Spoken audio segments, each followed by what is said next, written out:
Chapter 1. Divorce. Kiss her. Kiss her now. Inside the private room of the restaurant, the young couple had just exchanged cups of wine, their arms still entwined. Around them, over a dozen classmates were egging them on, urging the former high school sweethearts to rekindle some spark. The woman blushed coyly, feigning reluctance, while the man exhaled a boozy breath before shamelessly leaning in for the kiss. At that moment, the private room door was suddenly kicked open. A figure stormed in furiously, grabbed a bottle from the table, and smashed it on the man's head. "Kiss your mother's ass." Instantly, the bottle shattered, and the man clutched his head in pain, collapsing onto the table. The woman's face turned pale with shock. "Lin Yun, are you crazy? Why did you hit him?" Lin Yun glared angrily at Chunjiru. "You asked why I hit him? Chunjiru, have you forgotten you're a married woman? And you bunch of assholes. You all knew Chunjiru is married, didn't you? Yet you're all here egging this on. Do you all have a death wish?" Chunjiru angrily shouted. "Lin Yun, you're such a jerk. Our classmates were just joking around. Why take it so seriously? I can't stand you anymore. Let's get divorced." "Just joking? If I hadn't walked in at the right time, would the two of you have been kissing already? Let me tell you, divorce is fine, but cuckolding me is unacceptable. Once we're divorced, you could go kiss a male dog for all I care." At this moment, Zhang Ziheo, who had been beaten by Lin Yun, snapped out of his daze. Wiping the blood from his forehead, he said to Chunjiru, "Jiru, a violent scumbag like him isn't worthy of you. Divorcing him is the right move. It was my fault back then. Give me a chance, and let's start over, okay?" A female classmate chimed in. "Jiru, what's there to hesitate about? I heard this Lin guy works at some pharmaceutical company and barely makes 3,000 or 4,000 a month. But Zhang Ziheo is different. He's a manager at a computer company earning 500,000 to 600,000 annually. Isn't that much stronger than Lin Yun? How could that Lin fellow even compare to our class monitor? Back in school, you two were the famous golden couple of our class. Since you couldn't make it work back then, rekindling things now would be wonderful." Chunjiru didn't harbor much feeling for Lin Yun anymore. Over the years, her career had flourished while Lin Yun had only declined, offering no support whatsoever to her professional life. After organizing the class reunion through the group chat and receiving advances from her old flame Zhang Ziheo again, she had actually already made her choice. Without hesitation, she said, "Fine, I agree." Zhang Ziheo was overjoyed upon hearing this and was about to scoop Chunjiru into his arms. Yet Lin Yun abruptly slapped him across the face. "Before we divorce, if you dare touch her again, I'll fucking chop you to pieces." Seeing this, Chunjiru pushed Lin Yun's hand away. "Divorce it is. We'll go right now." "Good, let's get done now." Lin Yun spat out, slamming their marriage certificates onto the private dining room's table with a violent crash. Lin Yun had anticipated this scenario before arriving, so he deliberately brought their marriage certificate, and it certainly came in handy now. Next, Chunjiru, Lin Yun, and Zhang Ziheo headed straight to the Civil Affairs Bureau. Inside the bureau, Lin Yun and Chunjiru each signed the papers to file for divorce. Meanwhile, Zhang Ziheo, as if declaring his sovereignty, wrapped an arm around Chunjiru and smirked triumphantly at Lin Yun, his gaze taunting. "Try laying a finger on me now." Lin Yun left the Civil Affairs Bureau without saying a word. Although his feelings for Chunjiru weren't deep, the situation weighing on his heart was undeniably heavy. However, Lin Yun failed to notice a black Volkswagen speeding towards him. With a loud crash, his body was sent flying before slamming heavily onto the ground. The accident occurred not far from the Civil Affairs Bureau, close enough for Chunjiru to witness everything. Just as she moved to check on him, Zhang Ziheo stopped her. "The driver will call the police. Why waste time on trash like him?" "That's true, let's go." Meanwhile, the driver hurriedly got out of the car and called 120. He didn't notice that the cyan jade pendant around Lin Yun's neck had shattered, transforming into a streak of cyan light that shot into Lin Yun's brow. At the president's office of Tianqing Real Estate, an exceptionally beautiful woman sat in the executive chair. Her name was Su Ruoshi, the biological granddaughter of Su Tiansheng, the founder of Tianqing Real Estate and currently the vice president of the company. She could be considered the epitome of a perfect white, rich, and beautiful woman. President Su, everything went as you predicted. Chunjiru rekindled her old flame with her first love at the class reunion. Lin Yun made a scene there, and now they're divorced. Suruashi's assistant reported respectfully. Suruashi's face lit up with a smile. Excellent. Now Lin Yun is officially single. As long as I marry Lin Yun in name to fulfill grandfather's will, my second uncle will have no grounds to keep controlling the shares grandfather left behind, right? That's right, but Lin Yun was in a car accident, and his condition may not be favorable. Suruashi's expression changed drastically. What? He absolutely cannot be in danger. Have Xiao Zhang get the car ready immediately. I'm going to the hospital right now. Understood, President Su. Lin Yun had been immersed in a long dream where he encountered an elderly man with an aura of immortals, white-haired, white-bearded, bearing a striking resemblance to his late grandfather. The old man gazed at Lin Yun with a joyful expression. After hundreds of years, another descendant of the Lin family has finally inherited the wisdom of our ancestors. Remember, as a descendant of the Lins, you must uphold justice and defend righteousness. With that, the elder pointed toward Lin Yun from a distance, injecting a surge of immense knowledge directly into his mind. This is a martial art technique called the Divine Farmer's Cannon, created by the ancient Divine Farmer Emperor. It encompasses medical skills capable of reviving the dead and regrowing bones, divination arts that reveal the past and future, and even Taoist practices pointing directly to immortality. Lin Yun was completely immersed in the Divine Farmer's inheritance. Within his Dantian emerald green 100 herbs, spiritual energy emerged, circulating through his internal organs, limbs, and bones.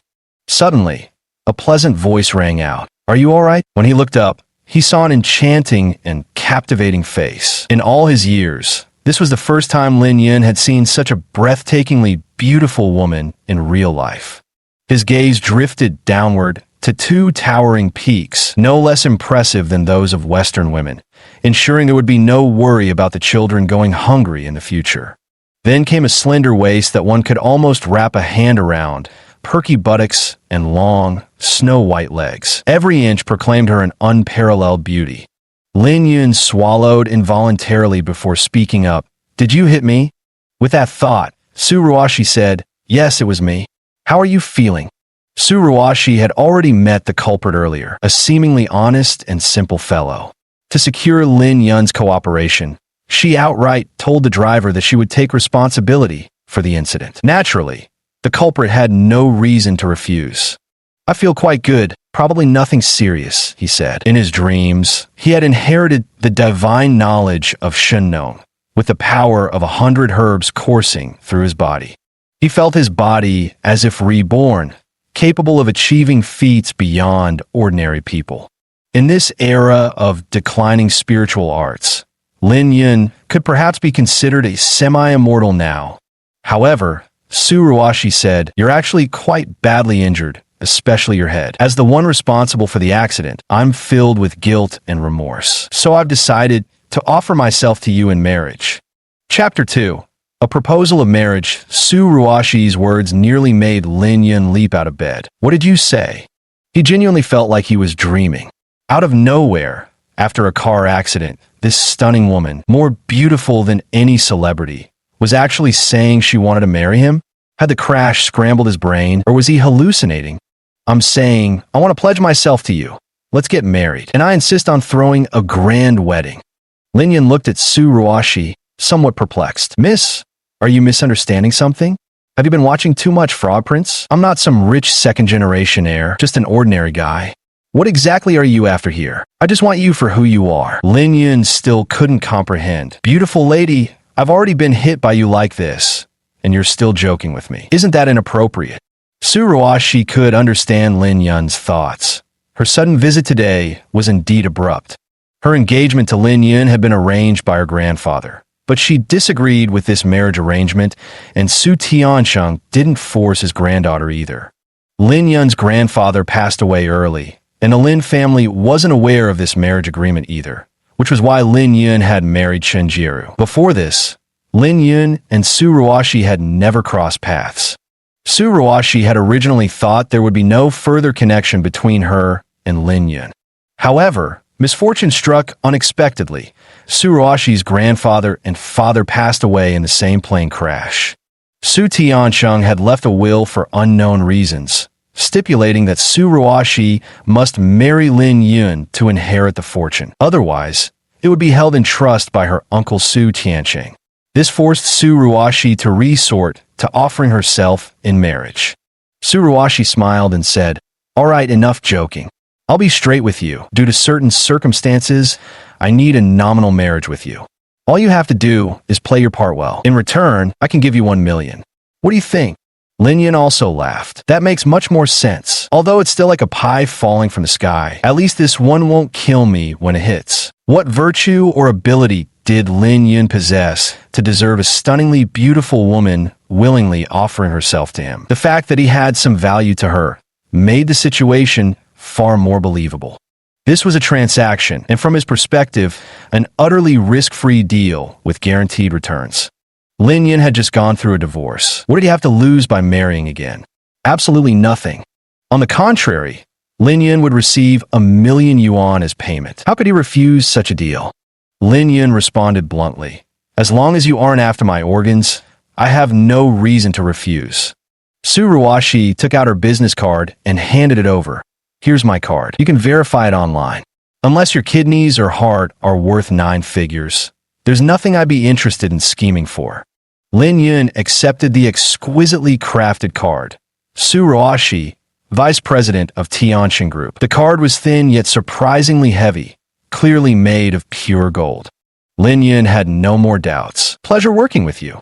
Su Ruashi stood up, her ample bosom heaving, which Lin Yun couldn't help but steal a few glances at, swallowing hard.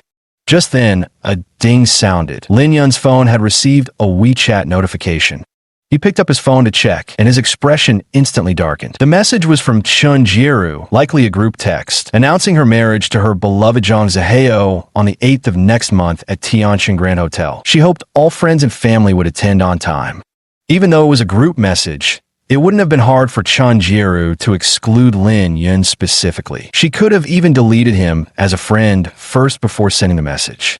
Yet she didn't do so.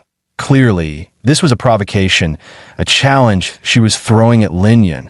Seeing Lin Yun's chest heaving with anger, Su Ruashi asked with concern, "What happened?" "My ex-wife is getting married on the 8th of next month." Suddenly, Su Ruashi suggested, "The 8th of next month?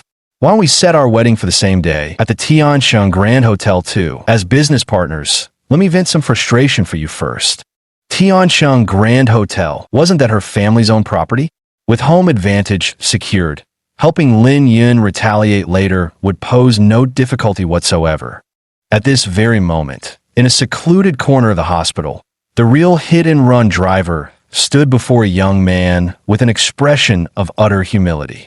Had Su Ruashi been present, she would have undoubtedly recognized this young man as one of her second grandfather's grandsons, Su Haoyu. With a dark expression, Su Haoyu growled, "Didn't you guarantee this would go off without a hitch? Is this what you call foolproof?" The driver attempted to explain. "Young Master Su, even I find it baffling. I hit him hard, so hard that blood gushed from all his orifices. After calling the ambulance, I pretended to perform CPR on him and hammered his chest hard a few times. Normally, he should have been done for. Who would have thought that once he got to the hospital, his body miraculously recovered? This whole thing is downright bizarre." Su Haoyu coldly snapped, "Don't you fucking make excuses for me. Since you failed this time, find another opportunity. Under no circumstances can he marry Su Ruashi. Don't worry, young Master Su. This time I'll get it done right. There won't be any mistakes." Lin Yun's body, strengthened by the divine farmer's scripture, was tougher than an ox. After just one day in the hospital, he demanded to be discharged. Chapter 3. Envy to the Extreme. Su Ruashi took Lin Yun out of the hospital and stopped in front of a luxurious Maserati Quattroporte. Lin Yun had never driven a luxury car before, but he'd certainly seen them. The trident emblem alone meant this car had to cost at least 1,000,000, right? Could this belong to Su Ruashi? Under Lin Yun's astonished gaze, Su Ruashi pulled out her key, unlocked the car, and took the driver's seat. She looked at Lin Yun, who was spacing out by the car, and laughed. What are you staring at? Do you think it's possible that I actually died in the car crash, and everything happening now is just my brain's fantasy? Something to make me happier before death? Suruwashi rolled her eyes at him. What nonsense are you spouting? Get in the car. We're going to get registered. Lin Yun grinned. My ex-wife just posted on social media bragging that she's on her way to the civil affairs office too. Step on it. Maybe we'll bump into them. Is that so? That's wonderful. Suruwashi exclaimed as she floored the accelerator, sending the Maserati roaring down the road. It was Lin Yun's first time riding in a $1 million luxury car, and he sat with utmost caution, not daring to move carelessly. Having lived too long in the mundane world, he hadn't yet realized that inheriting the Shinnon Classic had irrevocably altered his destiny. These worldly riches would soon be within effortless reach. 20 minutes later, the car pulled up near a Mercedes-Benz C-Class as they arrived at the Civil Affairs Bureau. At this moment, Chun Jiru and Zhang Ziheo had just finished registering their marriage when they happened to spot Suruwashi's car.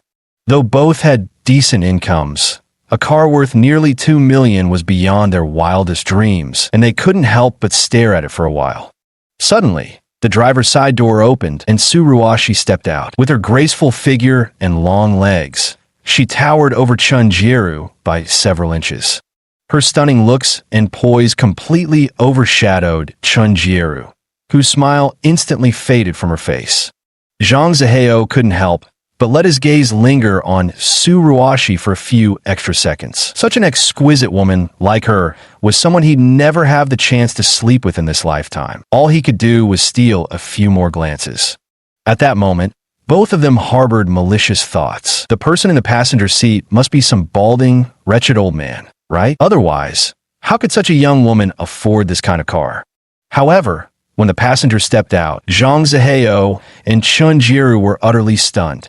Wasn't that Lin Yun? How is this possible? What qualifications did he have to be associated with such a wealthy and beautiful woman? Lin Yun also spotted Zhang Ziheo and Chun Jiru. Talk about a small world. Unable to contain his astonishment, Zhang Ziheo blurted, "What are you doing here?" Before Lin Yun could reply, Suruwashi had already taken his hand and said affectionately, "What else do people come to the Civil Affairs Bureau for? To register their marriage, of course. How is that possible? Miss, are you sure you haven't been tricked by him?" Suruwashi looked at Lin Yun with naive, starry-eyed admiration and said, "What does that matter? I fell in love with him at first sight. Even if I get deceived, I'm willing to take the risk. But he's just a penniless loser. How could you possibly fall for him?" Suruwashi laughed and replied, "When I look for a boyfriend, I don't consider whether he has money. After all, no one's richer than me. Enough talk. I'm off to get my marriage certificate with my darling." Lin Yun glanced at Chun Jiru and said calmly, "I should actually thank you. If it weren't for our divorce, I wouldn't have realized how in demand I am.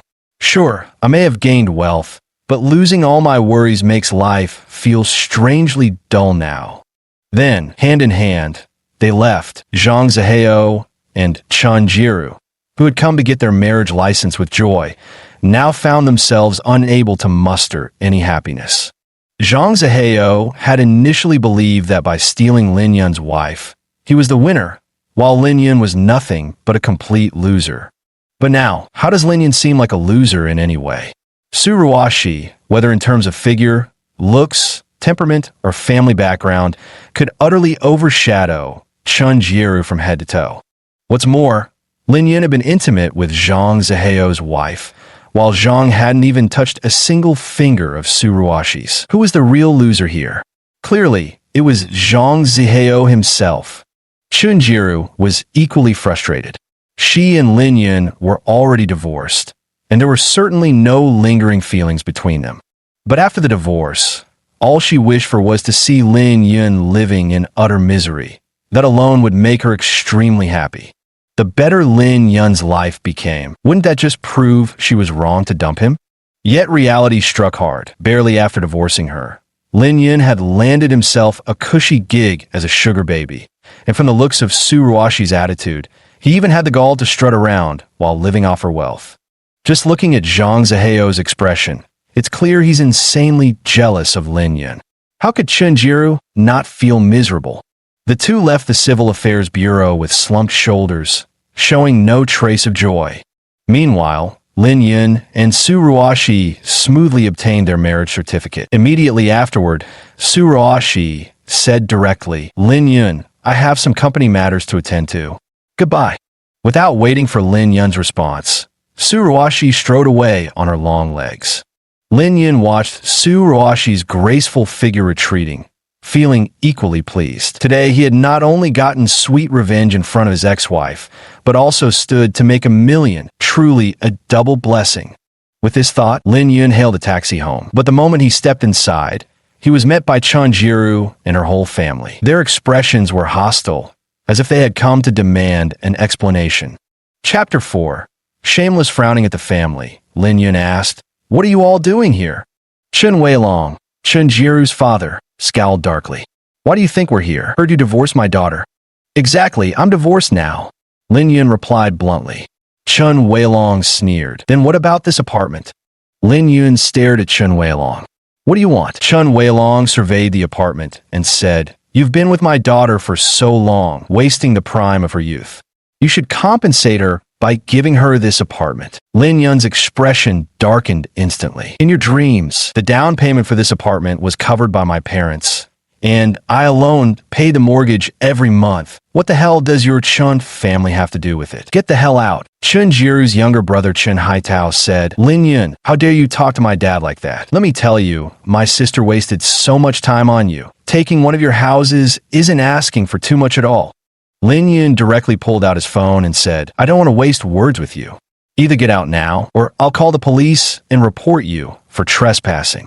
Seeing Lin Yun's firm stance, Chun Weilong softened his tone a bit. "Lin Yun, let's each take a step back. This house is worth about 1.2 million. Give me 600,000, and we'll call it even." Lin Yun looked at Chun Weilong mockingly. "You still want 600,000? Let me tell you, you're not getting a single cent." Chun Haitao said menacingly, "Lin, you fucking bastard. If you don't hand over the money, our whole family is moving in here. Whatever.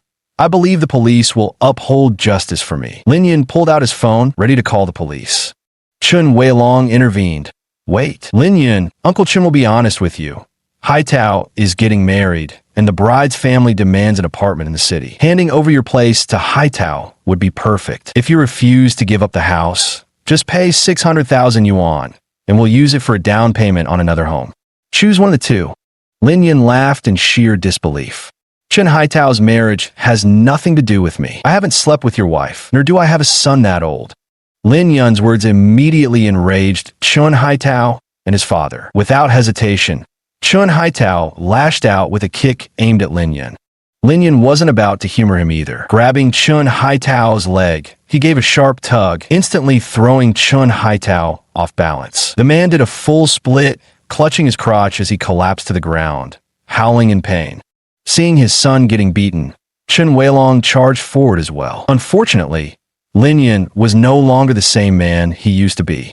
Having inherited the legacy of the Divine Farmers Classic, he could take on even 10 IP man should they stand before him, let alone just Chun Weilong and his son. With a swift kick to Chun Weilong's stomach, the man groaned in pain and toppled onto Chun Haitao. Chun Weilong's wife, witnessing this, yelled furiously, "How dare you attack them? I'm calling the police." A hint of mockery flashed in Lin Yun's eyes. "Call the police? Go ahead and try. This is my home. You entered without my permission. That's illegal trespassing.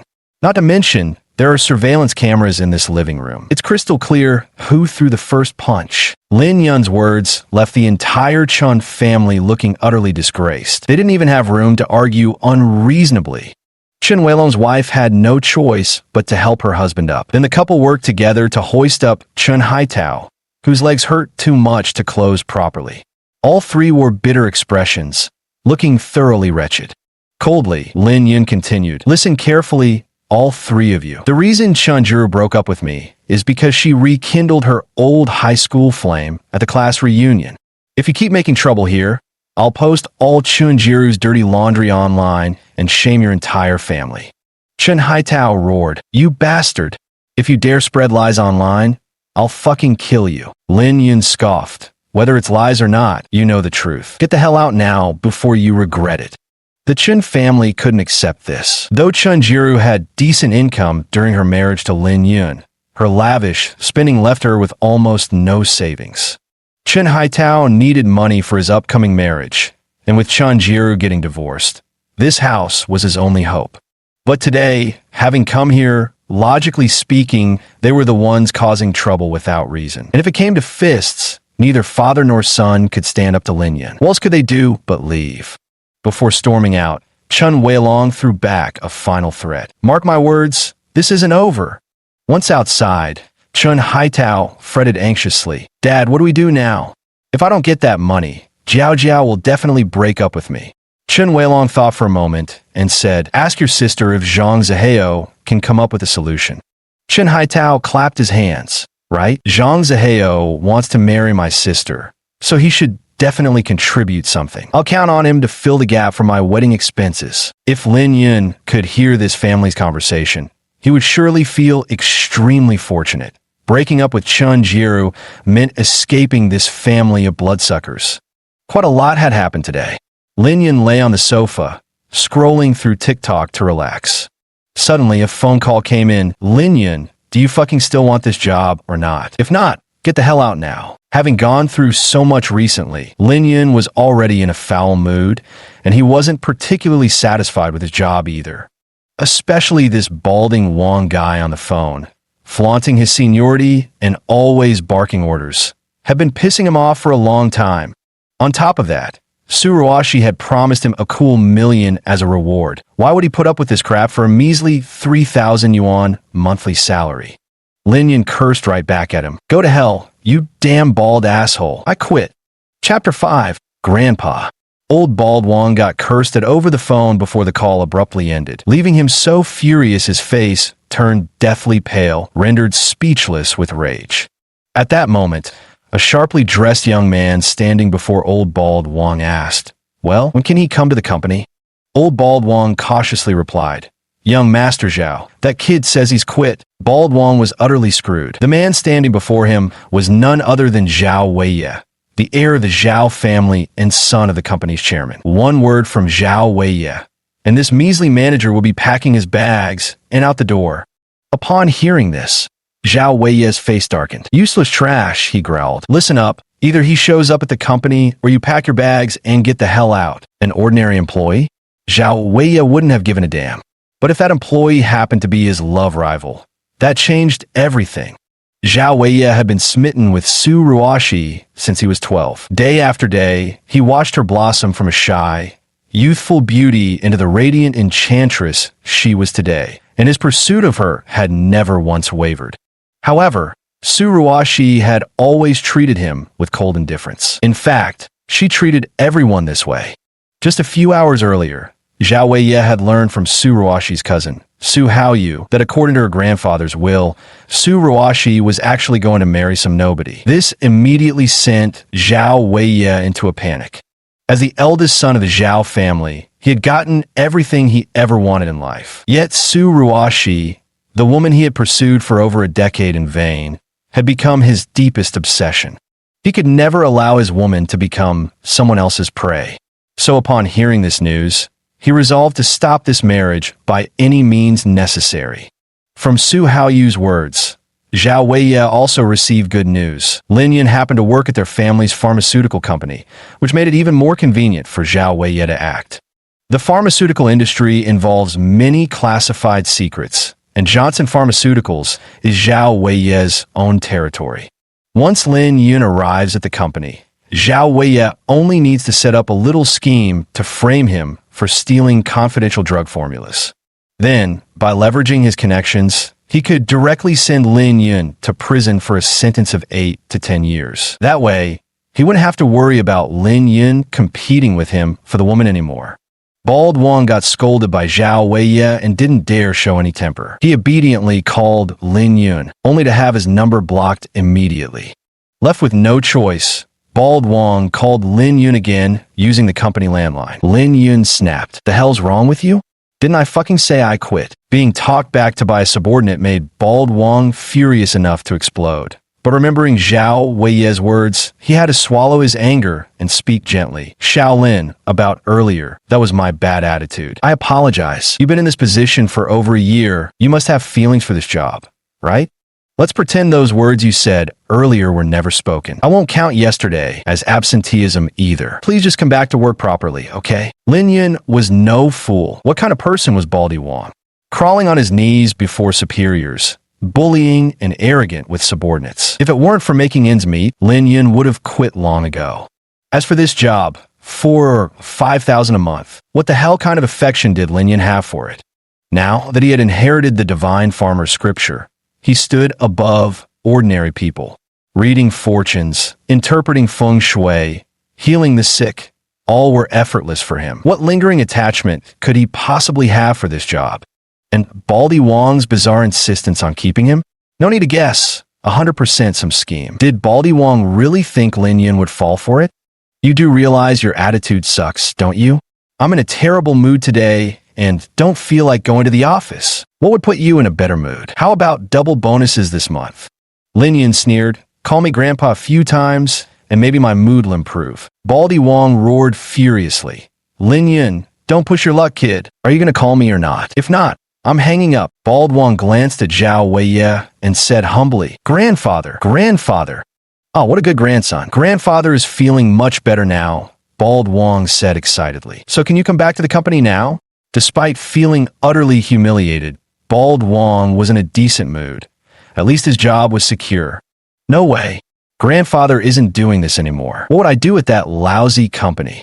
Son of a bitch, you're playing me? The call ended once again, leaving Baldy Wong's face ashen with rage. Young Master Zhao, that bastard is making a fool out of me. Zhao Weiye spat a glob of phlegm directly onto Wong Tuzi's face. Enough. Truly a worthless piece of shit. Pack your things and get the hell out. Xiangxing Pharmaceuticals has no need for trash like you. On the other side, Lin Yun was grinning broadly. That bald bastard Wong could even call him grandpa. It only proved there was definitely some scheme afoot. How could Lin Yun possibly walk into that trap willingly? Chapter 6, 5 million. Lin Yun had quite a bit of fun teasing Bald Wong and was in a good mood as he happily headed downstairs. Once downstairs, Lin Yun caught sight of Su Ruoshi's stunningly beautiful face and outstanding figure, his eyes unconsciously revealing a trace of burning desire. Such beauty instinctively stirred his possessive urges. It was a shame they were only nominal husband and wife. If only they could turn this pretense into reality. At that moment, Su Ruoshi very naturally took Lin Yun's hand, and the two walked side by side. Su Ruoshi was sexy and beautiful, while Lin Yun was tall and handsome. Walking together, they made quite a striking pair. However, the moment their hands touched, the 100 Herbs' spiritual energy within Lin Yun's body instinctively activated. In an instant, he gained an exhaustive understanding of Su Ruoshi's physical condition. Perhaps due to the towering peaks on her chest being overly prominent while her waist was so slender, despite her youth, her lumbar vertebrae were already in poor health. Even sitting for slightly prolonged periods would leave her with backaches and soreness. Modern medicine could only alleviate the symptoms. Achieving a complete cure remained exceedingly difficult. With the Shinnong scripture in his possession, treating Su Ruoshi's lumbar spine issues posed no difficulty whatsoever for Lin Yun. What's wrong with you? Why are you staring blankly?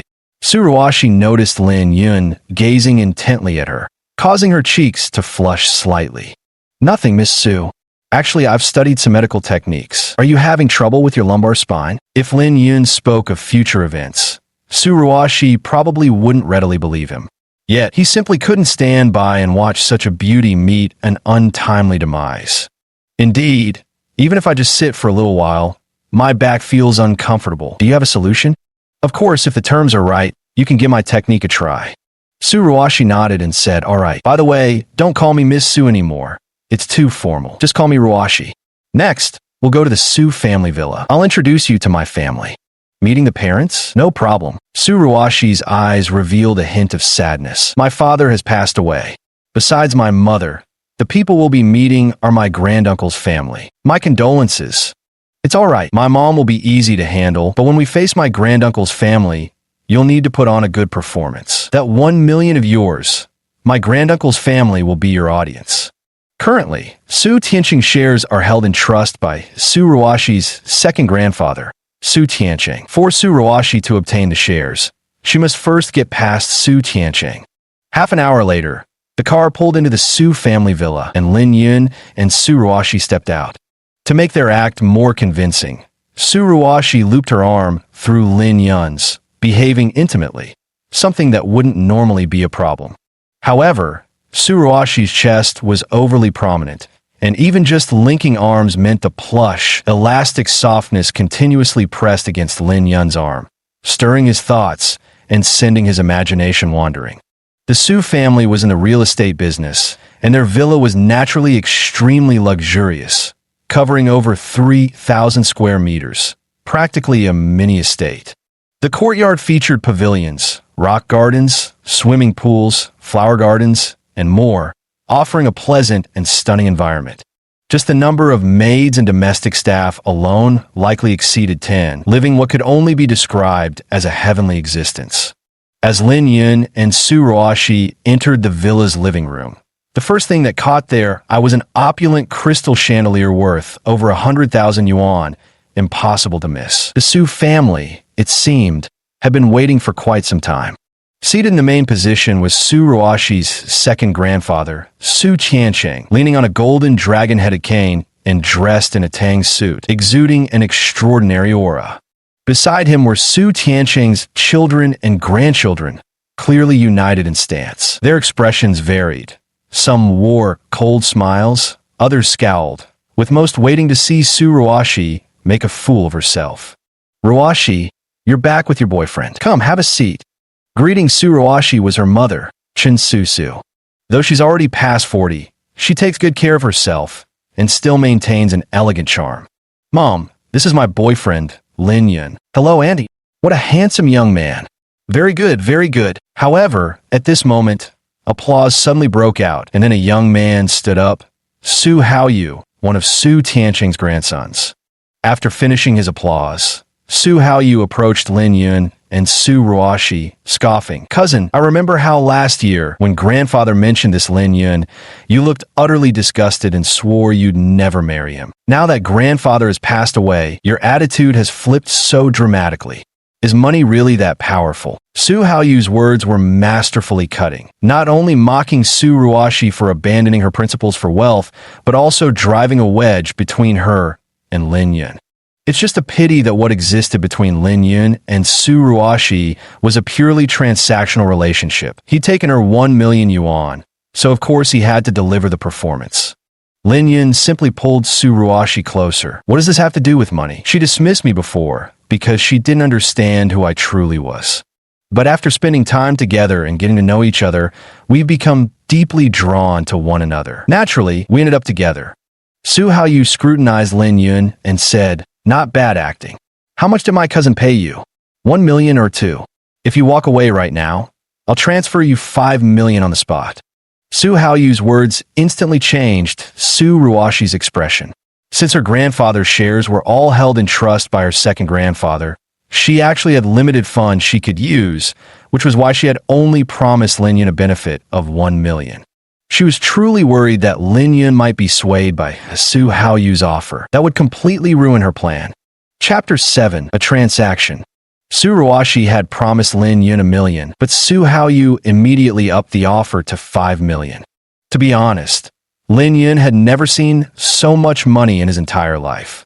Lin Yun was born into an ordinary family, with his parents living in a small county town around Jiangxing. After he got together with Chen Jieru, the elderly couple used half their lifetime savings to pay a 400,000 yuan down payment for Lin Yun's current apartment. 5 million was enough to buy several properties in Jiangxing. If Lin Yun claimed he wasn't tempted, he'd be lying. But how much credence could Lin Yun place in Su Haoyu's words at this moment? If he rolled away now, would he really get that 5 million? Lin Yun estimated that he might not only fail to get the 5 million, but even the originally agreed upon 1 million, with Su Ruoshi could go up in smoke. A bird in the hand is worth 2 in the bush. Lin Yun chose the more secure option, the 1 million. Thinking this, Lin Yun looked at Su Haoyu and slowly said, 5 million. Such a huge sum. What a pity, though, that true feelings are priceless. Not just 5 million, even 50 million or 500 million wouldn't be enough to buy out a relationship. Although he found the words nauseating even as he spoke them, taking money meant doing the job. He had to play the role of the devoted husband to perfection. Su Haoyu laughed. How amusing. Are you trying to turn a fake drama into reality? A toad lusting after swan flesh? Don't get ahead of yourself. The conversation between Lin Yun and Su Haoyu greatly eased Su Ruoshi's mind. She cast a grateful glance at Lin Yun before turning to Su Haoyu and saying, Haoyu, stop spouting nonsense over there. You can't sabotage our relationship with just a few words. Su Haoyu glanced at his cousin and smiled. Cousin, you've misunderstood. I'm not trying to drive a wedge between you two. You know full well what our Su family's conditions are. I only said that earlier to test this guy for you.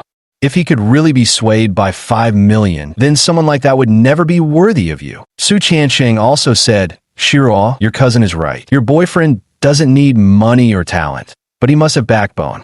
Today he passed this test. Then I should thank Haoyu for vetting him on my behalf. Su Ruoshi said with biting sarcasm. At that moment, Lin Yun breathed a huge sigh of relief. As expected, that bastard Su Haoyu had no intention of actually giving him the 5 million.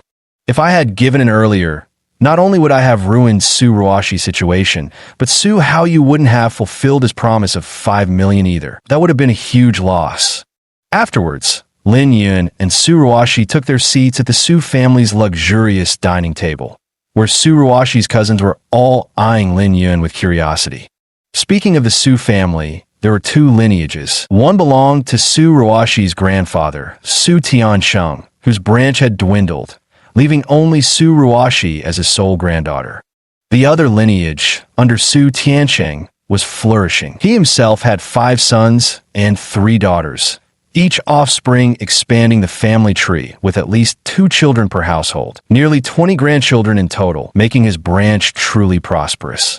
After briefly inquiring about Lin Yun's family background, Su Tiansheng said, Lin Yun, you and Ruoshi have this marriage arrangement arranged by my elder brother. Since Ruoshi also likes you very much, this match is virtually settled then. My eldest brother's lineage is sparse. I hope you will work hard to ensure his branch flourishes and multiplies. Lin Yun glanced at Su Ruoshi and gave a decisive reply. I'll give it my all. The Su family's banquet lasted a full 2 hours before finally concluding. Afterwards, Su Ruoshi used the excuse of seeing Lin Yun home to leave the Su residence with him, while Su Tiansheng retired to his room to rest. At the dinner table, Su Tiansheng's grandchildren were still gathered together. Su Haoyu spoke up. What exactly is Grandpa thinking? He didn't even confront that guy. If they get married smoothly, all the shares Grandpa holds in trust will have to be returned to Su Ruoshi. Haoyu, Grandpa must have his own plans. We shouldn't act recklessly. But Su Haoyu insisted, no way. I can't just sit around waiting for disaster. Yuxuan, haven't you been a bit bored lately? How about I give you a little task? Su Yuxuan was a spirited young woman, wearing a crop top and denim shorts that revealed her slender waist, her hair tied up in a high ponytail. Paired with her youthful, radiant features, she exuded a distinct charm. What mission? Let's hear it. You're going to seduce that Lin Yun. The reason that guy, surnamed Lin, could reject my 5 million must be because he's got feelings for Su Ruoshi. We'll have to fight fire with fire. Use a honey trap against a honey trap. Chewing gum. Su Yuxuan refused outright. Out of all the sisters, you picked me. Proves you have good taste. Too bad I'm not interested in dating.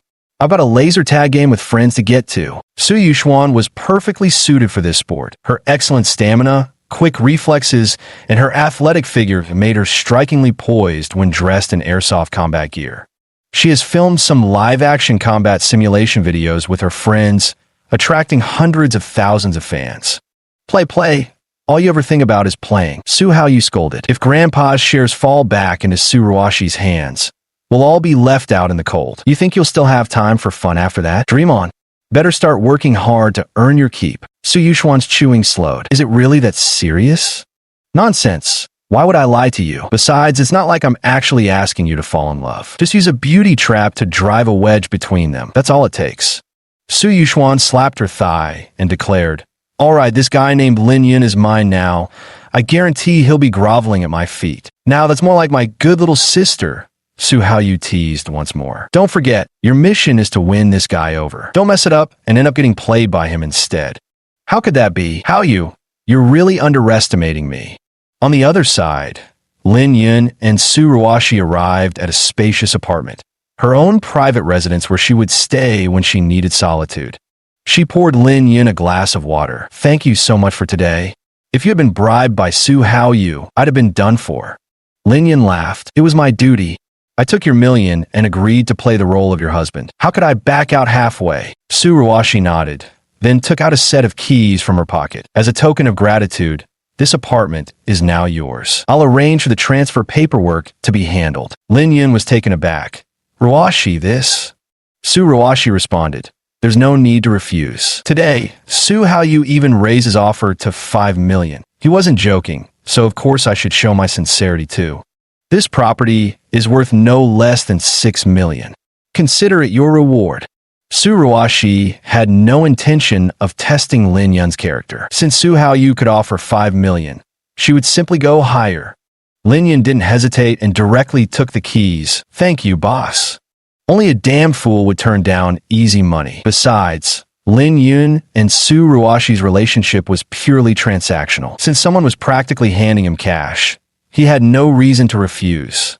"I'll tidy up my belongings over the next couple days. You can move in after that." "I understand. May I clock out for today?" Lin Yun asked politely. "Okay, you can go." "Got it, boss. See you later." Chapter 8. Little Sister-in-Law to the Rescue. Lin Yun took a taxi home. As soon as he stepped out of the car, he spotted Chun Jiru with Zhang Zihao. Chen Weilong was there too. Watching Lin Yun step out of the taxi, Chun Jiru and Zhang Zihao couldn't hide their mocking gazes.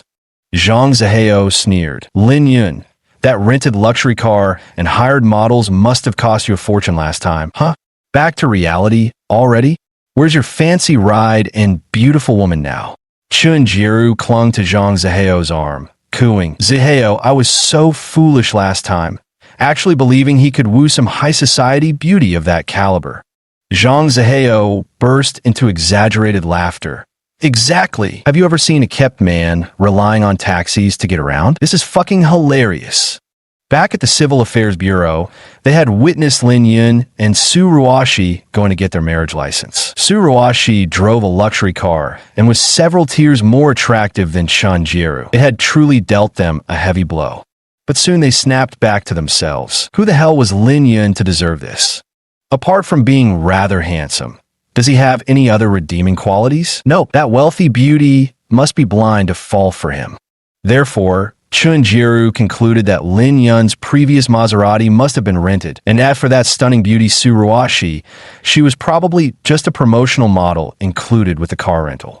After all, with Su Ruashi's excellent figure and stunning looks, she would be more than qualified to be a car model.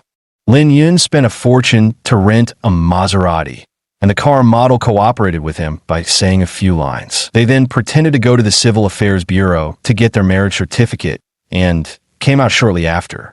In this way, they effectively dealt a blow to Zhang Zihao and Chun Jiru, leaving the pair with no sense of triumph whatsoever. It had to be admitted that Lin Yun truly got under their skin until they convinced themselves he was just pretending to be wealthy, which slightly lifted their spirits. Today, they witnessed Lin Yun getting out of the taxi with their own eyes, further confirming their assumptions.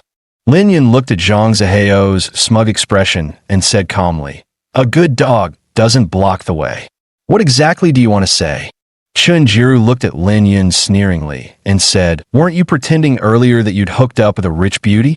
If that's the case, why should you care about one apartment?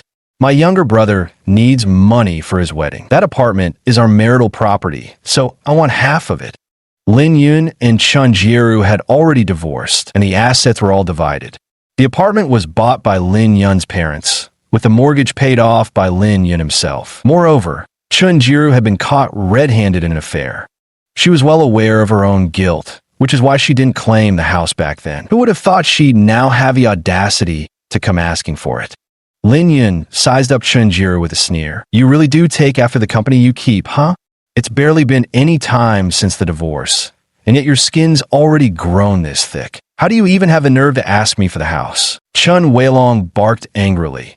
"Lin Yun, watch your damn mouth. Am I stating anything false? Want to throw hands? I'm game anytime." Seeing this, Zhang Zihao said, "Lin Yun, do you really think no one can deal with you? I suggest you honestly fork over the 600,000 yuan, otherwise I'll make sure you regret it today." Previously, Chun Weilong and his father had come to Zhang Zihao, demanding 600,000 yuan, which had put Zhang Zihao in a tough spot. Although he had money, it wasn't like it grew on trees. He wasn't some rich second-generation heir, just an ordinary office worker who'd been somewhat lucky, with an annual salary of only about 500,000 to 600,000 yuan. He and Chun Jieru had just registered their marriage when Chun Haitao came demanding 600,000 yuan. Wasn't this just classic brother-supporting demon behavior? He got into an argument with Chun Jieru over this. Zhang Zihao outright stated that he couldn't come up with the 600,000, and if push came to shove, they'd divorce. He wasn't about to indulge Chun Jieru's disgusting habits. Chun Jieru didn't dare push Zhang Zihao to the brink. She obediently apologized and even scolded her brother and father to make the matter blow over. Seeing that his relationship with his in-laws was too strained, Zhang Zihao finally decided to make amends, though shelling out money was absolutely out of the question. He used his connections to rope in a few street thugs to deal with Lin Yun, forcing the ex-husband to cough up the money, a perfect solution that killed two birds with one stone. After Zhang Zihao finished speaking, the sliding door of a van opened, and 5 or 6 thugs covered in tattoos walked over, wielding baseball bats and wrenches, surrounding Lin Yun, clearly ready for a fight. Chun Jieru also said, "Lin Yun, I'm just taking back what's rightfully mine. Don't push your luck by refusing a goodwill offer." Lin Yun slightly rolled his shoulders. "A toast is forfeit? Why don't you try forcing me to drink?" Just as those thugs were about to throw hands, a car horn honked loudly and a voice called out, "Well now, what's going on here? Preparing for brawl, are we?" Everyone turned to look and saw a girl with a high ponytail and sunglasses waving from a black Mercedes-Benz SL convertible. Naturally, she was Lin Yun's future sister-in-law, Su Yuxuan. She was chewing gum, dressed in a crop-top leather jacket and jeans, looking effortlessly cool. Chun Jieru eyed Su Yuxuan, her expression shifting slightly. "Who are you? What's it got to do with you?" Before Su Yuxuan could respond, the gang leader with the dragon tattoo on his arm snapped. "Shut up. Miss Su, is this your friend?" Tianqing Real Estate is in the property development business. Building houses inevitably involves demolition work, and when dealing with stubborn holdouts, it's unavoidable to call in local thugs to handle the issues. The gangster with the dragon tattoo had once worked for the Su family. Su Yuxuan had even hired these gangsters to teach her street fighting techniques for a few days, which was how he recognized her. Su Yuxuan replied directly, "Of course I know him. He's the love of my life. Try laying a finger on him." As soon as Su Yuxuan said this, Zhang Zihao and Chun Jieru exchanged glances. Zhang Zihao burst out laughing. "Lin Yun, you've really outdone yourself this time, renting luxury cars again and hiring actors to put on a show. Too bad we're not dumb. Did you really think we'd fall for your act twice?" Lin Yun looked at Zhang Zihao with an expression reserved for idiots. "So you're an actor then?" "If you say so." Zhang Zihao looked at Su Yuxuan. "Miss, how much did this guy pay to hire you? Care to share?" However, the gang leader snapped at Zhang Zihao. "Shut your trap, idiot. This Miss Su Yuxuan is the granddaughter of the chairman of Tianqing Group. Who the hell could afford to hire her? You actually want us to go after her boyfriend. Have you had enough of living? Because we sure haven't." The gang leader's words made Zhang Zihao's face turn pale. "Him? Lin Yun? How is that possible?" Chun Jieru's eyes darted around nervously when she suddenly exclaimed, "Miss Su, don't let this scoundrel fool you. Just recently, he went to the Civil Affairs Bureau with some beauty, driving a Maserati to get married. This guy's two-timing you. You should have someone break this scumbag's legs. He's absolute trash." Zhang Zihao hastily chimed in, that's right. I can vouch for it. Jieru and I saw it with our own eyes. He went through marriage registration with some Maserati driving beauty, Miss Su. He's playing with your feelings. You can't let him get away with this." However, Su Yuxuan said, driving a Maserati? That must be my cousin. I know about this. Do you know why I came looking for him? It's because I want to snatch him away from my cousin. Get in, handsome Lin, I'll take you for some excitement. Su Yuxuan's timely intervention was exactly what Lin Yun needed, and he naturally wouldn't refuse such an invitation. With one hand gripping the car door, he leaped agilely like Brother Crow and effortlessly slid into the passenger seat. Su Yuxuan gave Lin Yun an unexpected glance. You're quite skilled. Hold on tight. With a roar of the engine, the Mercedes SL sped forward, leaving only exhaust fumes enveloping Zhang Zihao and Chenjiru. Chapter 9. Lin Yun's Strengths. Zhang Zihao muttered, Was Ms. Su serious? A noble lady from the Su family actually has interest in Lin Yun. Who is Su Yuxuan? That dragon-tattooed thug made it perfectly clear she's the granddaughter of Tianshang Group's chairman. As for her cousin, I suppose she can't be far off the mark either. The two sisters, one drove a Maserati Quattroporte and the other a Mercedes SL, both luxury cars worth over $1 million. Clearly, they were loaded. They were actually all interested in Lin Yun. Zhang Zihao didn't know whether he had gone mad or if the whole world had gone crazy. At that moment, Chenjiru suddenly said, Since she's Su Ruashi's cousin, do you think it's possible she came deliberately to stand up for her brother-in-law? Zhang Zihao also realized that Chenjiru was probably right. They were merely standing in for the brother-in-law to make a point, intentionally saying those things just to humiliate them. Meanwhile, the dragon-tattooed thug chimed in. Tianshang Group is a force to be reckoned with. We can't afford to cross them. This time, you almost got us into serious trouble. Consider that 10,000 yuan for the drinks as compensation. End of story. With that, the group of thugs piled into their van and sped off, leaving the Chun family with sour expressions. This time, their petty scheme backfired spectacularly. No money extorted, their attempt to shame Lin Yun a failure, and a clean loss of 10,000 yuan to boot. On the other side, Lin Yun sat in the passenger seat, eyeing the strikingly beautiful woman beside him. Miss, I still don't know your name. Su Yuxuan. Su Ruashi is my cousin. Lin Yun chuckled. So you're my cousin. Your name doesn't match your personality at all. It sounds so refined, yet you're so lively. Su Yuxuan glanced at Lin Yun. Brother-in-law, from your perspective, which of us do you prefer, me or my cousin? Lin Yun replied, Honestly, I still prefer your cousin. At least with her, the kids won't go hungry in the future. Upon hearing this, Su Yuxuan was so angry she nearly lashed out. Sure, her assets weren't as ample as her cousin's, but they were definitely enough to feed children. How utterly infuriating. Couldn't he phrase it better? Just you wait. Once I've conquered you, I'll dump you mercilessly. I'll make you weep bitterly. Make your heart ache with regret. Hoo. In Su Yuxuan's mind, she was already fantasizing about the day Lin Yun would fall for her, only for her to cold-heartedly discard him. Then Lin Yun knelt on the ground, crying his heart out with tears and snot streaming down his face, clutching her thigh as he begged her not to leave. Yet she simply kicked him aside and walked away heartlessly, scoffing, That'll teach you to mock this lady for having small breasts. Little did Su Yuxuan know that her thoughts would indeed come true in the future. Only it wouldn't be Lin Yun who ended up weeping bitterly.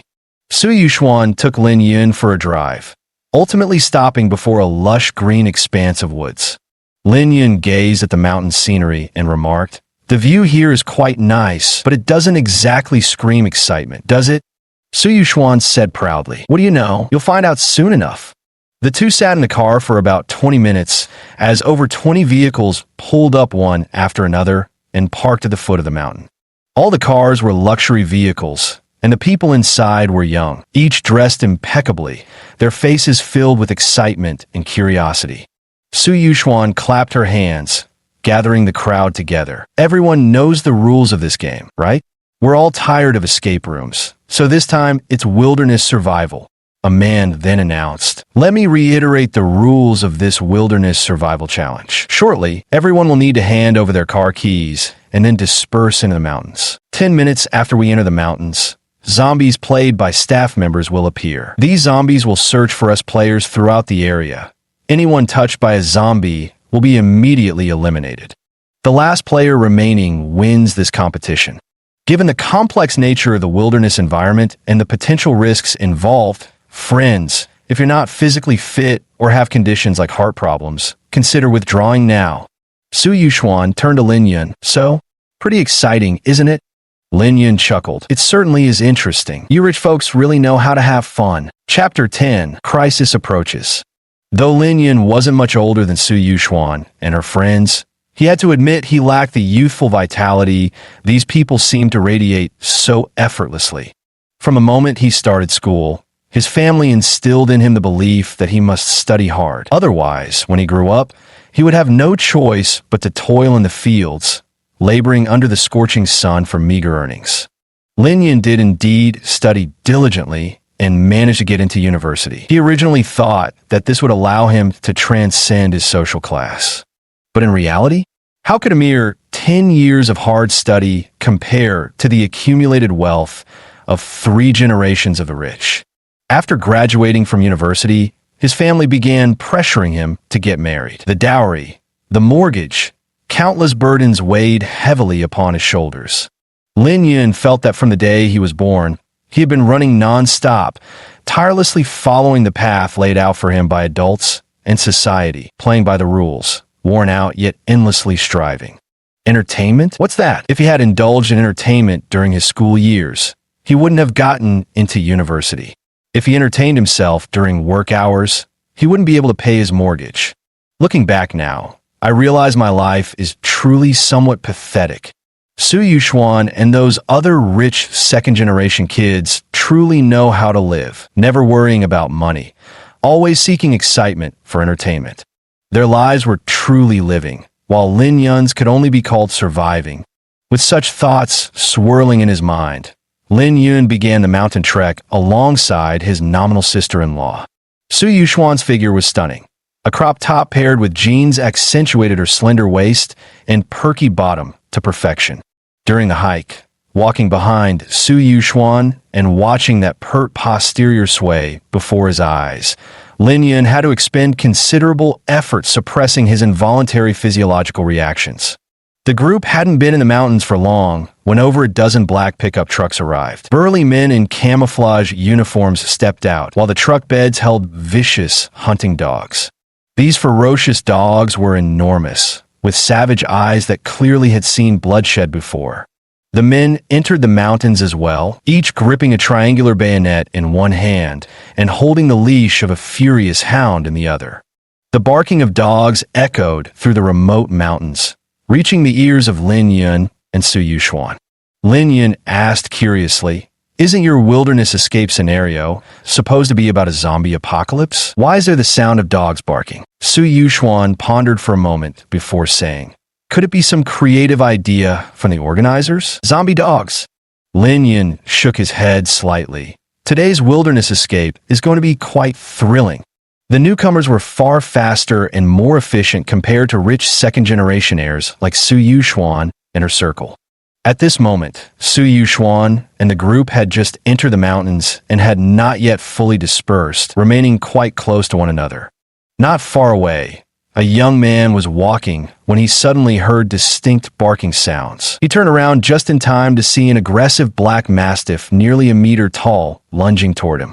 The man was startled and shouted, "Whose dog is this? Get it away from me right now." The fierce dog didn't slow down at all, pouncing directly onto the young man and knocking him to the ground. The startled onlookers rushed over to help. After considerable effort, the large dog was finally driven away. But the young man's arm bore a deep bite mark, with blood streaming steadily from the wound.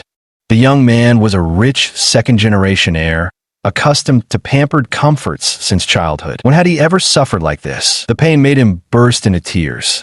Su Yuxuan hadn't anticipated such an accident either. She went with Lin Yun to check on the injured young man's condition. At this moment, the aggressive dog returned to its owner's side, still eyeing the crowd fiercely. Su Yuxuan turned to the camo-clad man beside the aggressive dog and asked, "Are you staff from the organizers? I thought we agreed this was supposed to be a zombie role play, a wilderness survival game. What's with bringing large dogs? And you even bit one of our people. What exactly are you trying to do here?" Another girl added indignantly, "Exactly. We paid for entertainment. How could you actually let people get bitten?" Chapter 11, The Survival Game. At that very moment, the sound of barking dogs arose as men dressed in camouflage appeared one after another. Their faces were covered except for their eyes, which revealed an icy coldness. One young man still hadn't grasped the situation. He walked up to a camouflage-clad figure and shouted, "What kind of operation is this? We're the promised zombie costumes." Wearing camouflaged uniforms, bringing a dog along. Who even bit my friend? Do you guys not want to keep your sorry little company open, or what? The man spoke as he reached out to yank off the mask covering the other's face.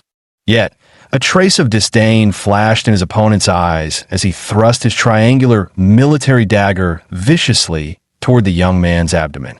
The triangular bayonet thrust in viciously, then yanked back out. A gaping, bloody hole immediately appeared on the young man's abdomen. The intense blood pressure forced his abdominal blood to spurt outward violently, splattering directly onto the camouflage-clad man standing opposite him. The wealthy heirs around them were also stunned by the scene, letting out screams one after another. Only then did everyone realize they all seemed to be surrounded by this group of people, each holding triangular military daggers and leading large dogs. Next, a man in camouflage gear and wearing a bald, strong mask slowly walked forward. His gaze swept over the crowd of heirs as he drawled, "Young masters and mistresses, wasn't it fun playing around? Today, I've gathered some friends to join you all in an exciting game." Su Yuxuan was genuinely terrified now. Clutching Lin Yun's arm to barely maintain her balance, she didn't dare utter a word. A more courageous girl asked, "How do you plan to play this?" The masked man chuckled, "Since you all love thrills, having me simply play a zombie chasing you would be too dull. So I specially prepared dozens of ferocious dogs to accompany your game. These dogs have been starved for 2 days. They'll have ample appetite, stamina, and endurance. How about it? Isn't this far more exciting than your usual games?" None of the rich second-generation heirs spoke up. This wasn't just thrilling, it was downright overstimulating. But the young woman said, "You surely don't just want to excite us, do you? Tell us directly, what do you really want?" Lin Yun looked at the girl in surprise. What a remarkable young woman. Su Yuxuan seemed to be trying to ease her own tension as she whispered, "That girl's name is Bai Li, and we're quite close. Don't let her doll-like face fool you. She actually has more courage than me when it really counts." The masked man was also surprised. "I never expected that among all of you, the one with the most courage would be a young girl like you. I won't waste words. There are 28 of you, and 28 vicious dogs here with me. But let me tell you, I've prepared 20 portions of dog food for these ferocious hounds. Since you're all heirs of wealthy families with power and influence, I presume money isn't an issue for you. Simply pay up, each of you buy 1 portion of dog food to feed our dogs, and naturally, they'll stop chasing you all. Of course, there are 28 dogs, but only 20 portions of dog food. The 8 who can't buy dog food will have to face the pursuit of a hungry, vicious dog today. Whether they live or die depends entirely on their own luck. Now let's start the bidding. Each person gets only 1 chance to bid. There are 20 portions of dog food. Highest bidders win." Lin Yun suddenly understood their intentions. These people had clearly come prepared. They had learned beforehand that these affluent young heirs enjoyed seeking thrills, indulging in activities like escape rooms and wilderness survival games. Thus, they disguised themselves as event organizers. Then, having made thorough preparations in advance, they arranged sufficient manpower and vicious hounds to turn what was supposed to be a stage game into a very real trap. What began as a zombie chase game had now become a savage dog hunt. 28 wealthy heirs were bidding for 20 portions of dog food. In desperation, they had to offer the highest prices just to ensure their own survival. And the 8 with the lowest bids might just meet their end here today. At that moment, Su Yuxuan also turned pale and whispered, "I'm sorry. It's my fault you got hurt." Lin Yun was stunned for a moment before instantly understanding Su Yuxuan's implication. Whether others live or die is uncertain. It all depends on how much they can bid. But what about Lin Yun? He isn't even part of this circle. How could he possibly compete with these wealthy heirs in a bidding war? Su Yuxuan might manage to survive if she bids high enough, but Lin Yun? He's bound to offer the lowest bid, sealing his fate. He's doomed. Chapter 12. Taking action. Then, another kidnapper said, "Young masters and mistresses, you may begin preparing your bids. By the way, are your phones with you? Once you've made your bids, contact your families immediately and have them purchase the equivalent value in Bitcoin, then transfer it to our designated account. If the Bitcoin doesn't arrive within the set time, our doggies might get a little angry." Next, the group of wealthy heirs began placing their bids one after another. "I'll bid 50 million. I'll bid 60 million. I'll pay 55 million. Su Yuxuan listened to these bids, hesitated for a moment, then spoke, "I offer 30 million. Tianqing Group's financial standing isn't weak, but Su Tianqing currently only holds the company's shares as a custodian. With numerous children and grandchildren, his granddaughter Su Yuxuan isn't particularly favored. 3 million is already the limit for her." The robber's expressions changed upon hearing Su Yuxuan's words. Apparently, these rich kids still didn't realize the gravity of the situation. Did they really think they were dealing with beggars? One robber approached Su Yuxuan with a vicious dog in tow, saying, "Sweetheart, with that offer you definitely can't afford dog food. Are you really planning to play with my dog?" Su Yuxuan turned deathly pale, her legs giving way as she collapsed to the ground. At this moment, the robber noticed Su Yuxuan had an exquisite figure, a slender waist and long legs, appearing extraordinarily beautiful. He licked his lips. "Hey, gorgeous, you're exactly my type. I bet you'd rather play with me than with some mutt, right? How about we have some fun together?" The mugger loosened the dog leash, reached into his pants, then extended a meaty hand towards Su Yuxuan's cheek. At that moment, a figure stepped between them. "Get away from her!" Su Yuxuan stared blankly at Lin Yun, standing before her, completely frozen in shock. She never expected that none of her so-called friends dared to make a sound at this moment, while this cheap brother-in-law actually stepped forward. Her eyes welled up with emotion as she gazed blankly at Lin Yun. Lin Yun hadn't acted earlier partly because he wanted these rich second-generation heirs to learn a lesson. After all, their lavish lifestyle was something Lin Yun couldn't even imagine before. They're all born to ordinary parents. Why should they enjoy silken robes and sumptuous feasts from birth, living carefree lives without any worries while wanting for nothing? Even after 20 years of relentless struggle, studying hard, working tirelessly, always pushing forward, what Lin Yun had accumulated paled in comparison to the other party's mere monthly allowance. Therefore, Lin Yun took great pleasure in watching these people flounder and seeing the fear on their faces. That was precisely why Lin Yun wasn't in a hurry to intervene. Instead, he watched the scene play out like a spectator enjoying a comedy. But seeing the other party truly about to harm these people, Lin Yun couldn't just sit by and watch. Su Yuxuan, his unwittingly acquired sister-in-law, didn't leave a bad impression on Lin Yun. Moreover, when he received the ancient inheritance, that venerable predecessor had explicitly stated that Lin Yun must uphold justice and act as heaven's agent. How could he simply stand by and let such a thing occur? The robber's eyes showed a hint of amusement. Well, a hero saving the damsel. How interesting. Are you really not afraid to die? Wankai, go bite him. As soon as the robber finished speaking, the large dog he had brought with him let out a loud bark and immediately lunged at Lin Yun, teeth bared. A cold ferocity flashed in Lin Yun's eyes. A dog that bites people has no right to live in this world. He kicked out with his foot. The divine farmer scripture had endowed Lin Yun with formidable physical abilities. Dealing with a mere dog was no challenge at all. The large dog was sent flying over 10 meters by Lin Yun's kick, crashing heavily to the ground. The dog's mouth and nose were bleeding profusely as it let out low, pitiful whimpers, clearly not long for this world. The kidnapper's expression darkened as he swiftly reached for the triangular military dagger at his waist, thrusting it toward Lin Yun's chest. Lin Yun countered by seizing the man's wrist and applying slight pressure, causing the dagger to clatter to the ground. Then Lin Yun landed a straight punch on the kidnapper's abdomen. The kidnapper groaned and collapsed limply to the ground, equally motionless.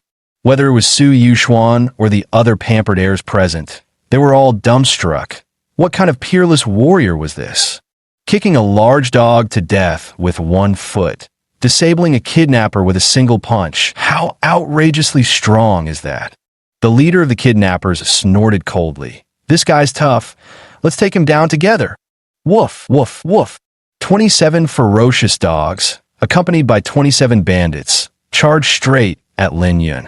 Lin Yun met them head-on, his entire being radiating the solemn resolve of a warrior facing certain death.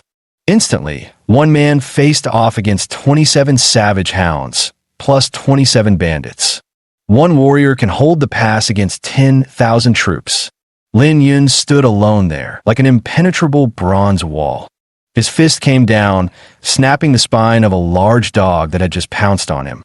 A kick lashed out, knocking unconscious a bandit attempting to ambush him.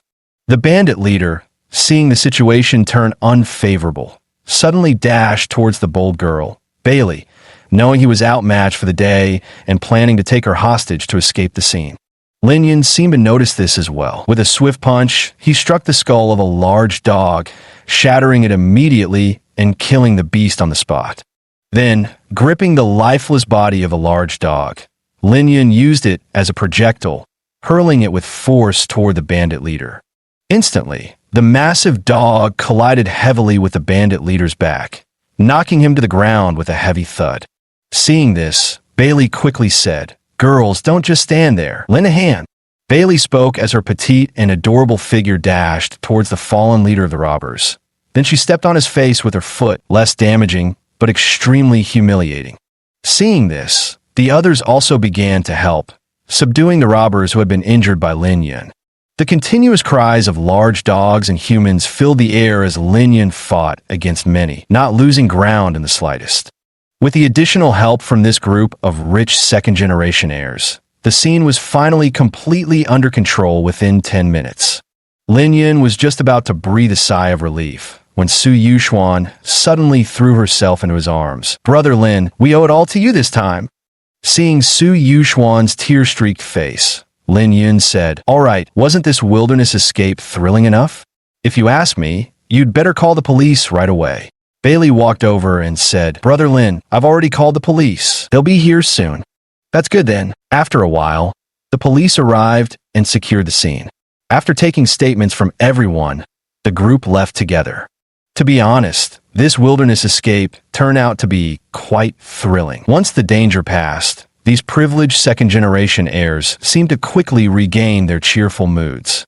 Lin Yun had to admit, these spoiled rich kids really were thick-skinned. An ordinary person wouldn't be able to bounce back so quickly as if nothing had happened. Chapter 13, In High Demand.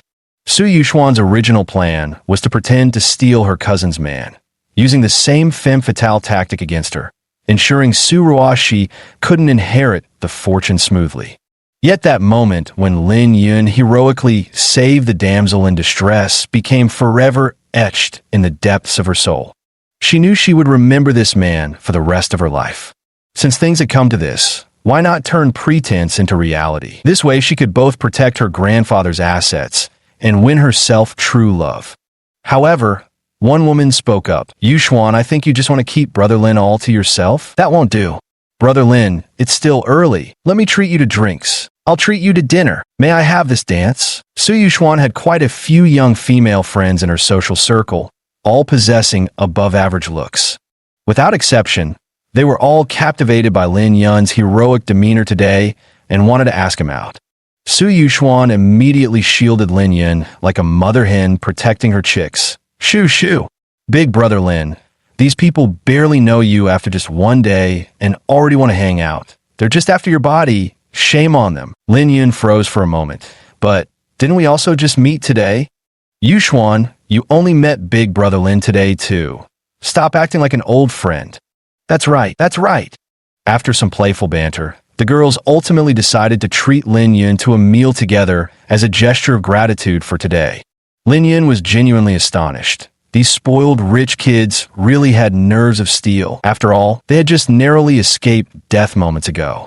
During the meal, Su Yuxuan and the other girls drank a bit of beer. Bailey was the most outrageous. She seemed completely drunk after just one glass. She had a doll-like face, delicate and adorable, with a single unruly strand of hair sticking up, utterly charming. A close friend who usually drank with her stepped over and took her by the arm, ready to take her home. But Bailey briskly pushed her friend away, reeking of alcohol as she slurred, "Get away. I don't want to take me home. I want Big Brother Lin to send me back." Su Yuxuan immediately chimed in, "Bailey, that's enough. Last time when we had our little girls get together, you downed 3 bottles all by yourself. Now you're acting drunk after half a glass? Who are you trying to fool? I can see right through you. You just want to take advantage of my Lin Yun." Bailey's scheme was exposed, and she stopped pretending to be drunk. Pouting defiantly, she retorted, "You're full of nonsense. Lin Yun was your brother-in-law one moment. Then suddenly he's your man.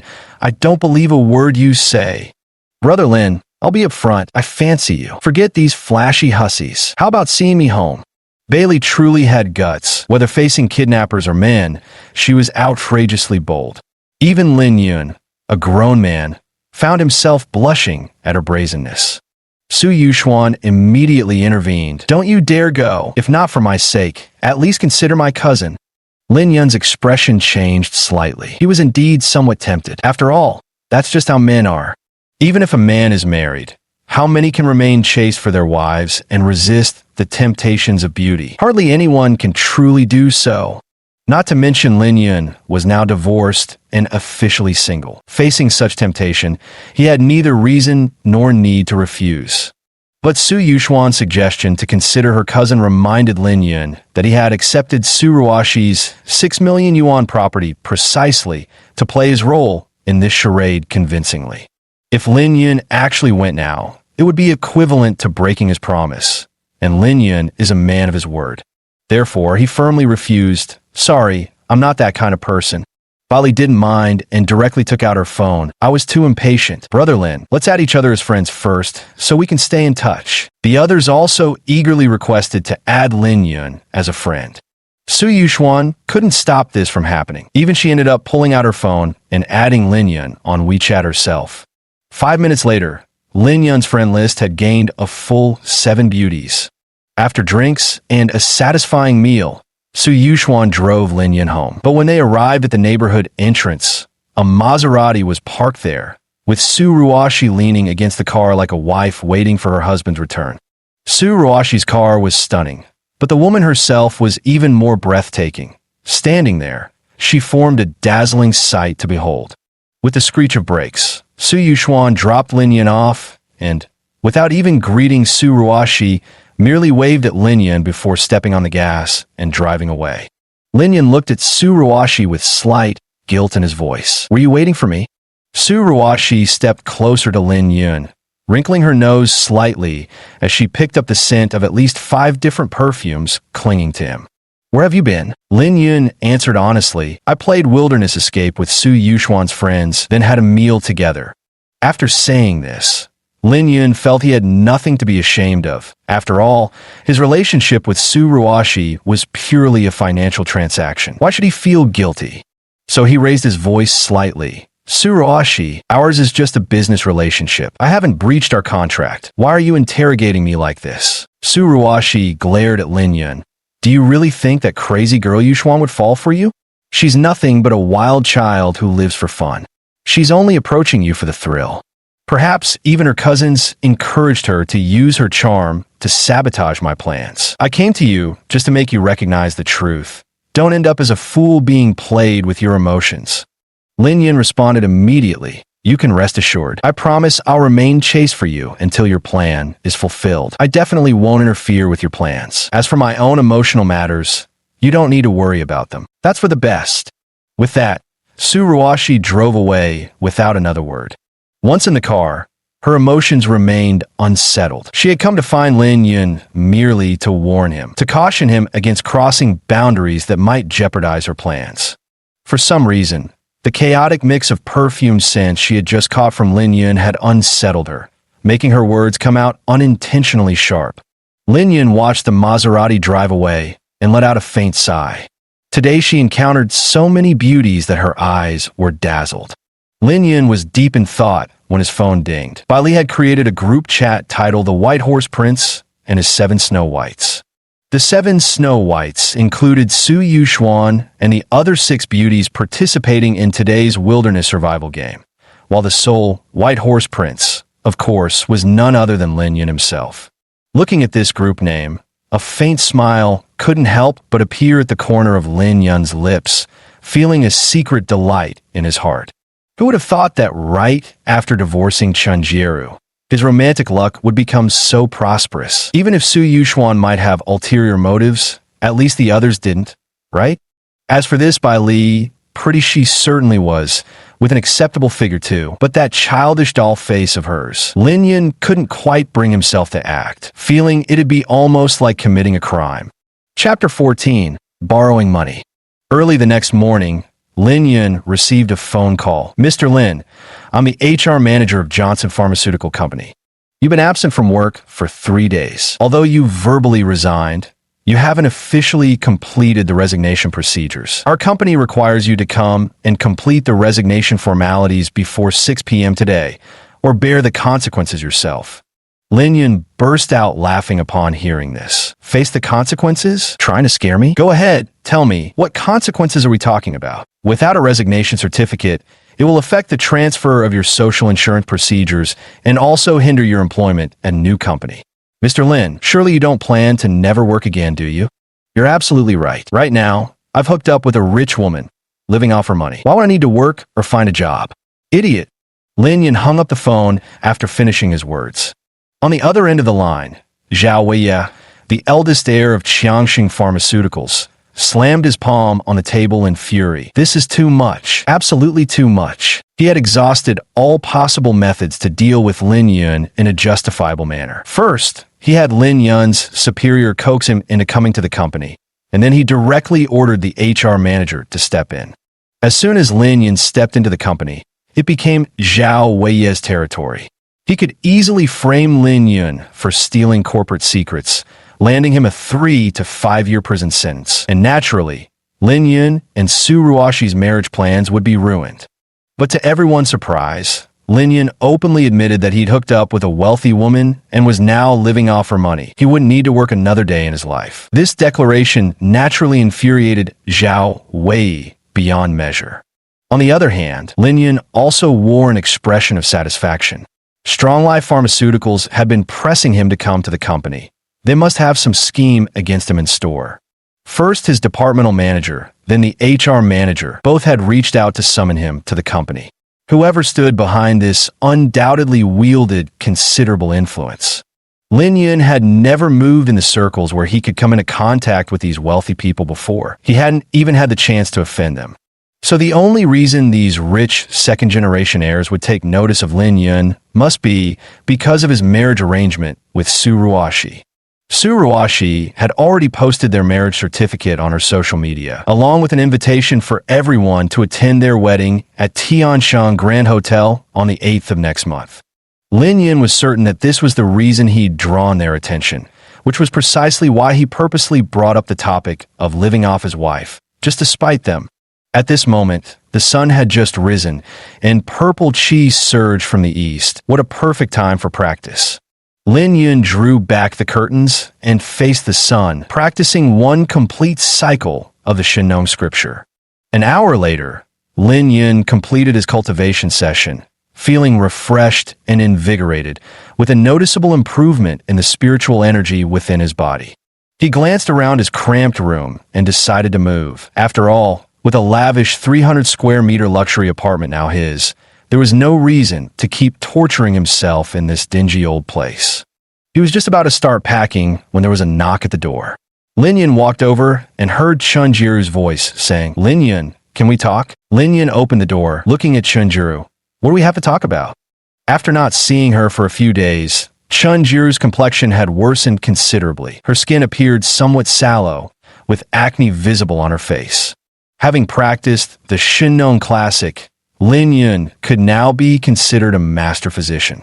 With one glance, Lin Yun recognized that Chen Jiru's current state was due to an imbalance of yin and yang, leading to endocrine dysfunction, which in turn had caused her skin problems. Chen Jiru and Zhang Ziheo had only recently reconnected. Given their circumstances, it should have been like dry wood meeting flames, a time of passionate intensity. Yet, Zhang Ziheo couldn't satisfy Chen Jiru? Could that guy possibly be inadequate? Without directly answering Lin Yun, Chunjiru entered the room as if it were still her own home and settled onto the sofa.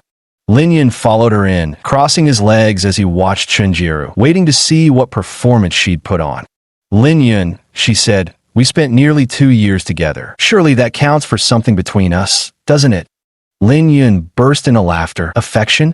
When you cheated on me at the class reunion, where was this so-called affection then? I let you down, but I swear I never did anything to betray you before the divorce. Lin Yun sneered. You didn't do it? You just didn't get the chance before I caught you. Chunjiru's face was grim, but for the sake of her younger brother, she forced herself to say, Lin Yun, Zaheo and I have only just gotten together, and our relationship isn't stable yet. He happens to really dislike women who constantly support their siblings.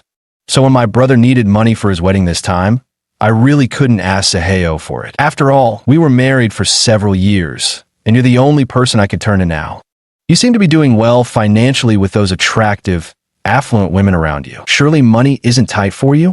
I'd like to borrow some from you to help my brother with his wedding expenses. I'll pay you back when I have the money later. Lin Yun stared at Chunjiru with bewilderment. Wait, what does your brother's wedding have to do with me? You're asking me for money? When your current husband won't support your brother, you come asking your ex-husband to play the fool. Do you really think I'm that stupid? Chunjiru hesitated for a moment before saying, Lin Yun, I won't let your help go unrewarded. What do you mean?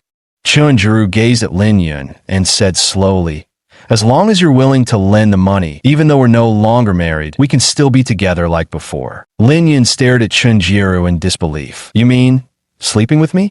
Exactly.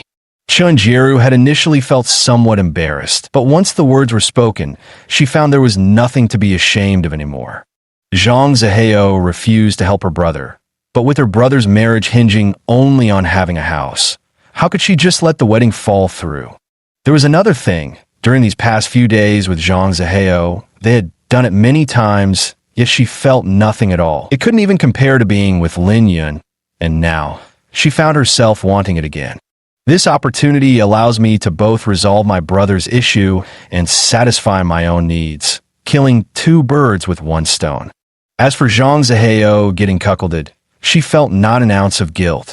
If you want to blame someone, blame Zhang Zaheo for refusing to help my brother. Blame Zhang Zaheo for being utterly useless.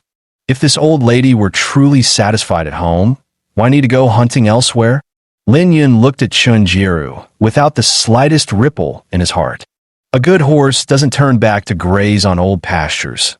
Whatever existed between him and Chunjiru had vanished the moment he witnessed her kissing Zhang Zaheo in public. Now that Lin Yun had inherited the Shinong legacy, his future was boundless. What kind of woman couldn't he find? To say nothing of others, the 7 Snow Whites in his WeChat group alone. Each of them far surpassed Chunjiru in every way. Take Bai Li, for instance. She was 10 times more vivacious than Chunjiru. Her looks, figure, poise, and family background all outshone Chunjiru's. Not to mention, she was several years younger. What did Lin Yun possibly see in Chunjiru? Her age? Her mediocre complexion? Lin Yun had made a pact with Suruwashi. Even Bai Li's advances had been declined. How could someone like Chunjiru even stand a chance? Chapter 15. Self-Humiliation. Therefore, even if Chunjiru were to offer herself for free, Lin Yun wouldn't have the slightest thought about her, let alone her wanting to borrow money. Lin Yun spoke bluntly. Chunjiru, don't even mention borrowing money. Even if you offer me 600,000, I wouldn't have the slightest interest in you. Lin Yun, are you really going to ignore our past affections? Lin Yun wasted no words. Don't let the door hit you on the way out. Chunjiru rose angrily and strode out. As soon as they returned home, Zhang Zaheo immediately asked, why were you out for so long? Chunjiru frowned and said, what else could it be besides my brother's matter? Since you wouldn't help, I had to borrow money from someone else. Did you manage to borrow it then? Let me make this clear first. Even if you borrow money, your brother's family will have to pay it back in the future. Chunjiru shook her head. Couldn't borrow any. It's tough getting loans these days. Zhang Zaheo pondered thoughtfully. Has that guy Lin really struck it rich? Must be, right? Might have really gotten to know some wealthy women. Chunjiru thought that with such impressive assets, this guy really might have what it takes to conquer those wealthy, beautiful socialites. Then let's get married. Maybe we shouldn't invite him? At worst, that guy would just laugh at us anyway. Chunjiru retorted, how can that work? If he hasn't made it big, it's the perfect chance to let him envy us. But if he really has succeeded, we'll just mend our relationship with him. Who knows, he might be able to help us out in our careers someday. Zhang Ziheo looked at Chunjiru suspiciously. Don't tell me you've rekindled your old feelings for him? Chunjiru declared righteously. How could that be? Ziheo, you're the only one in my heart. You're my first love and my ultimate destination. That Lin Yun was just a passing acquaintance. I merely wanted to use him. That evening, the company CEO said he was going drinking with a few friends and specifically invited Zhang Ziheo. Zhang Ziheo was thrilled. This was the CEO of his company, after all, and the CEO's friends must surely be important figures. Excited, he purposely dressed in his most expensive suit before heading out to join them. They had barely begun chatting when the CEO suddenly had to leave due to an urgent matter, leaving only Zhang Ziheo and one of the CEO's distinguished guests, Zhao Weiye, the young heir of the Johnson Group. Zhao Weiye looked at Zhang Ziheo and said, Hey, Xiao Zhang, I heard your wife has an ex-husband named Lin Yun. Zhang Ziheo nodded. That's right. Do you know Lin Yun? Zhao Weiye said fiercely, That bastard is about to marry the woman I love. How could I not know him? Zhang Ziheo immediately responded, Young Master Zhao, with your influence, dealing with that Lin Yun would be a piece of cake, wouldn't it? Zhao Weiye shook his head. The woman I love also has significant influence. Unless absolutely necessary, I don't want to resort to any underhanded methods. Then you mean, Zhao Weiye said lightly, Xiao Zhang, you're currently a manager at your company, right? Earning $500K a year. Exactly. Zhao Weiye looked at Zhang Ziheo and slowly shook his head. What a pity. With your current capabilities, the manager position is already your ceiling. Even if you work another 20 years, there's no hope of climbing any higher. You're absolutely right. Beyond a certain level, connections matter more than just ability. Zhao Weiye said with satisfaction. As long as you do me one favor, I guarantee you'll be promoted to director within a week, joining your company's upper management with an annual salary of $1 million. What do you think? What would you like me to help with? Zhao Weiye said slowly. Have your wife seduce her ex-husband. It'd be best to get evidence like videos to prove that guy is a scumbag. About to marry Ruoshi, yet still entangled with his ex-wife. Once Yun and Ruoshi's wedding begins, I'll have someone play this video right then and there. That bastard will be ruined, and his wedding with Ruoshi will become a joke. Zhang Ziheo's expression immediately darkened. Young Master Zhao, aren't you basically asking me to wear a cuckold's hat? I certainly wouldn't agree to that. Zhao Weiye sneered. Your wife was his ex. Whatever was going to happen already happened. What's the difference between 100 times and 101? Besides, the offer I'm giving you is to become a director with an annual salary of $1 million. With that kind of money, couldn't you have any woman you want? Keep the home fires burning while enjoying adventures outside. Just imagine how wonderful life could be. Their wedding is just days away, and you've only got one shot. Think carefully. But once the video is released, what will become of my wife's reputation? Being a director with $1 million annual salary. Compared to that, what does reputation even matter? Zhang Ziheo finally replied, Young Master Zhao, I'm truly tempted, but I don't know if my wife will agree. Let me go home and discuss it with her first. Fine. Give me a definite answer within 3 days. No problem. The phrase $1 million yuan annual salary held an immense attraction for Zhang Ziheo, and Zhao Weiye wasn't wrong about that. Chunjiru and Lin Yun had already crossed that line long ago. What difference did one more time or one less make? All the way home, Zhang Ziheo kept trying to convince himself in his mind. By the time he arrived, he had already made up his mind completely. Now he only needed to wait for Chunjiru to return from work so he could persuade her. Zhang Ziheo waited for about half an hour before Chunjiru finally returned home. Her complexion didn't look good, partly due to physical emptiness and unmet desires, and partly because of the money still needed for her younger brother's wedding. Her parents had no other solutions for this either. Chen Weilong had directly declared, Anyway, our family can only count on you now. If your brother can't get married because of you, we might as well consider ourselves daughterless. Perhaps Lin Yun should feel relieved now that he and Chunjiru were already divorced. Otherwise, The money Chen Haitao was short for his wedding would have fallen on both Lin Yun and Chun Jiru to bear. Honey, are you still upset about your brother's situation? Chun Jiru sat down and sighed. Yes, my parents said they'd sever ties with me if I can't get the money. Zhang Ziheo's face darkened a little. Aren't your parents going too far? Is the son their flesh and blood, while the daughter was adopted, or something? Chun Jiru waved her hand dismissively. They raised me with great difficulty. I really ought to help out the family. Zhang Zhou listened to Chun Jiru's brother-worshipping ideas, shook his head, and said, Honey, if there were a way to solve your brother's marriage issues while also putting that Lin Yun guy back in his place. At the same time, your husband's career will also reach new heights, straight into the company's upper echelons. 3 birds with 1 stone. All it takes is a small sacrifice from you. So will you do it? Chun Jiru looked at Zhang Ziheo excitedly. Such a good opportunity? Of course I'll do it. Why wouldn't I? Zhang Ziheo hesitated for a moment before saying, Let me tell you, that guy Lin Yun has latched onto a wealthy woman and will be getting married soon. Now, this rich woman has a suitor who's very unhappy with Lin. He wants to sabotage the wedding. If their marriage falls through, Lin Yun will naturally lose his meal ticket and be knocked back down to his worthless self. And that suitor even promised me a promotion to deputy director with an annual salary of $1 million. If I were making $1 million a year, the few $100,000 your brother needs for his wedding wouldn't be a problem at all. I'd cover that money for him. Chapter 16. Rejection. But how can we ruin their wedding? Zhang Ziheo said slowly. It's simple. You seduce Lin Yun, sleep with him, and best if you can film the whole process. Then publicly screen it during Lin Yun and that rich woman's wedding ceremony. Rich people care deeply about face. With Lin Yun making such a disgraceful scene, of course they'd never let him marry into their wealthy family anymore. Chun Jiru's expression darkened. She abruptly grabbed the teacup from the table and flung its contents violently into Zhang Ziheo's face. Then, she angrily said, Zhang Ziheo, you bastard, you want me to seduce Lin Yun? Have you no shame? Although Chun Jiru had already tried to seduce Lin Yun herself, she could entertain such thoughts, but Zhang Ziheo was not allowed to.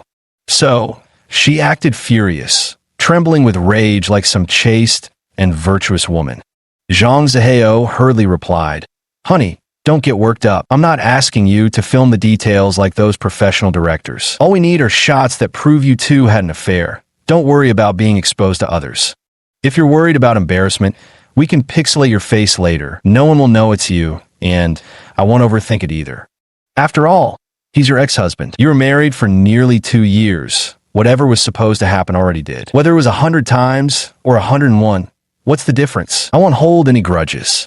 Think about it yourself. With just this tiny, insignificant price to pay, your brother gets the money for his wedding, your husband, me, gets promoted to director with a future annual salary of $1 million, and your ex-husband gets knocked back to square one, never able to act high and mighty in front of us again. Doesn't that sound like a bargain? Chun Jiru had long been tempted. In fact, she was even looking forward to a friendly exchange in bed with Lin Yun. After all, Zhang Ziheo was far inferior to Lin Yun, and she had her own needs too. What's more, this was something done with her husband's consent, an affair by command, so to speak. Going along with it would bring substantial benefits. Just listening to Zhang Ziheo's description made her blush. Of course, she still had to put on a show of restraint. You've got everything neatly arranged, my brother, yourself, and even my ex-husband. But what about me? Where do I come into this? Seeing Chun Jiru tempted, Zhang Ziheo grinned. What's mine is yours, isn't it? I can do this, but you'll have to hand over your salary card to me for safekeeping. Otherwise, after you get promoted and get a raise, you might look down on your worn-out wife and start chasing after younger girls. Zhang Ziheo replied without hesitation, Deal. You're the lady of the house anyway. The financial power should naturally be yours to manage. With their pact fully settled, Chun Jiru was now tasked with her mission to have an affair and destroy Lin Yun's marriage. Although Chun Jiru had been rejected by Lin Yun once before, she believed it was only because she had asked to borrow money from him that he refused. This time, she was offering it unconditionally. She was confident Lin Yun wouldn't turn her down. Soon enough, Zhang Ziheo drove Chun Jiru to the residential complex where Lin Yun lived. Chunjiru had hidden a miniature camera in her clothes and would capture all the necessary footage later. After taking it back for editing and adding some mosaics, it would be ready for use at Lin Yun's wedding. Once everything was prepared, Chunjiru knocked on the door. After a brief wait, it opened, revealing Lin Yun, who had already packed most of his belongings into a large suitcase. "What are you doing here?" Lin Yun sat on the sofa, eyeing the unexpected visitor. Chunjiru closed the door and walked up to Lin Yun. "Lin Yun, are you moving out?" she asked. "Yeah, you see my girl. How could I keep living in a place like this after being with her?" Chunjiru's expression shifted slightly. Lin Yun interrupted. "If you're here to borrow money again, don't even bother speaking." Chunjiru explained, "I'm not here to borrow money. I just feel really bad about what happened. I want to make it up to you. You can ask me to do anything." Lin Yun stared straight at Chunjiru. "Do anything? Really? Of course. All right, then help me pack my clothes into the suitcase." Lin Yun was full of energy and vigor, but when it came to tidying up and organizing, women were naturally more skilled. He was already starting to feel annoyed by the task. Chunjiru, who was buttoning up her blouse, froze mid-motion. "What? You want me to pack my clothes?" "Of course, what did you think? Why are you unbuttoning your clothes?" Chunjiru's expression changed slightly before she said, "Lin Yun, I can pack your clothes for you. Why don't we do something more enjoyable first?" Lin Yun smiled. "Chunjiru, did you come here specifically to seduce me? To be honest, Zhang Zihao is no real man. I really miss the days we spent together." Lin Yun shook his head and said, "I pity you, but the truth is I'm someone else's husband now, and you have your own husband too. I'm not like you, married yet flirting with an old flame at the reunion. I will stay true to my vows. Darling, it's just you and me here. No one would know even if we did it. Don't you want revenge after Zhang Zihao stole me from you? Cuckolding him would be the sweetest payback." Lin Yun remained unmoved. "Zhang Zihao didn't snatch you away because he's exceptional. It's simply because you were unfaithful to our relationship. Even if you talk yourself hoarse today, I have zero interest in you. Get lost and stop loitering here. For old time's sake, can't you satisfy me just once? No. A single toe of my wife has more charm than your entire being. I'd have to be out of my mind to keep dragging this out with you." By the doorway, Suruoshi's lips curled into a faint smile. Lin Yun's unwavering resistance to temptation and his praise for her left her thoroughly pleased. She had come this time to discuss taking wedding photos with Lin Yun, but never expected to overhear his conversation with Chunjiru at the door. Lin Yun's loyalty toward marriage left Suruoshi deeply satisfied.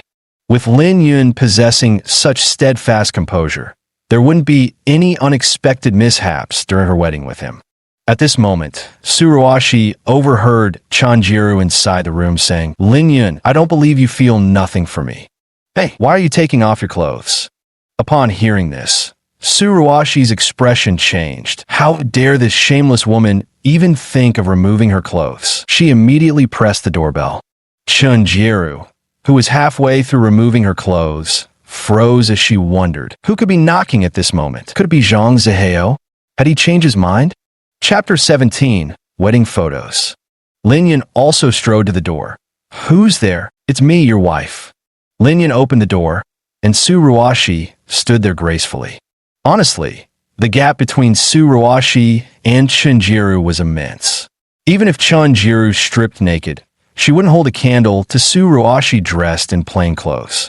Suruoshi wore a form-fitting off-the-shoulder dress, showcasing her flawless curves while revealing her snow-white shoulders and slender legs. She looked immaculately beautiful, radiant beyond compare. Chunjiru certainly hadn't forgotten her purpose. She had come to seduce Lin Yun and sabotage their relationship. Seeing that the visitor was Suruoshi, Chunjiru immediately loosened her clothes a little, trying to fake the appearance that she and Lin Yun had just been intimate. Suruoshi watched Chunjiru's movements and walked over to her with her long, fair legs. Suruoshi had an overwhelming presence, completely outshining Chunjiru in looks, figure, and poise. Standing together, the contrast between them was like that of a white swan and an ugly duckling.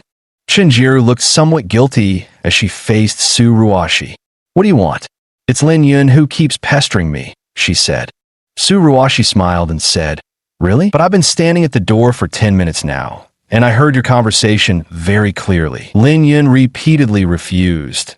Yet you, a married woman, kept seducing him incessantly. Have you no shame at all?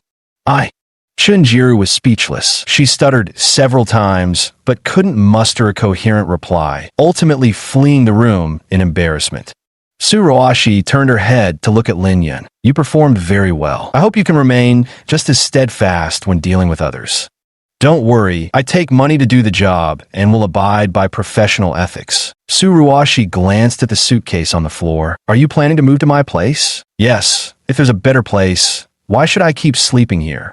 Ruoshi nodded. "You can move in tomorrow. Today, come with me first to take our wedding photos. We'll need to prepare the wedding venue in a few days." "All right." On the other side, Chunjiru fled back to the car in a disheveled state. Zhang Zihao immediately asked, "So, did it work?" Chunjiru had been up there for nearly 10 minutes. By his calculations, that was more than enough time to get the job done. Chunjiru rolled her eyes at Zhang Zihao. "Do you think Lin Yun is like you? If Lin Yun really wanted anything to happen, you'd be waiting here for at least an hour." After a pause, Chunjiru added, "He turned me down." Zhang Zihao's expression changed. "How could that be? You're his ex-wife. Doesn't he feel anything at all?" As the two were speaking, they saw Lin Yun and Ruoshi emerging from the elevator one after another. Zhang Zihao first glanced at Chunjiru beside him, then looked at Ruoshi walking alongside Lin Yun. He also realized that it was perfectly natural for Lin Yun to feel no attraction towards Chunjiru. Watching the two walk away, Zhang Zihao slammed the steering wheel in frustration. Chunjiru's failed attempt to seduce Lin Yun cost him everything. His director position, his million-yuan annual salary, all of it gone in an instant. Ruoshi chose a well-known wedding planning company. If nothing else, their wedding gowns were exceptionally beautiful. Lin Yun and Ruoshi opted for a total of 3 styles: the nostalgic Republic-era style, the traditional Chinese style, and the luxurious British style. The Republic of China style wedding photos didn't turn out very well because the clothing characteristics of this period were introverted, subtle, elegant, and traditional. Ruoshi had an excellent figure, particularly with her prominent bust, which made the photos look rather unflattering, so they were discarded. There's no issue with either Chinese style or British style. The former features a long trailing phoenix crown and cape, exuding an air of elegance, luxury, and high-end sophistication when worn, with majestic presence. As for the British-style wedding dress, there's even less to say.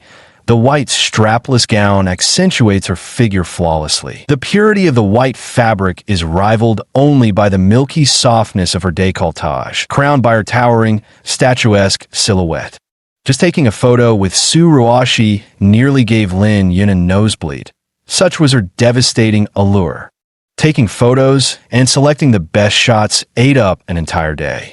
By the time they finished, it was already past 9 in the evening. After Ruoshi dropped Lin Yun back home, she drove off. It was too late to continue moving today. Lin Yun felt somewhat exhausted after taking photographs all day long. After eating a light meal, he quickly fell asleep. However, just past 11, Lin Yun was awakened by a loud banging noise. He opened his eyes with an expression of displeasure. No one would be happy being woken up when they're sound asleep. Lin Yun glanced at the time. It was almost midnight. What on earth was going on upstairs? At that moment, the thumping sound came again, and this time Lin Yun recognized it. It was the sound of a child upstairs bouncing a basketball in their room.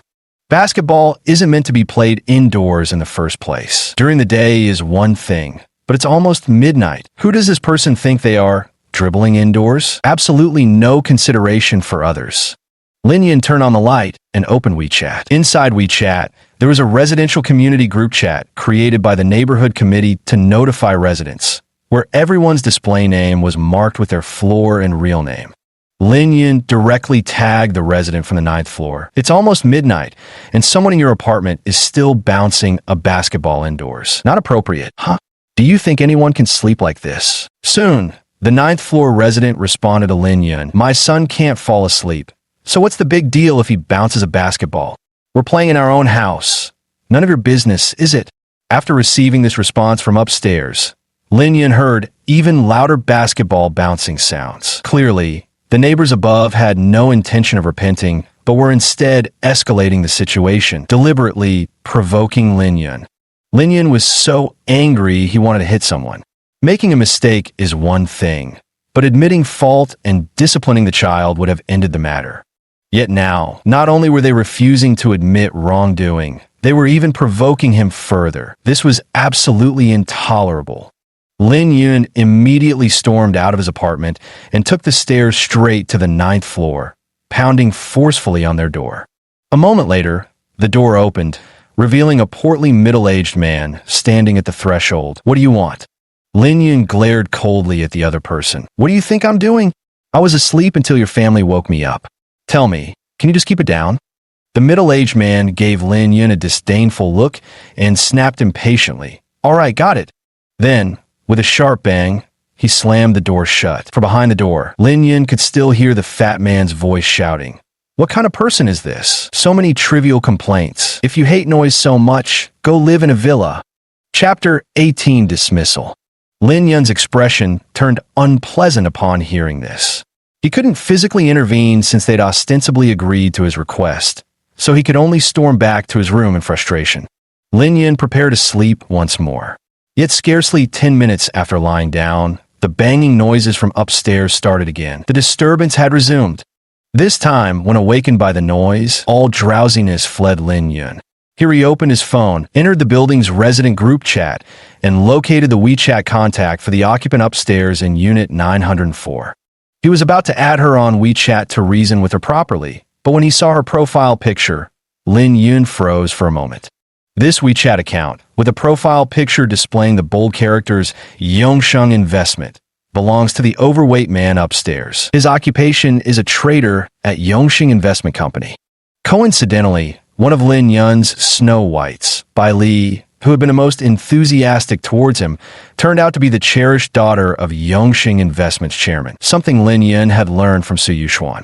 The family upstairs, domineering and unreasonable, had been tormenting him late into the night with no remorse. Maybe it was time to fight fire with fire? Lin Yun pondered and found it perfectly justified. Since they wouldn't let him sleep at this ungodly hour, why not return the favor? Then I'll make the breadwinner of your family lose his job, so you won't be able to sleep well every night. The noise upstairs didn't stop until after 2 o'clock, and Lin Yun finally fell asleep past 3. The next morning, Lin Yun called Bai Li. She was overjoyed when she answered. "Brother Lin changed his mind? Do you want to ask me out?" Lin Yun replied, "Li, I need to ask you a favor." "Big brother Lin, just say the word, and I'll help with anything." Lin Yun recounted what had happened the previous day, then said, "Xiao Li, I had a terrible night's sleep because of this jerk. I'll send you his WeChat details later. Could you do me a favor and make sure this guy gets fired from your family's company?" Bai Li immediately replied, "Of course, no problem, but I have one condition. You have to watch a movie with me, just the two of us. No inviting anyone else." Thinking back to the smug expressions of that family last night, Lin Yun growled, "Deal, I agree." To teach this family a lesson, Lin Yun went all out, even willing to sell his charms. "Wait for my good news." Lin Yun sent the information about that WeChat account to Bai Li, who went straight to her family's company and found one of the vice presidents, a woman in her 40s. "Andy Zhang, do you know this guy?" Vice President Zhang replied, "Of course I know him. Ma Yang, one of our company's traders." "What? Has he offended you?" Bai Li said furiously. "Exactly right. He has offended me. I want him to pack up and get out. No problem with that, is there?" Vice President Zhang smiled. "If you say so, Miss Bai, then there's naturally no place for him at Yongsheng Investments. I'll have him come over right away to complete the resignation formalities." "Thank you, Andy Zhang." "You're welcome." 10 minutes later, Ma Yang arrived at Vice President Zhang's office. Gone was his arrogant demeanor from yesterday. Now dressed in a suit, he kept his head slightly bowed, exuding an air of quiet deference that made him seem like an honest man. At the same time, Ma Yang felt a secret delight in his heart. Why would the deputy general manager seek him out? Could it be that his recent performance had been outstanding, warranting a promotion and raise? Ma Yang's financial situation was modest. His family carried a mortgage and had a child in school. Fortunately, he had worked at Yongsheng Investment for nearly a decade, gaining some seniority that now earned him a decent salary of 10,000 yuan. While this allowed him to barely sustain the household, money remained tight. If I could take one more step up the ladder and get a raise to around 15,000, my monthly expenses would be more than covered, and I could even save some money. So while Ma Yang appeared composed on the surface, inwardly he was quite excited, waiting for news of his promotion. "You're Ma Yang, right? As of today, you're fired." The moment Vice President Zhang said these words, Ma Yang's face fell. "Vice President Zhang, I've been diligent and dedicated in my position. On what grounds are you firing me?" Bailey looked at Ma Yang and said bluntly, "If I don't like you, I'll fire you. The company belongs to my family. Do I need a reason to dismiss you?" Ma Yang clenched his teeth and said, "No matter what, you owe me an explanation.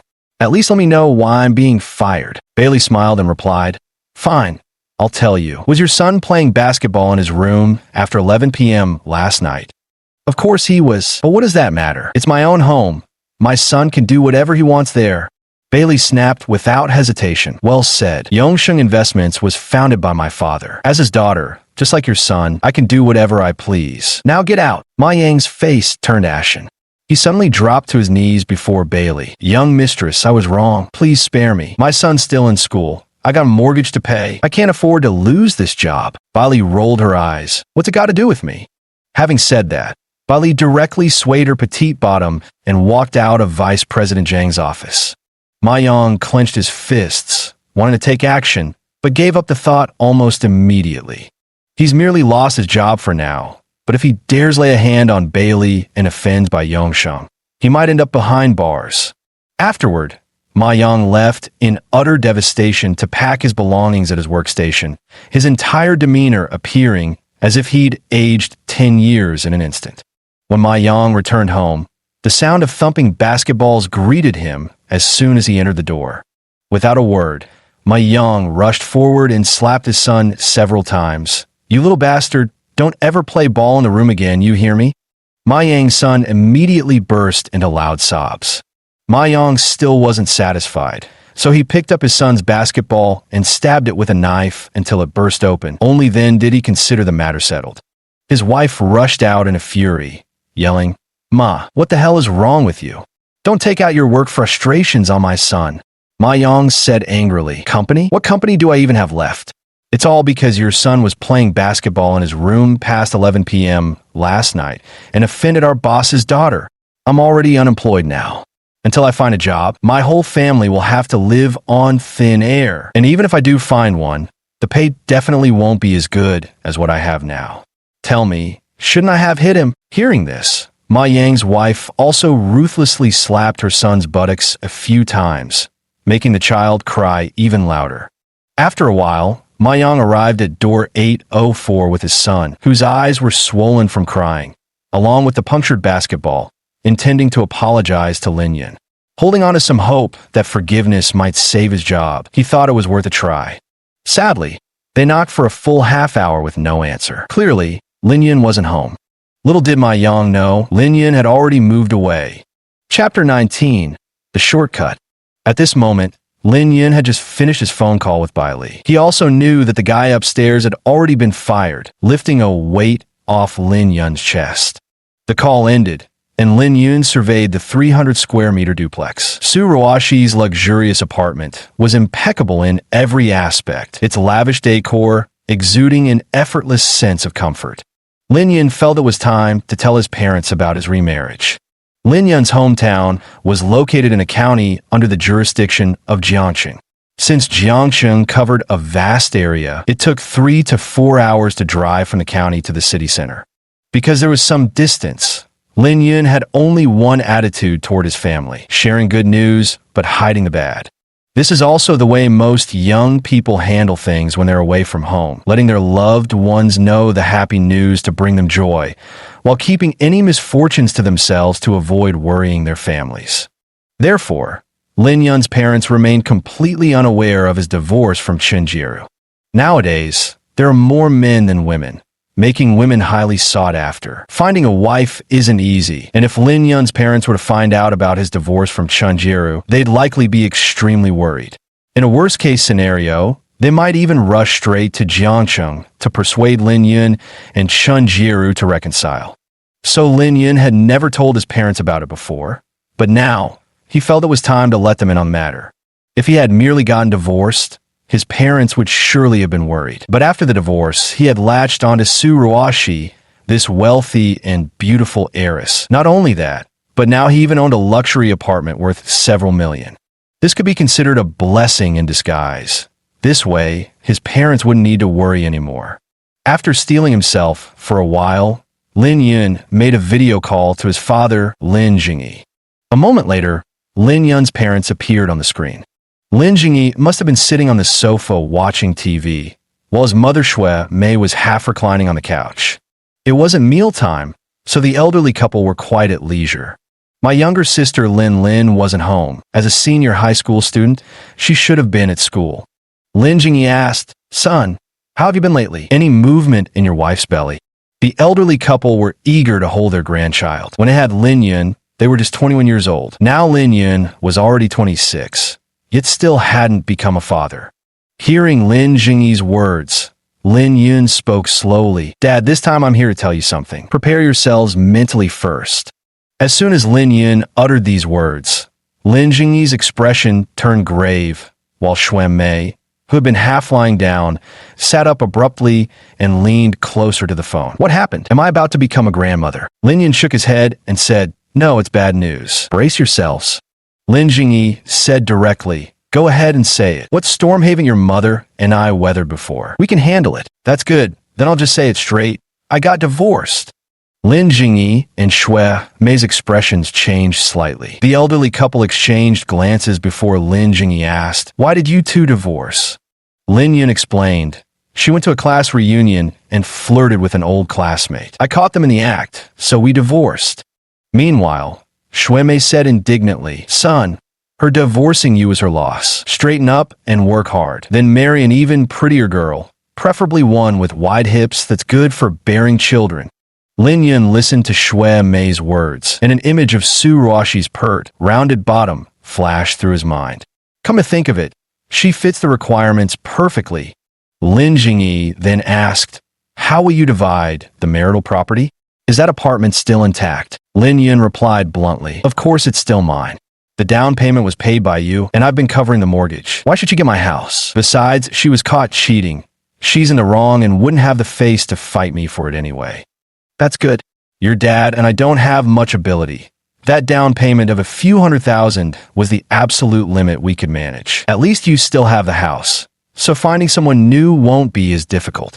Nowadays, getting married means not lacking a house, a car, or money. None can be missing, with the house being the most crucial and the costliest of all." Lin Yun's house was saved. Although there was still a mortgage to pay, at least it wouldn't be as difficult for him to find someone new now. Hearing his father's words, Lin Yun replied, "Dad, I've already found someone." "That fast? What's her character like? What does her family do? And how does she look?" After a moment's thought, Lin Yun said, "Her character is fine, and her family is quite well off. In fact, we're not even married yet, and she's already given me a 300 square meter luxury flat. I'm in that apartment right now." With that, Lin Yun spun his phone around, capturing a rough overview of the room. "A 300 square meter penthouse for me? Seriously?" Lin Yun responded directly, "Of course it's real. Just wait a moment." After a short while, Lin Yun brought out the previously transferred property deed for his parents to examine. No one usually forges real estate certificates. It's illegal to do so. Lin Jingyi and Shui Mei also knew their son wouldn't do such a thing. Clearly, the house was genuine. Lin Yun continued, "Mom, Dad, this apartment is a full 300 square meters, 7 bedrooms, 3 living rooms, and 4 bathrooms. It's more than enough for you to live comfortably in Jiang City. If you have time, you could come stay for a while." The couple exchanged a glance. Lin Jingyi declined. "Son, your sister's college entrance exams are coming up soon. We won't visit for now. After the exams are over, we'll come to Jiang City to see you." "All right, no need to worry about me. Things will only get better from here on out." Though Lin Yun and Su Ruoshi's marriage was only in name, once Su Ruoshi's goal was achieved, they would likely have to divorce. Even so, The $6 million house was real, and the legendary Shinong inheritance Lin Yun had obtained was even more real. The future was bright. After exchanging a few more words with his parents, Lin Yun ended the video call. The call had ended, leaving both Lin Jingyi and Xuan Mei with grim expressions. Xuan Mei sighed. It's all our fault for being useless that our son ended up on this path. Lin Jingyi shook his head and said, I respect my son's choice. If he doesn't want to strive hard, then let him take a shortcut. Xuan Mei looked heartbroken. But is this shortcut really worth taking? Someone who can gift our son a 300 square meter luxury apartment probably weighs no less than 300 pounds. The couple had also been online and seen plenty of stories. Now that their son had divorced and was directly gifted a 300 square meter luxury apartment, it was obvious Lin Yun had married into money. And wealthy women of this sort were clearly the kind of hideously obese pigs that made men want to kick them flying at first sight. They had even watched wedding videos like this before. The groom looking dashing and handsome in his 20s, a fine figure of a man, while the bride was 30 or 40, or even older, looking like a pig, utterly hideous. So hefty, she could probably squash the groom to death just by sitting on him. On their wedding day, the bride was overjoyed, while the groom looked utterly lifeless. Beside them stood a red sign listing various dowry items: a sports car, a luxury villa, $880,000 in cash, and so on. How capable their own son truly was. Were they, as parents, not fully aware? The elderly couple concluded that Lin Yun simply didn't want to work hard anymore, hence choosing to marry a wealthy but unattractive woman. Lin Jingyi, who spent more time on his phone, even conjured up a vivid mental image: a terrifyingly ugly, overweight woman wielding a steel scrubber, cackling as she advanced toward their trembling son. Then, Lin Jingyi said, since he's made this decision, I respect his choice. Who would have thought our son could be so ruthless? What about attending our son's wedding on the 8th of next month? I'm afraid it might be too painful to watch. Lin Jingyi also sighed. Let's think it over again. Chapter 20. Watching a movie. Lin Jingyi spoke while looking down at himself. Though nearly 50, his regular workouts had maintained his figure quite well, and the marks left by time on his face only added to his masculine charm. Lin Jingyi considered himself quite the heartthrob for married women. What if he attended his son's wedding and ended up catching the eye of that devilish daughter-in-law? What would he do then? To be fair, it was also Lin Yun's fault. He kept showing off his luxury apartment, but forgot to mention Su Ruoshi's stunning looks and figure. That's what led to this misunderstanding in the first place. After hanging up the phone, Lin Yun sent a WeChat message to Su Ruoshi. Boss, I asked a female friend for a favor and promised to watch a movie with her. Is that okay?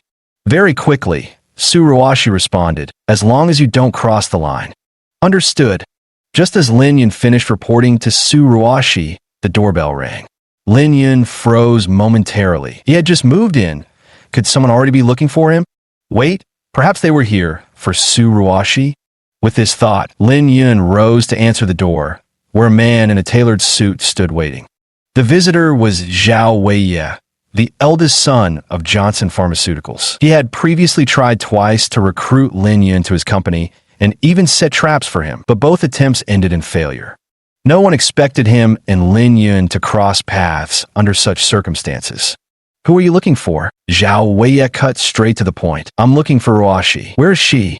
Lin Yun looked at Zhao Weiye and said, she's not here. I'm her husband. If you have something to say, you can say it to me. Zhao Weiye had originally intended to keep up appearances, but upon hearing this, he couldn't hold back anymore. Someone like you dares to marry Ruoshi? You're daydreaming. Lin Yun sneered contemptuously. Idiot, do I need to pull out our marriage certificate for you? You. Lin Yun completely ignored Zhao Weiye, slamming the door shut with a bang, nearly hitting Zhao Weiye's nose against it. Zhao Weiye's face turned livid with rage. Lin, you bastard, I'll make sure you regret this. After spitting out that threat, Zhao Weiye stormed off with a darkened expression. Around 6 o'clock in the evening, Lin Yun and Bai Li arrived at a cinema. But when they entered, Lin Yun froze in surprise.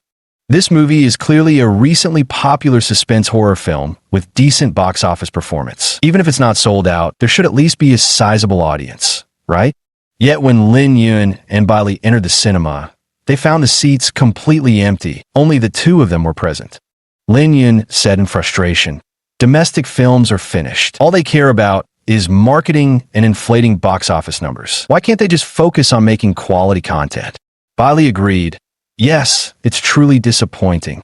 She said it with a smile, but inwardly, she was laughing to herself. How many people could this theater even hold at full capacity? Without hesitation, she paid to book the entire cinema, forcing other moviegoers to cram into different screening rooms. That's why this particular auditorium was empty except for the two of them. Before Bailey, she was genuinely drawn to Lin Yun, a hero saving a beauty. This had always been the most romantic way for a man and woman to meet since ancient times. Although Lin Yun had saved Su Yuxuan at the time, Bailey also felt deeply moved. Having never experienced romantic feelings before, she had already developed profound affection for Lin Yun, which was why she had been so proactive earlier. This time, she seized the opportunity to book the entire theater for the movie, hoping to take her relationship with Lin Yun to the next level. Bailey had chosen a horror movie precisely because it made it easier for her to take advantage of the situation. Soon, the movie officially began, but still no one entered. Lin Yun had no idea there were two security guards stationed outside the screening room. Bailey had spent a fortune to rent out the entire theater, so she couldn't be disturbed. She even paid the staff to turn off the surveillance cameras in the screening room, lest their uncontrollable passion be broadcast live for others to see. As the movie began, Bailey gradually got immersed in the plot. At every frightening scene, she would burrow into Lin Yun's arms, taking the opportunity to explore every inch of his chest and abdominal muscles. Due to practicing the Shinnom scripture, Lin Yun's physique underwent a tremendous transformation, now boasting a perfectly sculpted figure with an exquisite touch. Lin Yun couldn't help but laugh and cry. "Shaoli, if you're scared, just say you're scared. Why do you keep pinching my flesh like that?" Bailey's face instantly turned red. "I like you, that's all. But I'm already married, and we're holding the wedding ceremony on the 8th of next month. We're not suited for each other." Bailey said straightforwardly, "I know, you're marrying Su Yuxuan's cousin. I also know there's no love between you. She's only marrying you to claim her inheritance, so I still have a chance." Lin Yun could only reply, "I made an agreement with Su Ruoxi. Until our divorce is finalized, I can't engage in any ambiguous relationships with the opposite sex. I'm sorry." Bailey said angrily, "How could this woman be like this? Squatting on the toilet, but not doing her business." Bailey also hurriedly said, "I'm sorry, Brother Lin. I didn't mean it that way. I didn't mean to say you were the toilet. It's fine. I should thank you instead. You vented my anger for me. Then once you're divorced, can we be together?" Lin Yun looked into Bailey's eager eyes and slowly uttered two words, "You may." No one can resist a sweet and adorable cute girl, though cuteness pales in comparison to sexiness. However, that alluring Su Ruoxi merely treated Lin Yun as a tool, and Bailey regarded Lin Yun as a treasure, so Lin Yun naturally wouldn't reject her either. Besides, Bailey not only had a baby face, but was also only 19 years old. There was still plenty of room for growth, and her future looked promising. Bailey was so overjoyed by Lin Yun's answer that she nearly leaped into the air. Unable to contain herself, she planted an enthusiastic kiss right on his cheek. Lin Yun wiped his face and said, "This must not happen again. I have to keep my word. At least before the divorce is finalized, we can't cross the line." Bailey said adorably, "Next time I'll definitely resist." By the time the movie ended, it was already past 9. Just as Lin Yun and Bailey stepped out of the cinema, they spotted Su Ruoxi's Maserati. Although Lin Yun had verbally agreed, Su Ruoxi still couldn't shake her unease. What if Lin Yun couldn't resist temptation and ended up checking into a hotel with someone? If evidence got captured, her wedding plans would be completely ruined. So she drove over to pick up Lin Yun. Bailey saw Su Ruoxi and proudly walked up to her, saying fiercely, "Su Ruoxi, big brother Lin is mine. I'll snatch him back sooner or later." Despite wanting to appear fierce, her cuteness overshadowed her attempt. Her aggressive demeanor came off more like a harmless pout, failing to intimidate anyone. Su Ruoxi reached out and ruffled the stray hair on Bailey's head, chuckling, "Little girl, are you even an adult yet? Trying to steal my man?" Bailey glanced at Su Ruoxi's ample bosom and felt a twinge of defeat. How on earth did this woman grow so generously? Did she eat fertilizer or something? Chapter 21: The Banquet. Suruwashi turned to look at Lin Yun again. I never thought you'd go after such a young girl. Looks like you're aiming for at least 3 years in prison. Bailey retorted. What young girl? I'm already 19. I could get married next year. Suruwashi glanced at Bai Li and said, we'll deal with next year's matters when they come. Lin Yun, get in the car. Brother Lin, goodbye. Goodbye. With that, Lin Yun got into Suruwashi's car. As she drove, Suruwashi said, tomorrow I'm attending a charity banquet. I'll introduce you to some of my friends then. Make sure to behave well tomorrow. Don't drop the ball. Lin Yun immediately responded, don't worry, I absolutely won't drop the ball. By the way, where's the charity banquet being held? Hongtu Building. The next day, at the top floor of Hongtu Tower, Suruwashi and Lin Yun walked arm in arm as they attended the charity banquet. Lin Yun was dressed in the branded clothes Suruwashi had bought for him. As the saying goes, clothes make the man. The ensemble worth 6 figures, combined with Lin Yun's already handsome features and well-proportioned physique, made him appear like a refined nobleman, now even more perfectly matched to Suruwashi standing beside him. Among the crowd, many young heirs of wealthy families glared at Lin Yun with venomous eyes. Suruwashi came from a prestigious family, blessed with flawless beauty and an impeccable figure. Among the wealthy second-generation elites in Jiangsheng, she had countless admirers, Zhao Weiye being merely one of them. What's more, Tianqing Real Estate was founded by Suruwashi's own grandfather. Even though Su Tianqing currently holds the reins, Suruwashi remains the legitimate heir. These wealthy heirs, if they could marry Suruwashi, given her status as the legitimate heir and combined with their own influential backing, they could easily wrest away more than half of Tianqing Group's assets from Su Tianqing's hands. And since Suruwashi has no brothers, wouldn't the assets they seize eventually all fall into their possession? Thus, marrying Suruwashi would come with a dowry of majority shares in Tianqing Group. Not to mention, she's a stunning beauty herself. How could suitors ever be in short supply? But now, Suruwashi had already been taken by some unknown guy and walking together with him. The gazes of those wealthy heirs were practically murderous as they glared at Lin Yun. Lin Yun remained perfectly composed. He walked side by side with Suruwashi, greeting some of her friends and elders they encountered. After making a round through the banquet hall, Lin Yun and Suruwashi finally took seats at a table where 2 familiar faces awaited, Su Haoyu and Su Yuxuan. Originally, Lin Yun had Su Haoyu seated to his left and Suruwashi to his right. However, when Su Yuxuan saw Lin Yun take a seat, she immediately switched places with Su Haoyu and sat down beside Lin Yun. I heard you want to see a movie with Bai Li? Aren't you afraid my cousin might get jealous? Su Yuxuan glared at Lin Yun with an accusatory expression, clearly ready to demand answers. Lin Yun explained, Xiaoli has done me a huge favor, so I'm fulfilling the promise I made to her.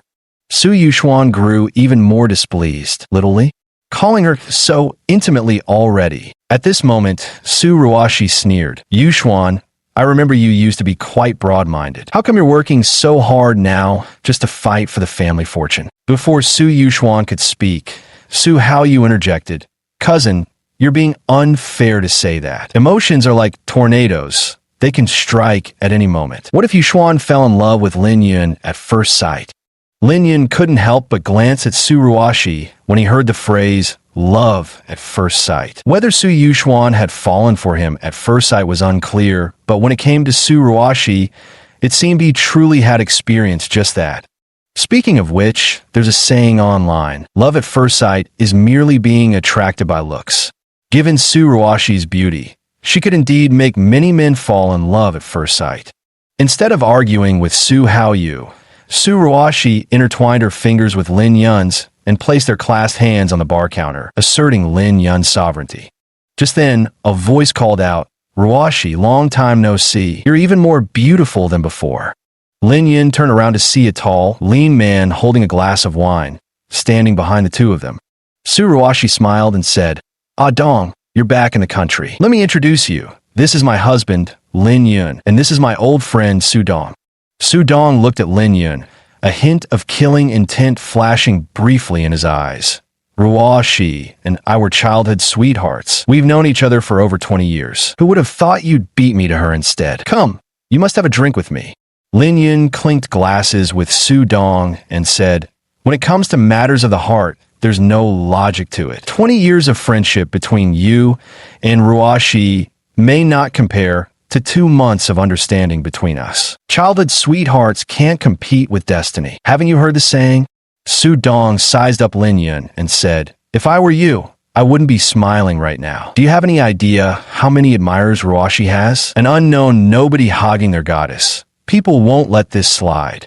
So what? Are they actually going to jump out and hit me in front of all these people? Lin Yun had barely finished speaking when a drunken voice rang out. You bastard! Who the hell do you think you are? What makes you think you're good enough to be with Ruashi? Answer me. Chapter 22, Bloody Disaster. A tall, burly figure came charging toward Lin Yun.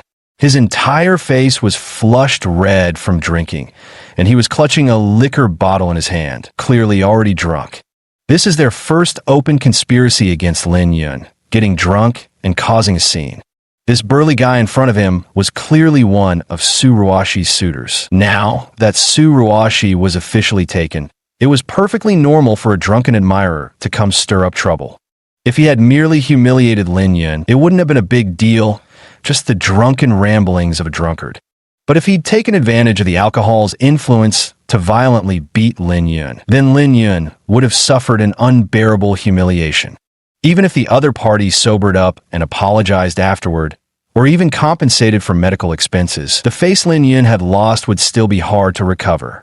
This is an overt scheme, and what's more, it's nearly impossible to counter. You can never wake someone who's pretending to sleep, and the same goes for someone feigning drunkenness.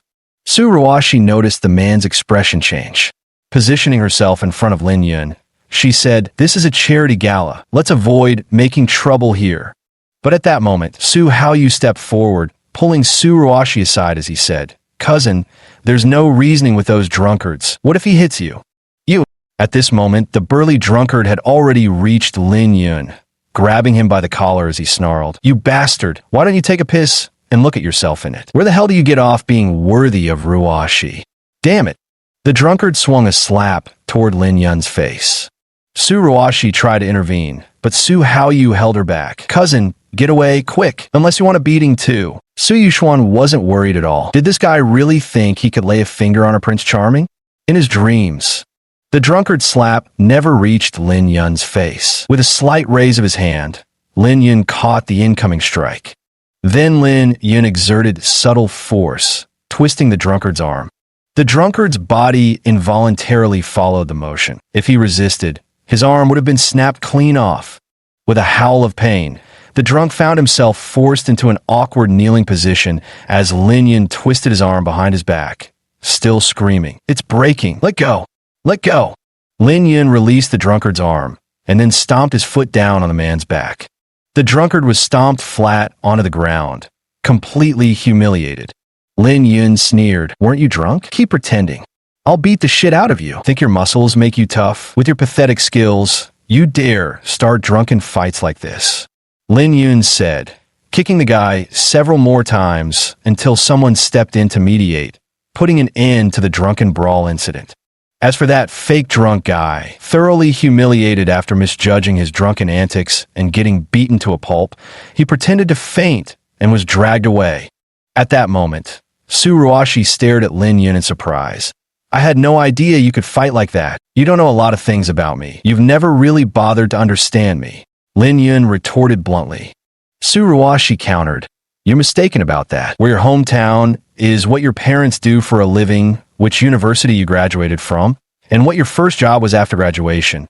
I know all these details perfectly well. Does that still count as not knowing you? Lin Yun paused for a moment, then said, what you know about me is just superficial. For example, you had no idea how skilled I am in combat. That's true, she admitted. At this moment, Su Ruashi felt a faint interest stirring towards Lin Yun. From what she knew of Lin Yun, he was an utterly unremarkable young man. Born in a small county town, Lin Yun had above-average academic performance, came from an ordinary family, and worked reasonably hard, neither a fool nor a genius. He scored well on the college entrance exams and got into a decent Tier 1 university.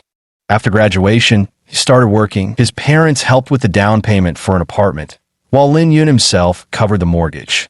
More than 20 years passed in this mundane manner. His life was far too mediocre. Because of this, once Su Ruoshi learned about Lin Yun, she decisively rejected the arranged marriage while her grandfather Su Tiansheng was still alive. She had no desire to spend her life with someone so utterly average. But judging from how effortlessly Lin Yun just took down that drunkard, it seems I might have misjudged him. He's clearly not as mediocre as I thought.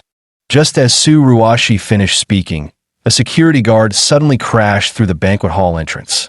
An arrow had pierced his back and protruded from his chest. He struggled briefly, blood gushing from his mouth and nostrils, before swiftly collapsing dead.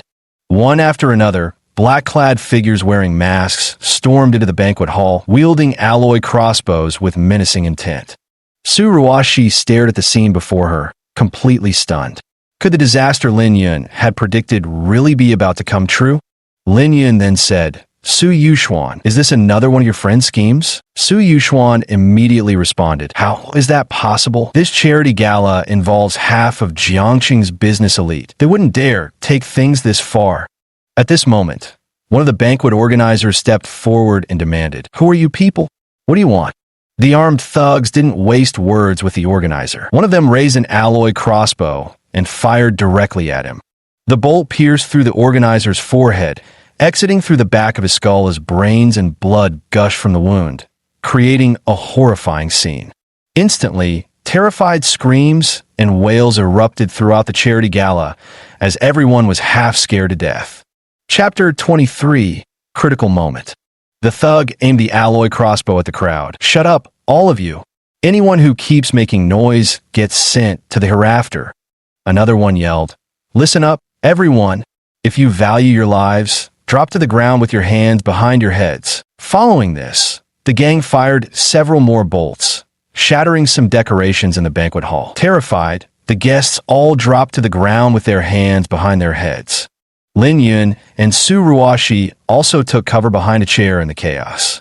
Seeing all the guests crouching with their heads in their hands, the robbers were clearly satisfied. They dispersed into positions, wielding alloy crossbows as they took control of the scene. The leader stepped on a banquet's podium, adjusted the microphone, then spoke slowly. "I know you all were planning to host a charity gala, donating money to help those in need. What a coincidence. My brothers and I happen to need your generosity too. I believe in fairness when it comes to business. Every one of you here just needs to transfer 50 million into the account I specify, and you'll walk out of here alive. As for the rest of you, I can only apologize. You'll have to serve as hostages to help us evade the police. Whether you live or die will be left to fate." As these words were spoken, the expressions of those present varied. Those with formidable strength could finally relax slightly, reassured that they would leave this place alive. Some were all bark and no bite. Forget 50 million, even 10 million in liquid assets was beyond their reach. They merely attended the charity banquet to keep up appearances, and now their faces turned deathly pale as they trembled, utterly at a loss. Seeing the crowd growing restless, the bandit once again threatened them with the alloy crossbow, and then ordered them onto the stage to operate the laptop and complete the transfers. Several wealthy businessmen with strong financial backgrounds scrambled onto the stage, quickly transferring 50 million. Seeing the funds arrive, the robbers immediately allowed them to leave. At this moment, Su Ruoshi was knitting her brows tightly. The shares left by her grandfather were now controlled by Su Tiansheng, leaving her with insufficient funds. Was there no choice but to become a hostage, or worse, to simply wait for death? Su Yuxuan was also hesitating at the moment. 50 million, she could afford it, but that was all she had left. She could offer 50 million to buy her own life, but she didn't want to leave alone. If possible, she hoped to take Lin Yun with her. But she couldn't come up with the additional 50 million, which was precisely why she hesitated and struggled internally. Su Ruoshi's heart ached at this moment, precisely because her second uncle had seized control of her grandfather's shares. She now found herself trapped in this predicament. She sneered, "Su Yuxuan, With your grandfather controlling Tianshan Group's assets, coming up with 50 million shouldn't be hard for you, right? 50 million is my limit, but I still want to save Big Brother Lin and get him out. Hearing this, Lin Yun said directly, Yuxuan, you go to safety first. After you leave, I only need to protect Ruashi. My chances will be much better. These bandits' alloy crossbows posed no threat to Lin Yun. He estimated that catching bullets barehanded wouldn't even be difficult for him, let alone mere alloy crossbows. But there were too many hostages present. While Lin Yun himself could catch crossbow bolts, others would be turned into human pincushions if chaos erupted. That's why Lin Yun didn't act rashly and waited for the right opportunity. If Su Yuxuan left, Lin Yun would have one less person to protect, making his next move easier. But go quickly. Su Yuxuan wasn't the type to beat around the bush. She stood up directly and made her way to the podium at the gala to transfer the funds. Before long, Su Yuxuan wired the 50 million into the robber's designated account. After one last reluctant glance at Lin Yun, she left the banquet hall. One by one, the wealthy attendees transferred their money and departed until only about half remained. Those left behind were mostly individuals whose financial means fell short of being able to produce 50 million. At that moment, a robber locked eyes on Su Ruashi. The robbers were quite professional in their ethics, though many had their hearts stirred at first sight of Su Ruashi. Yet had Su Ruashi been able to produce the 50 million ransom, they wouldn't have laid a finger on her. But now that Su Ruashi couldn't come up with the money, they couldn't be blamed for what happened next. A brawny robber strode up to Su Ruashi, pointing an alloy crossbow at her as he leered. Hey, gorgeous, how about letting Big Brother have some fun with you? Let's find a quieter spot for some intimate exchanges, Su Ruashi's face turned deathly pale. In your dreams, she hissed. Lin Yun stepped in front of Su Ruashi, his muscles tensed and ready to strike at any moment. Oh ho, trying to play the hero? Kid, what's your relationship with this beauty? Lin Yun replied calmly. I'm her husband. The robber exclaimed excitedly, cucking him right before his eyes. I'm even more fired up now. Brothers, isn't this exactly what we've been risking our lives for? Money and women. I'd willingly give up 10 years of my life to have a taste of such a stunning beauty. Anyone interested, follow me. Seeing this, the other bandits grew restless with desire. The bandit leader took stock of the situation and commanded, Fine, no more than 5 go in. The rest of you, secure the area. Then 4 more lust-driven robbers emerged, surrounding Lin Yun and Su Ruashi. Let's go. Let's move somewhere else. The thought of taking this stunning beauty right in front of her husband is downright thrilling. Chapter 24, Turning the Tide. By this point, Su Ruashi was so frightened that her legs had gone weak. She was practically clinging to Lin Yun's body, completely devoid of any strength to walk on her own. Under the threat of 5 alloy crossbows aimed by the robbers, the two left the hall and entered a conference room nearby. It seems that Lin Yun's presence has already altered Su Ruashi's fate. She was supposed to have the accident on the rooftop of the building, but now it's happening in this conference room instead. Upon entering the conference room, one of the robbers shouted, Why are you two still clinging so tight? Kid, get the hell out of the way. Watch how we brothers take turns with your wife. Hearing these words, Su Ruashi abruptly tightened her grip on Lin Yun's arm. At this moment, she had already resolved to die. She would rather be shot here together with Lin Yun than be defiled by these men. Feeling the pressure from Su Ruashi's hand, Lin Yun comforted her. Don't worry. With me here, nothing will happen to you. Su Ruashi tightly embraced Lin Yun, leaning into his chest. At this life and death moment, Lin Yun didn't push her away to save himself. Deeply moved, she suddenly felt that dying together with Lin Yun today might not be such a bad choice after all. Seeing the two still clinging together, the robbers grew furious. One of them directly pulled the trigger, and the crossbow bolt shot toward Lin Yun's shoulder with terrifying force. They even planned to commit the act right before the husband's eyes. They wouldn't shoot Lin Yun dead outright, just aim for his shoulder to cripple him. Then they'd make him watch as they took turns with her. The alloy crossbow differed from an ordinary bow as a controlled weapon. Its lethality was immense. A single shot from this crossbow could easily pierce straight through an ordinary person's shoulder. Unfortunately for these bandits, they were up against Lin Yun. The crossbow bolts shot towards him at an incredible speed, yet Lin Yun could effortlessly track their trajectory. His right hand abruptly shot forward and grabbed. With a sharp buzzing sound, the crossbow bolt was caught firmly in Lin Yun's grip. In an instant, both Su Ruashi and the 5 robbers froze in shock. They all knew full well the kinetic energy of an alloy crossbow. Yet someone had actually caught such a high-speed bolt? How is this possible? In the very next second, Lin Yun threw the crossbow bolt back at them with a reverse flick of his hand. Though hurled by Lin Yun's bare hand, the bolt carried even greater force than when it had been fired from the alloy crossbow. All that could be heard was a whooshing sound as the bolt pierced through the air before embedding itself straight through the heart of one bandit. The immense force sent the bandit's body flying over 5 meters, driving the crossbow bolt straight into the wall, with the bandit pinned against it as well. His body was nailed in place, trembling weakly for a brief moment before blood began gushing from his eyes, ears, nose, and mouth. Soon he was dead. Though this sounds complicated to describe, in reality, it all happened in the blink of an eye. The remaining 4 robbers reacted with lightning-fast reflexes. They immediately aimed the alloy crossbows at Lin Yun and fired without hesitation.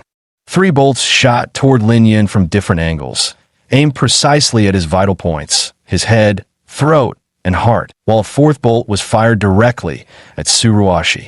The 4 bolts arrived in an instant. With his left hand, Lin Yun snatched the bolt aimed at his throat. His right hand intercepted the one targeting his heart, and with a swift motion of his jaws, he caught the bolt headed for his head between his teeth. However, at this moment, the last arrow was about to pierce Su Ruashi's chest. The alloy crossbow's power was immense, and this arrow was aimed directly at her heart. Though Su Ruashi's bosom was full and firm, it wouldn't be enough to stop this deadly projectile. Lin Yun had caught 3 crossbow bolts barehanded, but there was no time to intercept this final one. At the last possible instant, he could only place the back of his hand between the arrowhead and Su Ruashi's chest. After all, Lin Yun's body had been enhanced by the Shinnon Classic, making his muscle and bone strength far exceed that of an ordinary person. This arrow would pierce Su Ruashi's chest, passing directly through her body and lodging in her thoracic cavity, leaving her teetering on the brink of death. And if it were to hit Lin Yun's hand, with his spiritual energy protecting him, it likely wouldn't even break the skin. Besides, with Su Ruashi's voluptuous figure, even if this crossbow bolt wouldn't kill her, leaving a hideous scar across those twin peaks of hers would be such a shame. What if someday he got the chance to admire those breathtaking slopes, only to find them marred by an unsightly scar? That would be truly tragic. The next instant, the bolt struck Lin Yun's hand, positioned between the projectile and Su Ruashi's chest, the impact forcing his palm to slam heavily against those towering summits. Instantly, Lin Yun felt as if he had touched a balloon, soft, incredibly elastic, and unusually large. Lin Yun's palm reveled in the boon, and as if guided by some unseen force, he withdrew his protective spiritual energy, plotting to stage a ruse of suffering. The next second, Lin Yun felt a slight sting on the back of his hand. The alloy crossbow did pack quite a punch. Its sharp arrowhead pierced the skin of his hand before getting firmly lodged between the tendons and bones. In Su Ruashi's eyes, Lin Yun moved with astonishing speed to block 3 crossbow bolts. But when the final arrow shot toward her, he could no longer intercept it, so he used his own hand as a shield. At this moment, an arrow was embedded in Lin Yun's hand, the very same arrow that had been shot toward her chest. In an instant, Su Ruashi's eyes reddened, her face filled with emotion, never expecting him to be willing to use his hand to block the arrow for her. From ancient times to the present, heroes saving beauties has always been an everlasting romance. What's more, Lin Yun didn't just save her. He shielded her from the arrow with his own flesh and blood. How could she not be deeply moved by such an act? Suddenly, she regretted her decision. She shouldn't have made it so explicitly clear to Lin Yun that this was merely a transaction. The emotionally overwhelmed Su Ruashi failed to notice one crucial detail. The arrow had merely been caught between the tendons and bones of Lin Yun's hand, causing nothing more than superficial damage to his skin. At this moment, Lin Yun sprang into action again. First, he hurled the crossbow bolt he'd caught in his left hand, impaling one of the bandits and pinning him lifeless to the ground. Then with his left hand, he pulled out the crossbow bolt embedded in the back of his right hand and shot it toward the other two robbers.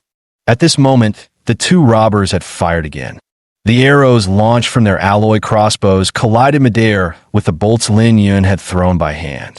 There was only the crisp sound of impact as their fired arrows were knocked away and fell to the ground. Meanwhile, the arrow Lin Yun had thrown barely lost any momentum. It pierced through one bandit's throat and the other's forehead simultaneously, killing both. The last remaining bandit screamed, "Oh my God, this can't be! You're a demon! A demon!" Clearly, this guy is a foreigner. At crucial moments, he keeps shouting, "Oh my God," over and over. The robber shouted twice, threw down his crossbow, and fled into the distance. Lin Yun saw what was happening, slightly opened his mouth, and the crossbow bolt held tightly by his teeth fell into his hand, which he then flung out once more. With a sharp whoosh, the bolt pierced through the back of the foreign robber's head before embedding itself firmly into the ground. As for this foreign robber, due to inertia, he took a couple more steps before crashing to the ground with a thud, motionless. Thus, all 5 robbers who intended to assault Su Ruoshi were dealt with by Lin Yun. Not a single one was left breathing. Chapter 25, Regret. Su Ruoshi anxiously asked, "Lin Yun, how's your hand?" Lin Yun indeed had a wound on the back of his hand, though it was only a superficial injury. The blood had seeped considerably since he hadn't stopped the bleeding after getting hurt and kept exerting force. Now the sight looked quite unsettling. Of course, Lin Yun knew very well that with this wound, disinfecting it with iodine and slapping on a band-aid would heal it in 2 days at most. He casually replied, "I'm fine. Are you okay too?"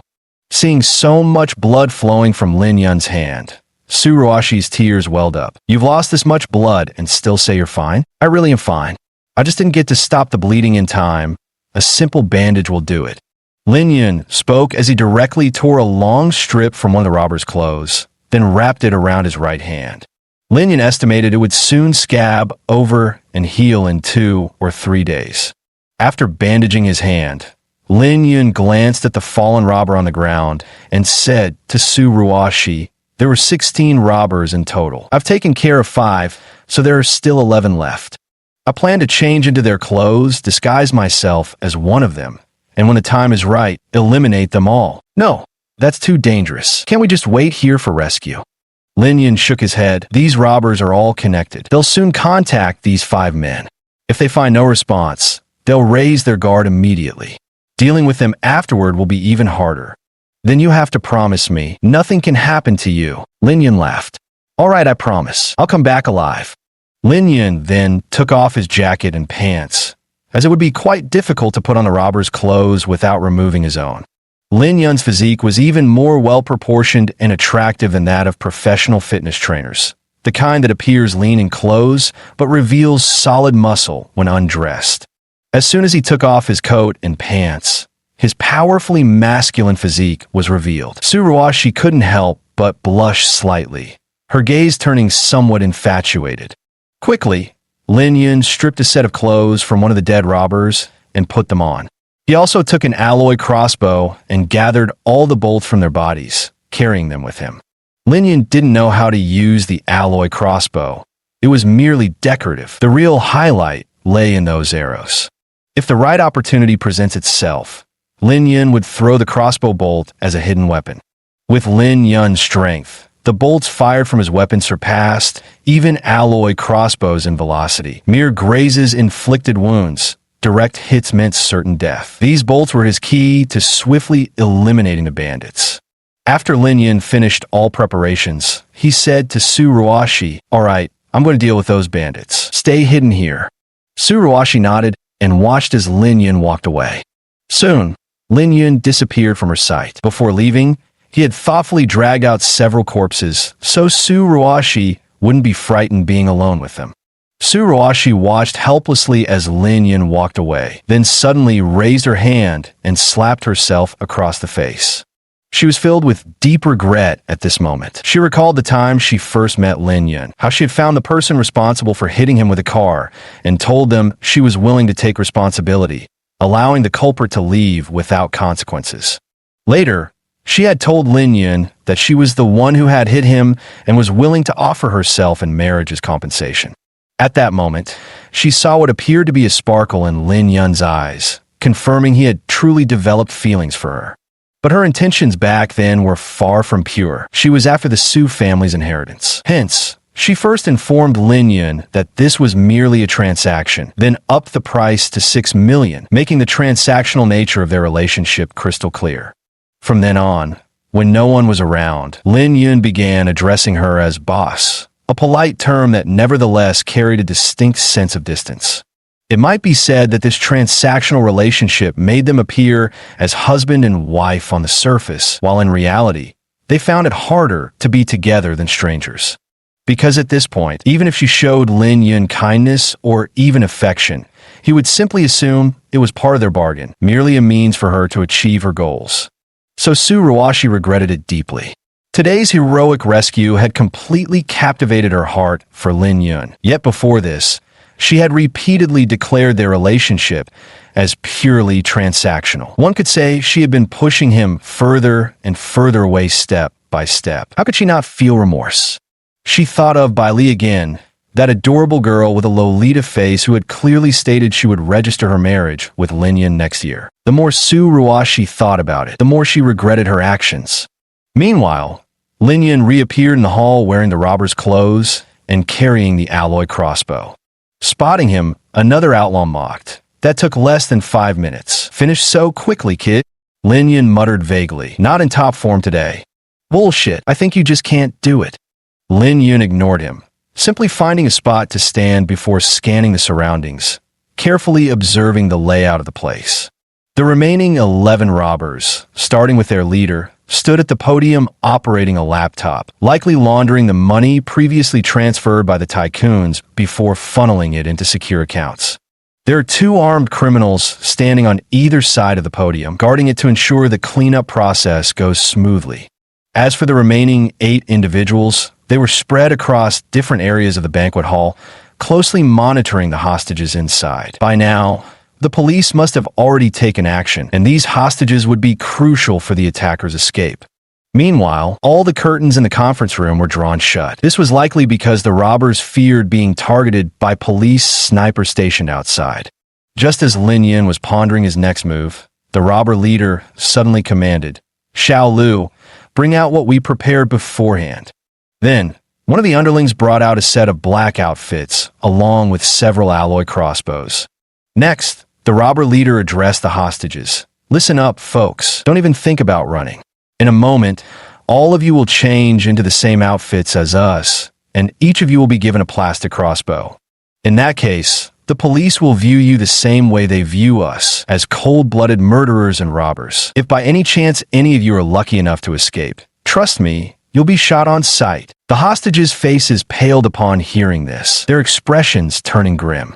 If these robbers were so meticulous, wouldn't escaping become even harder? Chapter 26, Resolution. Lin Yun also furrowed his brows. If all the hostages were to change into the robber's clothes, it might work briefly. But given time, even he wouldn't be able to tell who was a robber and who was a hostage. The method these robbers are using seems like an escape tactic straight out of some movie. All right, all of you behave. Line up one by one and put on these clothes and gear. Seeing the hostages being forced to change clothes, Lin Yun realized he couldn't delay any longer. He had to act now. Once the hostages put on the robbers' outfits, the situation would become even harder to handle later. What should I do? Lin Yun scanned the area when suddenly his gaze landed on the chandelier above the banquet hall. It was broad daylight, and normally, breaking the lights wouldn't have much impact. But the robbers, fearing they might encounter police snipers, had drawn all the curtains. The banquet hall's drapes were exceptionally thick and lightproof. If Lin Yun shattered the chandeliers, the entire venue would plunge into darkness in an instant. By then, Lin Yun could rely on his memory to directly shoot and kill all the robbers present at the scene. The Shinnong inheritance bestowed upon Lin Yun a comprehensive enhancement of his physical capabilities. This enhancement wasn't limited to raw strength, speed, muscle density, and sensory perception. His memory and reflexes also saw significant improvement. Lin Yun had memorized the exact positions of all 11 robbers in this banquet hall with perfect clarity. At the moment the headlights went out, these 11 men had no time to change positions whatsoever. To Lin Yun, each one of them was a sitting duck. None could escape. At this very moment, a hostage was already being forced to undress. And just then, Lin Yun, holding a crossbow bolt in his hand, aimed fiercely at the chandelier in the banquet hall and shot. Under its terrifying force, the massive chandelier shattered instantly, sparks flying wildly. The hostages in the hall were shocked, quickly crouching down with their hands covering their heads. Simultaneously, as the sparks from the chandelier faded away, the entire banquet hall plunged into total darkness. The hostages were in a state of panic, and the hijackers' expressions also changed dramatically. At that moment, Lin Yun grabbed the crossbow arrows with both hands and hurled them fiercely in two directions. In the darkness, faint sounds of whizzing arrows and muffled groans could be heard as two hijackers were struck down. Lin Yun's movements didn't cease. He drew two more arrows from his waist and fired again, taking down two more assailants. One arrow after another flew out, and the bandits fell one by one. By the time Lin Yun had shot down 7 or 8 men, he finally stopped. The remaining bandits had shifted positions and found cover.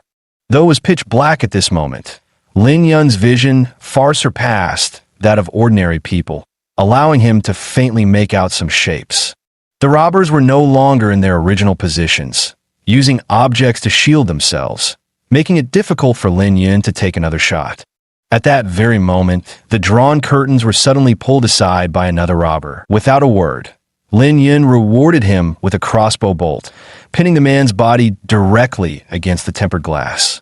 At this moment, the bandit leader shouted, come out now, or I'll kill this guy." Since the curtains had been drawn open quite a bit, though the hall remained somewhat dim, visibility was no longer low. The bandit leader grabbed a bald man by the arm, forcing him to the ground. The alloy crossbow in his hand was pressed against the man's temple, poised to fire at any moment. He wanted to use this method to force the mysterious person who had solved so many of his brother's problems to reveal themselves. Unfortunately, Lin Yun remained unmoved. That bald man was a stranger to him. Why would he expose himself for someone he didn't even know? Lin Yun wasn't a cop, duty-bound to protect every life and property. He had saved Su Ruoshi firstly because she was his boss. After all, he'd earned a 6 million yuan property from her. Secondly, because Su Ruoshi was stunning. He openly admitted he was swayed by her beauty. This kind of rare charm stirred his possessiveness. He longed to have her one day, so naturally, he didn't want anything bad to happen to her. Now that guy, firstly, has no connection to Lin Yun, and secondly, isn't even good-looking. Why would Lin Yun risk himself for him? Seeing no one step forward, the robber leader grew furious. He directly fired an alloy crossbow bolt into the bald man's thigh, shouting, "You bastard, come out now." The next second, a crossbow bolt shot out and pierced through the robber leader's throat, killing him instantly. Reloading the alloy crossbow takes time. Having just shot the bald man in the thigh, he couldn't fire a second bolt immediately, so Lin Yun was more than happy to send him to his grave. As for the last robber, Lin Yun was about to take action when he noticed that the man had been disarmed of his crossbow by a hostage during the earlier chaos. Now surrounded and beaten by 7 or 8 hostages, the robber lay on the verge of death. Lin Yun, seeing the situation, quietly left the charity banquet hall and returned to the conference room from earlier. Su Ruoshi, seeing Lin Yun return, was overjoyed. Like a swallow returning to its nest, she wanted to throw herself into his arms.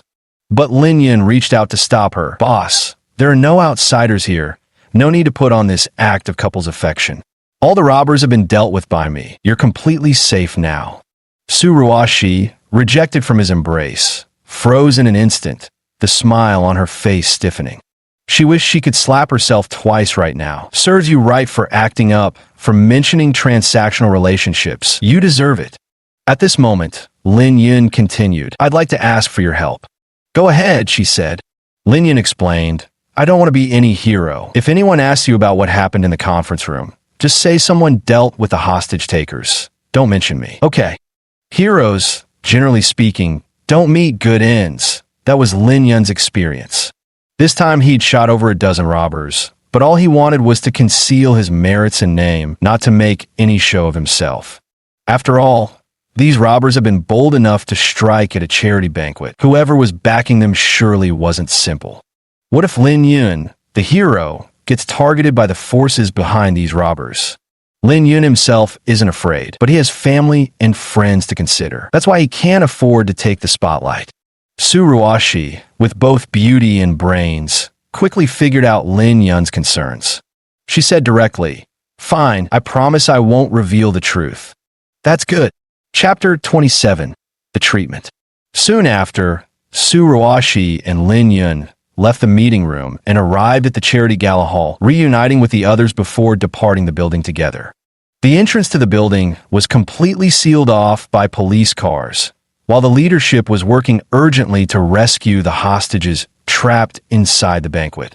After all, this was a charity gala. Everyone present was either wealthy or influential, wielding considerable social clout. With so many attendees taken hostage, the police naturally took the matter extremely seriously. Unfortunately, before they could take any action, the hostages emerged one after another, and Su Yuxuan also spotted Lin Yun and Su Ruoshi. She immediately rushed into Lin Yun's arms and asked anxiously, Brother-in-law, are you okay? I was so worried about you. Lin Yun smiled and replied, Don't I look perfectly fine to you? Witnessing this scene, Su Ruoshi couldn't help but feel a pang of sorrow. Moments ago, when she had tried to throw herself into his embrace, she had been gently pushed away. Su Yuxuan threw herself into Lin Yun's arms, yet he showed no resistance whatsoever. Clearly, this was also her own doing, because she had explicitly stated that this was all just a transaction. Lin Yun would naturally keep his distance from her. Su Yuxuan quickly examined him and soon noticed the injury on Lin Yun's right hand. With immediate concern, she asked, Brother-in-law, what happened to your hand? With your skills, this shouldn't have happened. At that moment, Su Ruoshi stepped forward and said, Your brother-in-law got hurt protecting me. Su Yuxuan said enviously, Really? They say couples are like birds in the same forest. When disaster strikes, each flies alone. But brother-in-law is different. It's truly admirable. Su Ruoshi held Lin Yun's arm and said sincerely, Of course, your brother-in-law is the best. Lin Yun turned to look at Su Ruoshi, a doting smile spreading across his face. But that very smile sent a sharp pang through Su Ruoshi's heart. She could tell that the tenderness on Lin Yun's face was entirely an act. Because he had accepted her gift of a property worth 6 million, he was now putting on a show of being a devoted husband in front of others. Su Ruoshi was the vice president of Tianxin Group, a prominent figure among the attendees of this charity gala. As her husband, Lin Yun naturally couldn't have any connection with the robbers either, so after a brief questioning by the police, the two were allowed to leave. After leaving the party venue, Su Ruoshi insisted on taking Lin Yun to the hospital, while Su Yuxuan also tagged along out of curiosity. Thus, escorted by the two beauties, Lin Yun headed straight for the hospital. Upon arriving at the hospital, Su Ruoshi and Su Yuxuan busied themselves attending to everything. One registered him while the other fetched the doctor. Lin Yun, meanwhile, lounged like a lord, basking in the care of the two ladies. A few minutes later, despite only sustaining minor injuries to his right hand, Lin Yun's wound was meticulously cleaned and disinfected with great ceremony before being thickly wrapped in medical gauze. To be honest, Lin Yun's injuries were actually quite minor, but after being wrapped in thick layers of gauze, it certainly looked like a serious matter. Su Ruoshi immediately said, Husband, your injuries are so severe, you should stay in the hospital a few more days. Tell me what you'd like to eat, and I'll go buy it for you. Su Yuxuan quickly added, Cousin, takeout food can't possibly be as healthy and nutritious as homemade. Brother-in-law, Whatever you crave, I'll make it for you myself. Su Yuxuan loved having fun, and since she didn't have her own career yet, she occasionally dabbled in cooking, and she was actually quite good at it. Although Su Ruoxi currently holds no company shares, she is ultimately Su Tianqing's only granddaughter. After graduating from university, she took the position of vice president, handling numerous company affairs and keeping extremely busy. Her daily life has always been tended to by her mother and domestic helpers, never needing to lift a finger for household chores. Lin Yun looked at the pair of sisters and shook his head. I'm really fine. Maybe I should just grab a bite at a nearby restaurant at mealtime. No, the sisters refused in unison. I'll go make you something to eat. Soon after, the two women simultaneously decided to compromise. Su Yuxuan said, Cousin, how about you go buy some food from a nearby restaurant, and I'll go back to prepare ingredients to cook something? Then brother-in-law can choose whichever he prefers. What do you think, cousin? Su Ruoxi agreed. That works. Let him decide for himself. But if we all go to prepare food, there won't be anyone left to tend to the ward. Lin Yun said straightforwardly, Actually, this wound of mine isn't a big deal. I can still walk and move around. It's not that severe. How serious it isn't up to you. We'll listen to the doctor. The two women ensured that Lin Yun would be fine alone in the hospital room and felt reassured. Leaving him by himself, one headed to the restaurant while the other rushed to the kitchen, both busying themselves with their tasks. At this moment, in a nearby ward, Su Dong sat on the hospital bed, his left arm encased in plaster and secured with bandages, looking rather pitiful. By the hospital bed, only Su Haoyu was present. Su Haoyu said, Dong, you must be really unlucky. Not many people got hurt at today's cocktail party. Su Dong ignored the question and asked instead, What's the deal with that Lin guy? I don't buy that she suddenly fell in love at first sight with some random man. Su Haoyu explained, Actually, this is a mess left behind by my grandfather. After hearing about Su Tianqing's will, Su Dong looked at Su Haoyu in surprise. So you just stood by and watched them succeed? Didn't you do anything else? Su Haoyu spread his hands helplessly. What could I do? Tianqing Group was founded by my grandfather after all. Things should take their natural course. How could I turn against my own family, just for money? Yeah. Su Dong was certain that Su Haoyu had definitely tried something. He just hadn't succeeded. Brother Dong, I don't think you need to worry too much. My cousin and Lin Yun have no emotional foundation. They're only together to comply with my great-grandfather's will and inherit the estate. I know you have a thing for my cousin. If you like her, go ahead and make your move. Lin Yun is just a paid placeholder. Even if you flirt with her right in front of him, he wouldn't dare say a word. Su Dong's face showed a flicker of interest. Really? Su Haoyu affirmed. Why would I lie to you? To be frank, I have insiders around my cousin. Not long ago, my cousin arranged a property transfer, a luxurious 600 square meter apartment worth $6 million to be transferred to Lin Yun. This must be the benefit fee my cousin gave Lin Yun. A hired tool who takes money to do a job. How could he ever compare to a childhood sweetheart? Su Dong was also delighted. He said directly, I heard that Lin Yun is in the hospital room too, right? In that case, help me go see him. I need to make sure this brat knows his place, lest this toad dare crave Swan's flesh and actually take advantage of Ruoxi. No problem. Chapter 28, Childhood Sweethearts. Then, Su Haoyu helped Su Dong up, and step by step they made their way toward Lin Yun's hospital room. Soon enough, the two found Lin Yun's room. Seeing Su Dong with his leg in a cast, Lin Yun remarked in surprise, With injuries that serious, you still can't stay put? Su Dong looked at Lin Yun and said, I simply came to see what's so special about the actor Ruoxi hired for $6 million. Lin Yun's expression changed slightly. She told you.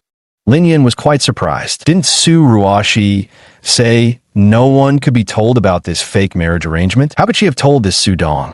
Su Dong said smugly, Of course she told me. You're just some actor she hired with money, while I'm her childhood sweetheart destined to spend my life with her. She didn't want me to misunderstand, so naturally, she told me to avoid hurting our relationship. So what exactly did you come here to say? Su Dong responded bluntly, I came to warn you. Don't be a toad lusting after swan meat by entertaining any unrealistic fantasies about Ruoxi. If you do, you'll only end up hurting yourself. Lin Yun was just about to say something when the door suddenly swung open, and the sisters Su Ruoshi and Su Yuxuan returned.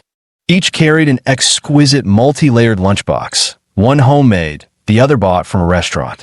After entering, Su Yuxuan and Su Ruoshi glanced at Su Haoyu and Su Dong with a brief greeting before immediately crowding around Lin Yun's hospital bed. Su Ruoshi opened the multi-layered lunchbox, revealing black-bone chicken soup in the center of the top compartment. She scooped a spoonful of black chicken soup for Lin Yun and said, "This black chicken soup from Drunken Moon Pavilion is quite famous. Give it a try." Lin Yun took a sip and remarked, not bad.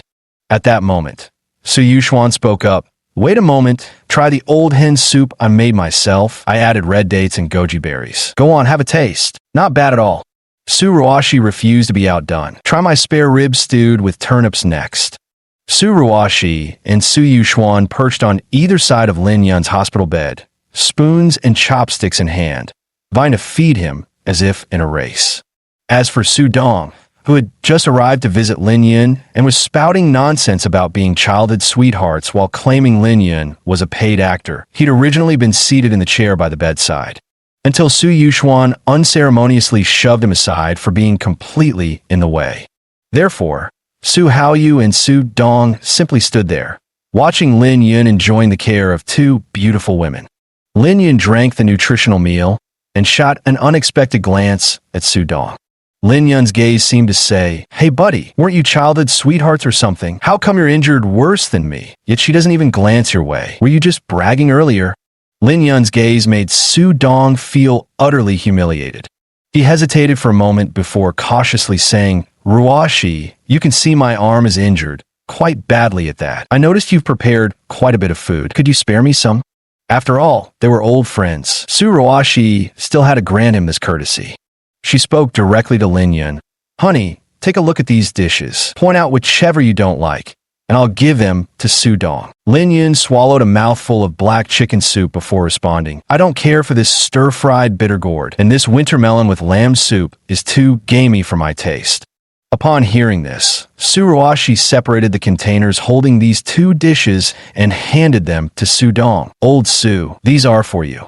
But my husband finds the lamb soup too pungent. So why don't you find a spot in the hallway to eat? Better not stay in the ward with it." Su Dong's expression shifted slightly. He patted his left arm, encased in plaster, with his right hand and said, "Ruoshi, take a look at my arm." Su Ruoshi slapped her forehead. "All right, I almost forgot. Your arm is injured, so eating is difficult for you. Haoyu, what are you standing around for? Help old Su to the door and feed him." Su Yuxuan chimed in, "Brother, why are you just standing there? Hurry up and get going." Just like that, Su Haoyu and Su Dong were kicked out. Su Dong crouched in the hallway, dragging his injured arm, while Su Haoyu fed him with one hand holding stir-fried bitter melon and the other carrying a bowl of radish and mutton soup. The bitter melon was bitter, but Su Dong's heart was even more so. He took a bite, then said resentfully, "Haoyu, didn't you say Lin Yun was just an actor? I feel like you've been tricking me." Su Haoyu explained, "Actually, this matter is mainly my fault. Didn't I send my sister to use her charms and drive a wedge between them? My cousin is probably afraid my sister will succeed, so she has no choice but to shower that guy with affection. But don't worry, their relationship is fake, the wedding is even faker, and sooner or later, the truth will come out, sowing discord between them. Haoyu, aren't you afraid your foolish sister might be throwing herself at a man who'll never return her affections? Beware lest in stealing the chicken, you end up losing the rice as well." Su Haoyu said confidently, "You're overthinking it. Yuxuan may be proud and ambitious, but her standards are even higher than my cousin's. I don't think Lin Yun can possibly win her over. I hope I'm overthinking it." In the hospital room, Lin Yun found himself being fed by two women competing for his attention, quickly eating until his belly was round and full. He waved his hand, saying, "Ruoshi Yuxuan, I really can't eat anymore. Let's stop here for today. I'll eat the rest tonight." Su Yuxuan retorted, "How could that be acceptable? As a patient, how could you possibly eat leftovers?" "Exactly. Let's throw away all these dishes. We'll make you fresh ones tonight." For the next 2 days, Lin Yun enjoyed the special treatment of a convalescent patient, with the sisters Su Ruoshi and Su Yuxuan attentively waiting on him day and night. The injuries on Lin Yun's hands weren't serious to begin with, and with such meticulous care, they completely healed within 2 days, allowing him to be discharged from the hospital. As for Su Dong, while his arm injury wasn't severe, seeing Su Ruoshi devote such delicate attention to Lin Yun these past 2 days while barely glancing his way made him utterly miserable. Facing Lin Yun, Su Dong no longer dared claim he was Su Ruoshi's childhood sweetheart, because compared to how Lin Yun was treated, his so-called childhood sweetheart status might as well have been lower than a dog's. Lin Yun was smoothly discharged from the hospital. Su Ruoshi took a few days off without handling company matters, so she went to attend to the affairs of Tianxin Group instead. Su Yuxuan had spent the past few days keeping Lin Yun company, exhausting herself preparing various nutritious meals. Feeling stifled, she dropped Lin Yun off at his residential complex before meeting up with her friends for a round of murder mystery games. Lin Yun returned to the high-end residential complex where his spacious apartment was located in rather good spirits. The feeling of being cared for was truly wonderful. The attentive care from Su Ruoshi and Su Yuxuan during his injury had left him feeling genuinely warmed inside. Actually, Bali had also wanted to visit upon hearing of his injury, but Su Yuxuan had firmly refused her. 2 women are already enough trouble, but with 3 women joining the fray, wouldn't that make for quite the spectacle? However, as Lin Yun was passing by the lawn in the residential area, a rather impressive-looking large dog suddenly lunged at him. Startled, Lin Yun instinctively kicked out in self-defense. The kick landed squarely on the dog's snout. Given the suddenness of the attack, Lin Yun's reaction hadn't been gentle.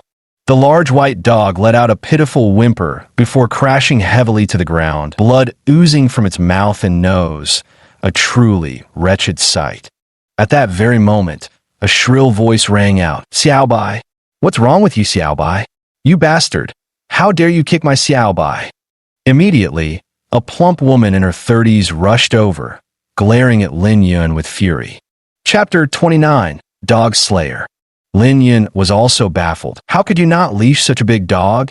Haven't you heard the saying, walking a dog without a leash is like the dog walking you?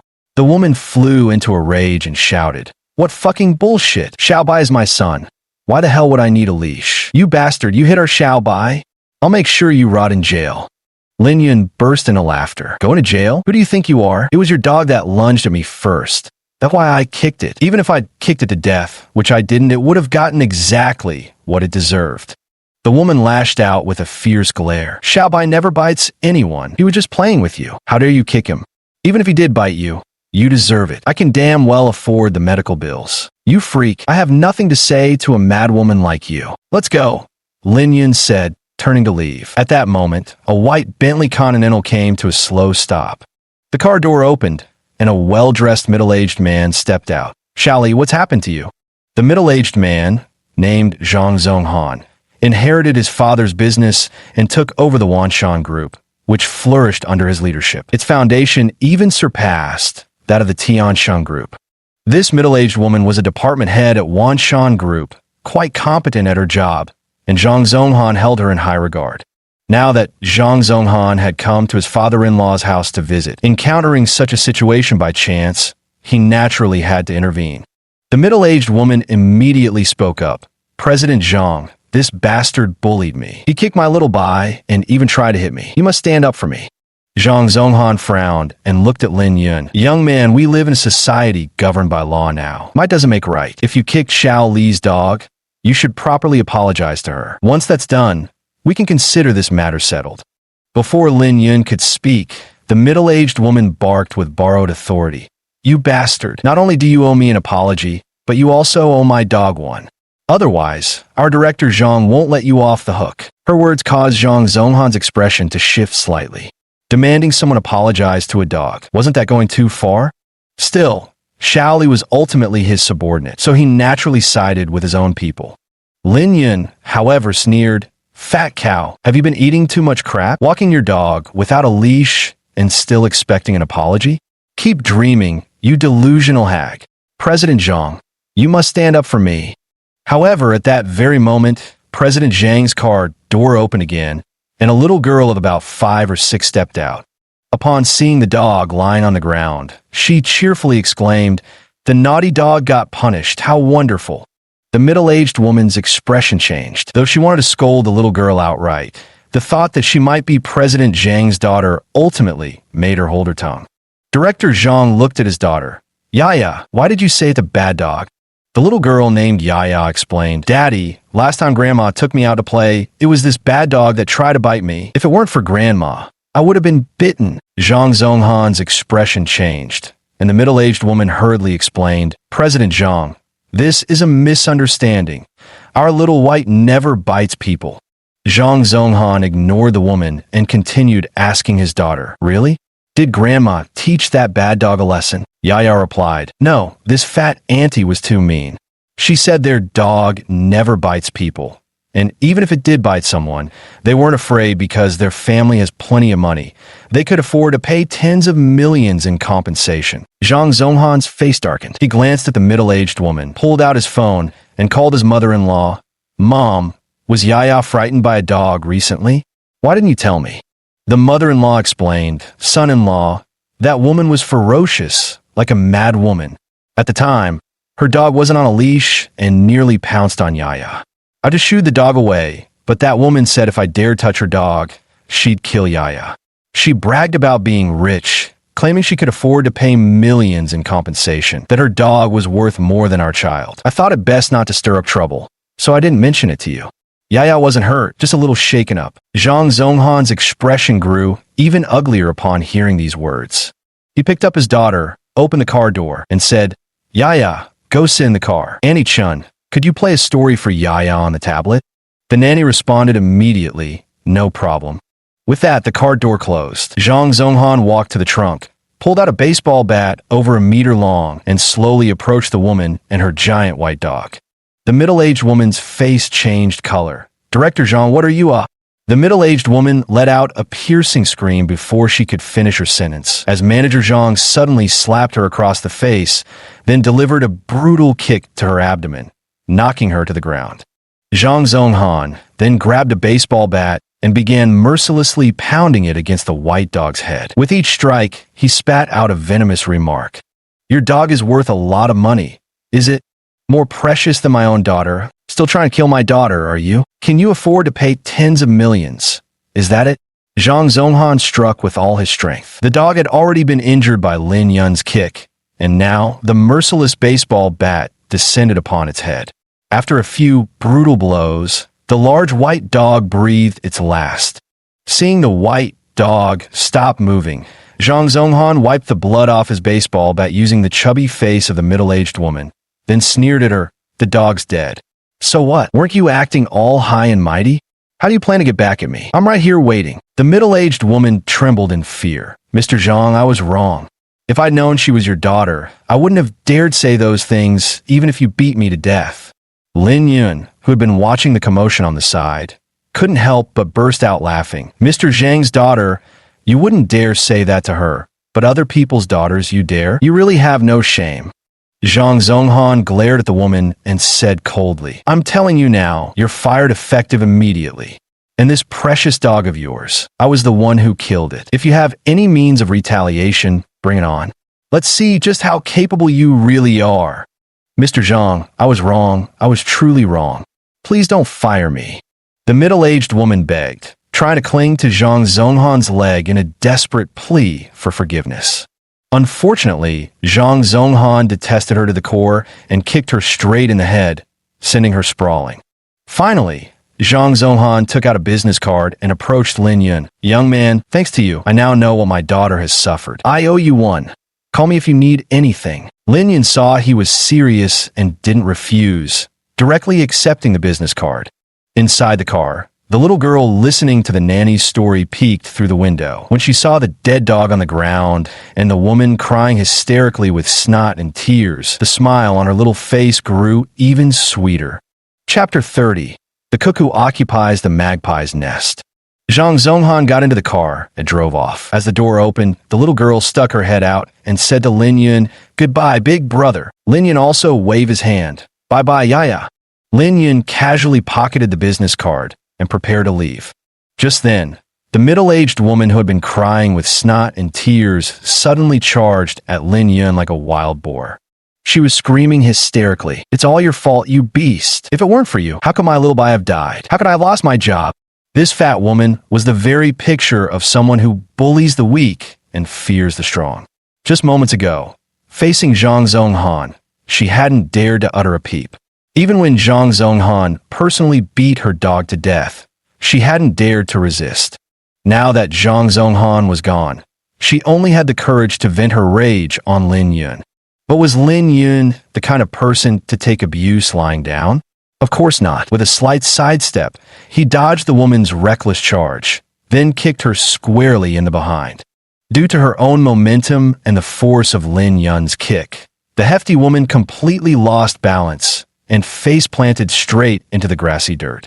Fortunately, this was a grassy area surrounded by soil, so the impact didn't leave her with a bloody head. The problem was, this obese woman never leashed her dog when walking it, and her little white dog left droppings everywhere without her ever cleaning up. Just now, while she was playing here with the dog, it happened to leave an extra-large, extra-long pile. Now, her head had slammed right into that pile of dog poop, her entire face buried in it, mouth and nostrils stuffed full of excrement. It was disgustingly vile beyond words. Lin Yun was also startled by the sight. While he could easily deal with this fat woman, if she were to use feces as a weapon, even he would have to retreat in disgust. So, seizing the moment while the fat woman was frantically cleaning the dog feces from her mouth and nose, Lin Yun quickly left the scene and entered the elevator.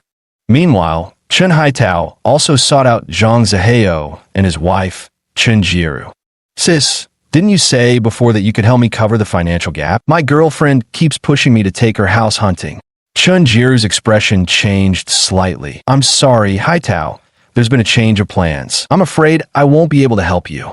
Zhang Zihao's expression also darkened. Both he and Chen Jiru had been full of confidence, believing they could easily bring Lin Yun down. But things took an unexpected turn. Lin Yun completely disregarded Chen Jiru, showing no hint of interest even when she actively tried to seduce him. This left Zhang Zihao with a strange feeling inside. Marrying Chen Jiru now seemed like he had taken in a worn-out shoe that Lin Yun wouldn't even glance at, leaving him deeply unsettled. Chen Haitao also angrily exclaimed, "Sis, I remember you weren't like this before. How come you become so unreliable lately? You agreed to it just fine, and now you're backing out. Are you trying to ruin my marriage prospects and leave me single my whole life? If the Chen family line ends with me, what good will that bring you?" Zhang Zihao was already in a foul mood, and hearing this, he snapped unhappily, "You can't find a wife, so you blame your sister? Why don't you take a look at yourself? Aren't you over 20 already? Where are your skills, huh?" Chen Haitao was about to retort when Chen Jiru immediately interjected. "Haitao, shut up. I have another solution here that can temporarily get you through this crisis." "What solution?" Hearing this, Chen Haitao forgot his urge to confront Zhang Zihao and hurriedly asked. Chen Jiru explained, "That fellow Lin Yun has hooked up with a rich woman and doesn't live in our old apartment anymore. He never changed the locks, so I still have the keys. Since he's living in mansions and villas now, he probably won't remember that old place much. Here, I'll give you the keys. Tell your girlfriend that the apartment was prepared by your parents as your marital home, then just move in. Lin Yun likely won't return to that place for years. By the time he remembers, you two will have been married for several years, might even have kids. Your girlfriend wouldn't divorce you over something like this by then." Chen Haitao slapped his thigh excitedly upon hearing this. "Exactly. Such a great idea. Why didn't you mention it earlier? I'll live in his house while he keeps paying the mortgage himself. How satisfying." That very day, Chen Haitao sprang into action. He brought his girlfriend to inspect the place, made several extra copies of the keys Chen Jiru had given him, and shamelessly moved straight into the apartment that rightfully belonged to Lin Yun. Unfortunately for Chen Haitao, he had no idea what had previously transpired in that apartment. The upstairs neighbor Ma Yang had lost his job after Lin Yun thoroughly disciplined him for allowing his son to bounce basketballs indoors late into the night.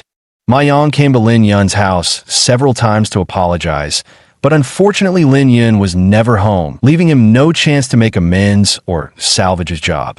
Having lost his job, coupled with the pressures of their child's schooling, daily expenses, and mortgage payments, their family had virtually no savings left. Now, they couldn't even scrape together this month's mortgage payment. With no other options left, they had to borrow money from relatives and friends. But in these times, everyone knows the harsh reality. Those who owe money act like lords, while those who lend it are treated like beggars. Borrowing money wasn't easy for Ma Yang, and although he eventually got the loan, he lost all his dignity in the process. Moreover, Ma Yang lost his job, and drowning his sorrows in alcohol every day only made his misery worse. Under these circumstances, his resentment toward the downstairs neighbors grew stronger by the day. In his eyes, was his son just playing basketball at night? How big of a deal was that to ruin his career over it? What kind of grudge could justify this? After getting drunk, he went to Lin Yun's door several times, banging on it in the dead of night to cause trouble. Unfortunately, no one lived in the room, so he never got to confront the man directly, which only fueled Ma Yang's growing resentment and rage. This continued until Chun Haitao first brought his girlfriend to tour the apartment, then stayed the night there that evening. That night, as usual, Ma Yang came to Lin Yun's door and started pounding on it. Chun Haitao was sleeping soundly with his girlfriend when he was suddenly awakened, and he was absolutely furious. Chun Haitao rushed to the door in a rage, cursing under his breath, "Which bastard is knocking in the middle of the damn night?" The moment Chun Haitao opened the door, Ma Yang stared straight at him. Ma Yang, drunk, couldn't tell the difference between Chun Haitao and Lin Yun. Ma Yang had been holding in his frustration for too long, and with liquor emboldening him, anger surged in his chest and malice brewed in his mind. Ma Yang directly pulled a switchblade from his trouser pocket, the blade snapping out before he viciously stabbed it into Chun Haitao's kidney area. Chun Haitao let out a blood-curdling scream as he collapsed to the ground, clutching his waist in agony while howling in pain. Chun Haitao's girlfriend was also terrified, screaming at the top of her lungs, "Help! Murder!" Watching Chun Haitao's waist and abdomen stain red with blood, Ma Yang suddenly sobered up. He hastily tossed aside the switchblade and fled the scene in a frenzy. Chapter 31. Reaping What One Sows. Lin Yun only learned about this incident the next day. Although Chun Haitao hadn't died, his injuries were quite severe. One of his kidneys had been punctured, turning him into literally the boy with one kidney. This matter actually had nothing to do with Lin Yun. However, during their investigation, the police discovered that the apartment Chun Haitao had been living in was registered under Lin Yun's name, which was why they notified Lin Yun to assist with inquiries. Since Chun Haitao was still hospitalized, the questioning process took place right in his hospital room. When Lin Yun arrived, Chun Haitao's parents, sister, and girlfriend were all present. Lin Yun glanced at Chun Haitao lying on a hospital bed and said bluntly, "Officer, his injuries have nothing to do with me. We called you here to understand why the injured party Chun Haitao was staying in your house." Lin Yun was stunned. "They're living in my house? I didn't even know about this. Chun Jiru, did you give your brother the keys?" Upon hearing this, Chun Haitao's girlfriend immediately turned visibly upset. Chun Jiru looked somewhat guilty at this moment and said in a low voice, "Anyway, you're not living there now. What's the problem with letting my brother stay for a while?" Upon hearing Chun Jiru's words, the police immediately responded, "Madam, that's not how it works. If everyone acted like this, moving into empty houses whenever they pleased, wouldn't society descend into chaos? First, explain your relationship." Lin Yun pointed at Chunjiru and said, "She's my ex-wife. She had an affair during our marriage, hooked up with an old classmate at a reunion. We got divorced. The down payment for the house was paid by my parents, and the mortgage was covered by me. Her money mostly went to supporting her parents and her brother. So this house rightfully belongs to me and has nothing to do with her." Hearing this, the police couldn't help but eye Chunjiru with disdain. Yet she retorted defiantly, "Wasn't it hard enough for my parents to raise me? What's wrong with me helping them? What's the issue here?" Lin Yun sneered, "No problem. We're already divorced anyway. Do whatever you want." The police had also gotten to know the Chen family. The sister wasn't just a brother-obsessed enabler, but had also committed adultery during the marriage. Now she had the shameless nerve to take the house that rightfully belonged solely to her ex-husband and let her brother live there. People with such thick skin were truly rare. So a police officer said to Lin Yun, "Mr. Lin, both Chen Haitao and his sister have committed the crime of illegal trespassing, though the situation isn't serious. If you insist on pressing charges, Chen Haitao is already injured, so we'll set that aside for now. But his sister might face a few days of detention." Lin Yun responded immediately upon hearing this. "Of course we must pursue this matter. How could we not?" Lin Yun harbored not an ounce of goodwill toward Chen Jiru.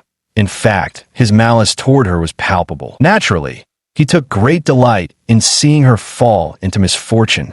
Chen Jiru said furiously, "Lin Yun, my brother is already in such a state, and you still want to kick him while he's down. Are you even human? What does your brother have to do with me?" The police officer also said exactly. "Right is right, wrong is wrong. Your brother was stabbed by a drunk guy upstairs. It has nothing to do with Mr. Lin. Let's stick to the facts." Chen Weilong was equally furious at the moment. His son had already lost a kidney and faced a long hospitalization, and now his daughter was about to be detained. How could this be allowed? He yelled, "Officers, our family is already in such a miserable situation. Why are you still siding with this Lin guy? We will not favor anyone. We simply stand on the side of the law, treating every individual with fairness. We also sympathize with your son's injury, but the person who stabbed him has already turned himself in and will face legal consequences. At the same time, your daughter and son are also guilty of trespassing in the main residence. Unless Lin Yun shows leniency toward the siblings, we can only act impartially by the law." Chen Weilong immediately turned to Lin Yun upon hearing this. "Lin, let me tell you, if you get my daughter detained, I won't let you off easily." Lin Yun couldn't help but laugh. "Chen Weilong, do you really think you're someone special? Threatening me right in front of the cops? Seems like you're itching for a 7-day detention vacation with Chen Jiru." The officer chimed in, exasperated. "Chen Weilong, if you want Lin Yun's forgiveness, you should be offering compensation and an apology, not threats and intimidation. I suggest you watch your words." Lin Yun also said exactly. "At such an advanced age, yet you speak without thinking. No wonder you raised children like this." Although Zhang Zihao was present, he had zero interest in Chen Jiru's family affairs and didn't utter a single word. Lin Yun's words made Chen Weilong's face turn purple with rage, but with the police on the scene, he couldn't retaliate with threats, leaving him utterly frustrated. At this moment, the officer continued, "Mr. Lin, have you had any disputes with the person upstairs? According to the perpetrator, his original target was you. He only attacked Chen Haitao because he mistook him for you." Chen Weilong roared in anger. "What, you bastard? So my son was punished in your place. Listen up, you'd better compensate my son with 1,000,000 yuan immediately, or this matter isn't over." Lin Yun looked at Chen Weilong with mockery. "Not over? What exactly do you plan to do about it? You fool! You!" The police officer explained. "Chen Weilong, stop being unreasonable. Let me ask you this. If you weren't home and a burglar broke in to steal from you, but during the robbery your chandelier fell and killed the thief, do you think you'd be responsible?" Chen Weilong said matter-of-factly. "Of course there's no responsibility." The police officer continued. "Exactly right. When you're not home, a burglar breaks in and accidentally gets crushed to death. You don't feel responsible. Isn't Lin Yun's situation precisely the same? He wasn't even home. Your son illegally trespassed into his residence, then an accident occurred. What does that have to do with Lin Yun? But the killer was targeting Lin Yun. What's the difference? As long as the perpetrator wasn't hired by Lin Yun, it's fine. The killer was drunk at the time, came downstairs, and committed the crime directly. The entire process was uncontrollable. It was purely an accident." Chen Weilong wasn't convinced by the police. He gave Lin Yun a deep look and said, "Listen here, kid, this isn't over." Yeah. The police also inquired briefly about the conflict between Lin Yun and his upstairs neighbor. The matter was simple. The neighbor made noise late at night, so Lin Yun used his connections to get them fired from their job. The neighbor drowned their sorrows in alcohol afterward, and unable to confront the actual person responsible, their anger kept building until it led to the current tragedy. "All right, we've got a good grasp of the situation now. Everyone can head back." Lin Yun and the Chun family wanted nothing to do with each other, and turned to leave immediately. Chen Haitao's girlfriend likewise swung her hips and strutted out. Seeing this, Chen Weilong called out, "Where are you going?" Haitao is seriously injured and needs someone to care for him. Chen Haitao's girlfriend said bluntly, "What does that have to do with me?" Chapter 32. The Middleman. Chen Weilong's expression darkened. "How can you talk like that? You're Haitao's girlfriend. You two were practically engaged." Chen Haitao's girlfriend snapped. "Girlfriend? Not anymore. You're all a bunch of liars. Taking your sister's ex-husband's house and claiming it as your own. How shameless can you be? Also, your family situation is too complicated. His own sister cheated on her husband. Your family's reputation is ruined. I have no intention of marrying into a family like yours. It'd only bring me shame and disgrace in the future." Chen Weilong was furious and immediately wanted to slap the woman. To his surprise, Chen Haitao's girlfriend wasn't the least bit afraid. "Go ahead, try to touch me. My cousin is a lawyer. Lay one finger on me, and I'll make sure you regret it. Besides, even if you have a house and car now, there's no way I'd ever be with your son again. He was already a 3-second man, and now missing a kidney too. Marrying him would be like living in widowhood." The woman walked out of the hospital room without looking back, leaving the Chun family members choking back bitter tears. Now Chen Haitao's girlfriend has dumped him. Chen Haitao has lost a kidney, and Chen Haitao is still severely injured. He's truly had the worst luck. Chen Jiru looked at her younger brother in the hospital bed, feeling a pang of regret as well. Come to think of it, all this misfortune that has befallen the Chun family started after she divorced Lin Yun. While the Chen family's fortunes kept declining, Lin Yun's life, on the other hand, has been thriving, only getting better by the day. If she hadn't divorced him back then, would life be much better now? Meanwhile, outside the hospital, Chen Haitao's girlfriend caught up with Lin Yun. "Hey, handsome, you must really despise the Chens, don't you?" "Yeah, what's up?" "Did Chen Haitao's sister mention to you that she wanted you to chip in for his bride price and house?" "Exactly. How about me? Chen Jiru wants you to help with her brother's marriage, paying the dowry and scraping together a down payment for a house. Why not just marry me straight away? Cut out the middleman and save the hassle. That'd piss off both her and her brother to no end. What do you say?" Lin Yun cast a strange glance at Chen Haitao's girlfriend and declined. "What you suggested sounds rather interesting, but unfortunately, you hold no appeal for me." "My apologies," Chen Haitao's girlfriend said displeased. "Bro, don't flatter yourself, okay? Sure, you have an apartment, but there's still a mortgage. Your financial situation isn't that great. Plus, you've been divorced once. For me to even consider you, you should feel honored, yet you dare to look down on me? Let me tell you, if you pass up this offer, you won't find another like it." Lin Yun was just about to reply when Su Yuxuan's Mercedes-Benz GT came to a stop. She waved at him and said, "Brother Lin, hop in quick. I'll take you to experience something different this time." Chen Haitao's girlfriend took one look at Su Yuxuan and instantly felt inadequate by comparison. Though not as voluptuous as Su Ruoshi with her perky bust and rounded derriere, Su Yuxuan's tall, graceful figure still far surpassed that of ordinary girls. Moreover, with her outstanding beauty and grace, and the ability to drive a Mercedes-Benz GT one-handed, Chen Haitao's girlfriend was instantly eclipsed in front of Su Yuxuan. Just a moment ago, she had said that Lin Yun should consider himself lucky to have caught her eye. The next second, a gorgeous heiress appeared and utterly humiliated her. It couldn't have been more awkward. Lin Yun simply got into the car and left the hospital. There was one thing Lin Yun hadn't noticed. This time Su Yuxuan addressed him as Brother Lin instead of brother-in-law. Clearly, she had begun revealing her improper designs on her future brother-in-law. "So, where are we going this time?" Su Yuxuan said mysteriously. "I won't tell you now. You'll know when we get there. I promise it'll be even more exciting than last time." "Is that so? Then I'll wait and see." The sports car weaved through traffic. Since it was a convertible, bystanders could clearly see the occupants, and many cast envious glances at Lin Yun. Lin Yun had been watching the endless stream of pedestrians when his gaze inadvertently dropped and noticed Su Yuxuan's legs. Su Yuxuan's legs were already slender, long, and pale. The jeans she wore accentuated them perfectly, exuding irresistible charm and alluring length that made one yearn to cradle them and embrace, showering them with kisses and caresses. Su Yuxuan's senses were quite keen. Even though Lin Yun had only glanced a couple more times, she noticed immediately. She smiled and said, "Brother Lin, do my legs look good?" Lin Yun couldn't lie against his conscience. "They do." Su Yuxuan smiled mysteriously. "Do you want to touch it then?" "If it's Brother Lin, I wouldn't mind." Lin Yun's heart raced at the thought, but then he remembered his 6 million penthouse and the deal he'd made with Su Ruoxi.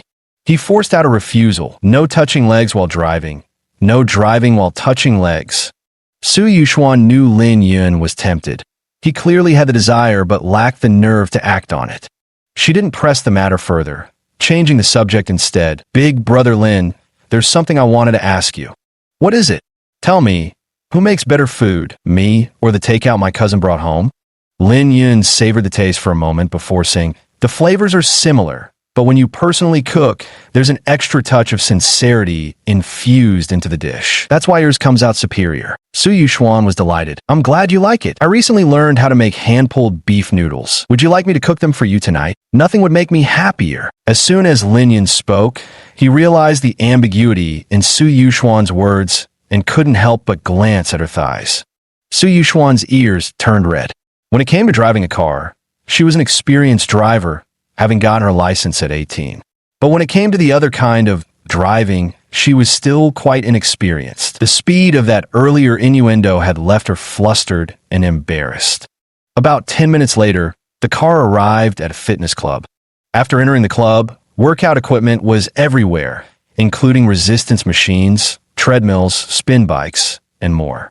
Men and women were practicing until dripping with sweat, creating a lively fitness atmosphere. But how could any of this be considered exciting? What exactly was thrilling here? Su Yuxuan smiled mysteriously. "Brother Lin, don't be in such a hurry. The real feast comes later."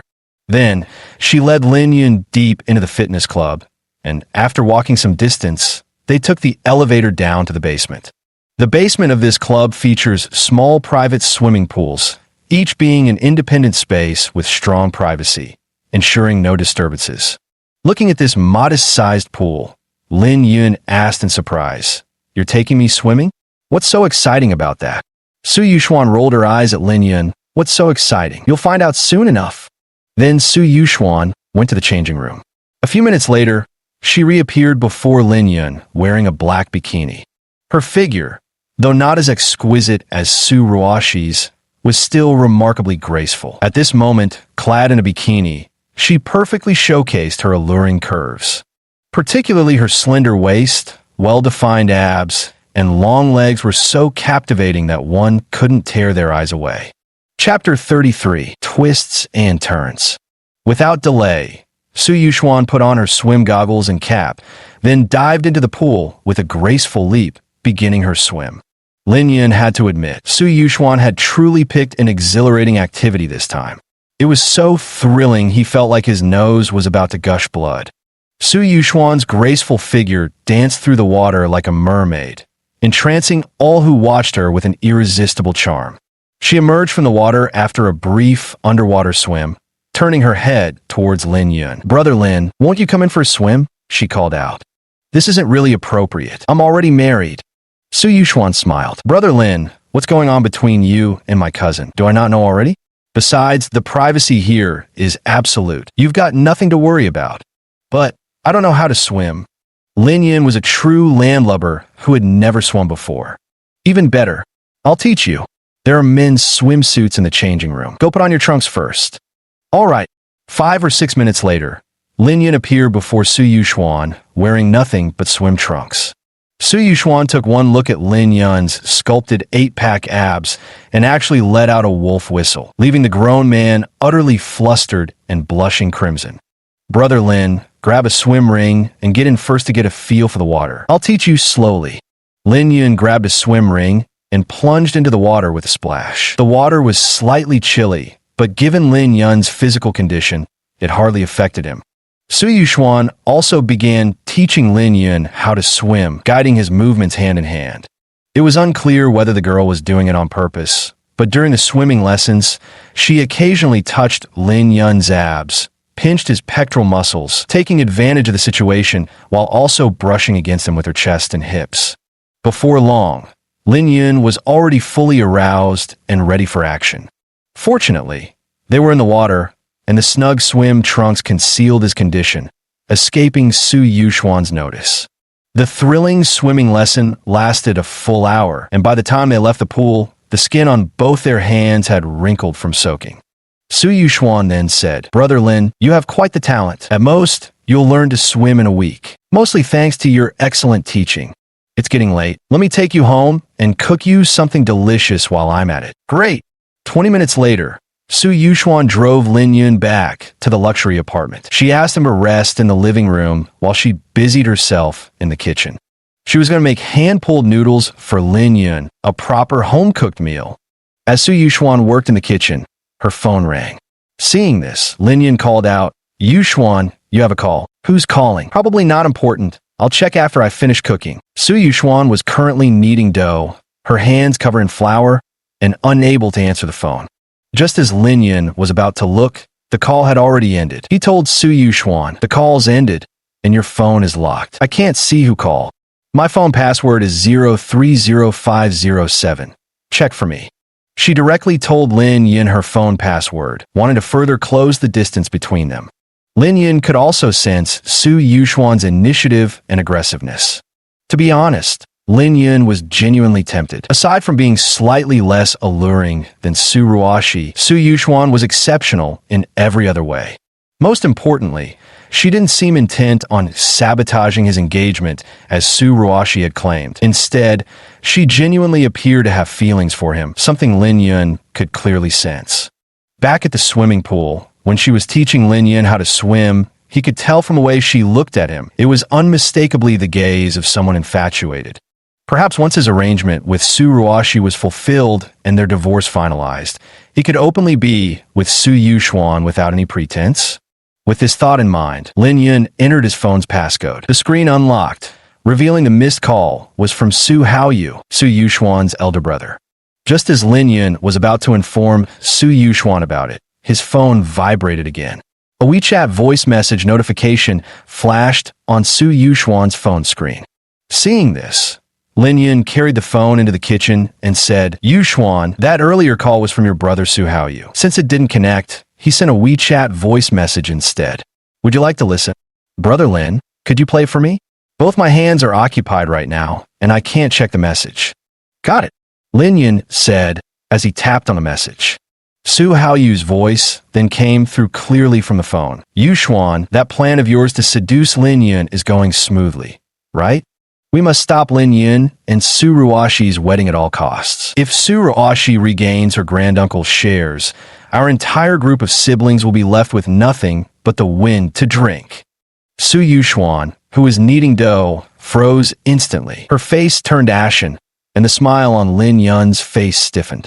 The air grew deathly silent, the atmosphere unbearably awkward. After more than 10 seconds of stillness, Lin Yun finally chuckled. "I knew it. What qualifications does someone like me, Lin Yun, have to make a young mistress like you pursue me so eagerly?" Su Ruoxi was right. I was truly naive. "Don't let me keep you." Hearing Lin Yun's words, Su Yuxuan's face paled further. She hastily explained, "Brother Lin, listen to me, Lin Yun cut her off. "You what? You truly love me. You came to me, not to seduce me, not for the shares of Tianqing Group. Do you even believe it yourself?" "Enough. The facts are right in front of us. If you still want to make excuses, it's pointless. Please don't treat me like a fool." Su Yuxuan's tears spilled uncontrollably at these words. A sharp pang in her chest made her heart feel as though it were shattering. Lin Yun clapped his hands in admiration. "Your acting is truly impressive. The tears come so naturally. If you pursued acting, your star would surely shine brightly on the silver screen." Lin Yun was furious at this moment, thinking himself a fool. Su Ruoxi had already warned him. Su Yuxuan approaching him must have had ulterior motives, yet he foolishly fell for it. Thankfully, today's accident made him realize Su Yuxuan's true colors in time. Otherwise, if he had waited until after divorcing Su Ruoxi, foolishly believing Su Yuxuan loved him, and then gone to confess or even propose to her. Now, that would have been utterly humiliating. "Brother Lin, get out." Lin Yun spat out the word icily as he watched Su Yuxuan's heartbroken expression. Still putting on an act at a time like this. Was it even amusing anymore? Su Yuxuan wiped away her tears, grabbed her phone, and quickly left Lin Yun's house. Lin Yun sat on the sofa, taking deep breaths repeatedly to calm his anger and sorrow. Su Yuxuan returned to her Mercedes-Benz GT. Looking at the voice message Su Haoyu had sent, she angrily slapped the steering wheel as tears continued to stream down her face. Chapter 34. Fake Play Turned Real. She admitted that her initial approach to Lin Yun was indeed to prevent him from marrying Su Ruoxi. But ever since their wilderness escape, when Lin Yun stood up in the face of danger, he had already imprinted himself in her heart. The mission Su Haoyu mentioned no longer mattered. She only wanted to nurture her feelings with Lin Yun. Once Su Ruoxi finished using him and their brief marital relationship ended, she planned to marry Lin Yun. But now, because of Su Haoyu's words, she had been completely misunderstood.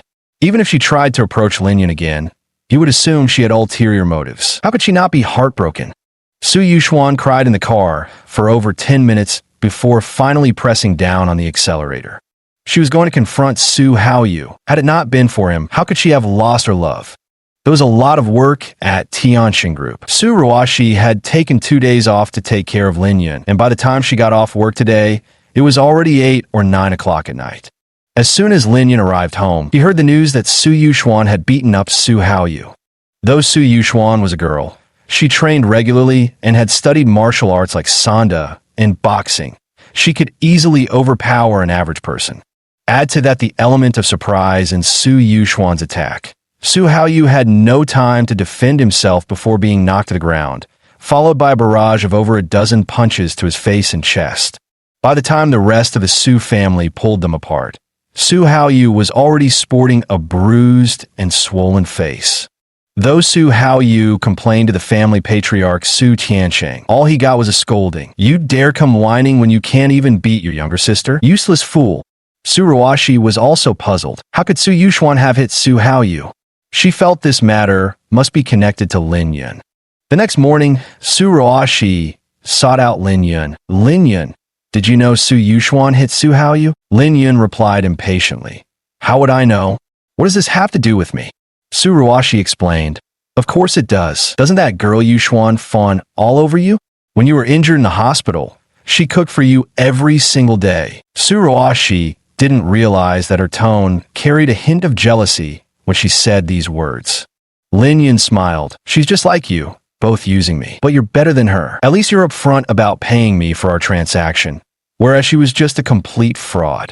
Su Ruoxi paused in surprise. "Why do you say that?" Lin Yun explained the events from yesterday, then added, "Honestly, this was my own fault. Knowing I'd gotten involved with your Su family's asset division, I should have been more cautious. Getting scammed serves me right. At least I managed to cut my losses in time. But if she was really just using you, why did she beat up Su Haoyu? Isn't it obvious? Because Su Haoyu's voice message ruined their plan. Now you should be happy. I've seen their true colors. From now on, I'll obediently marry you without any problems. You can rest assured."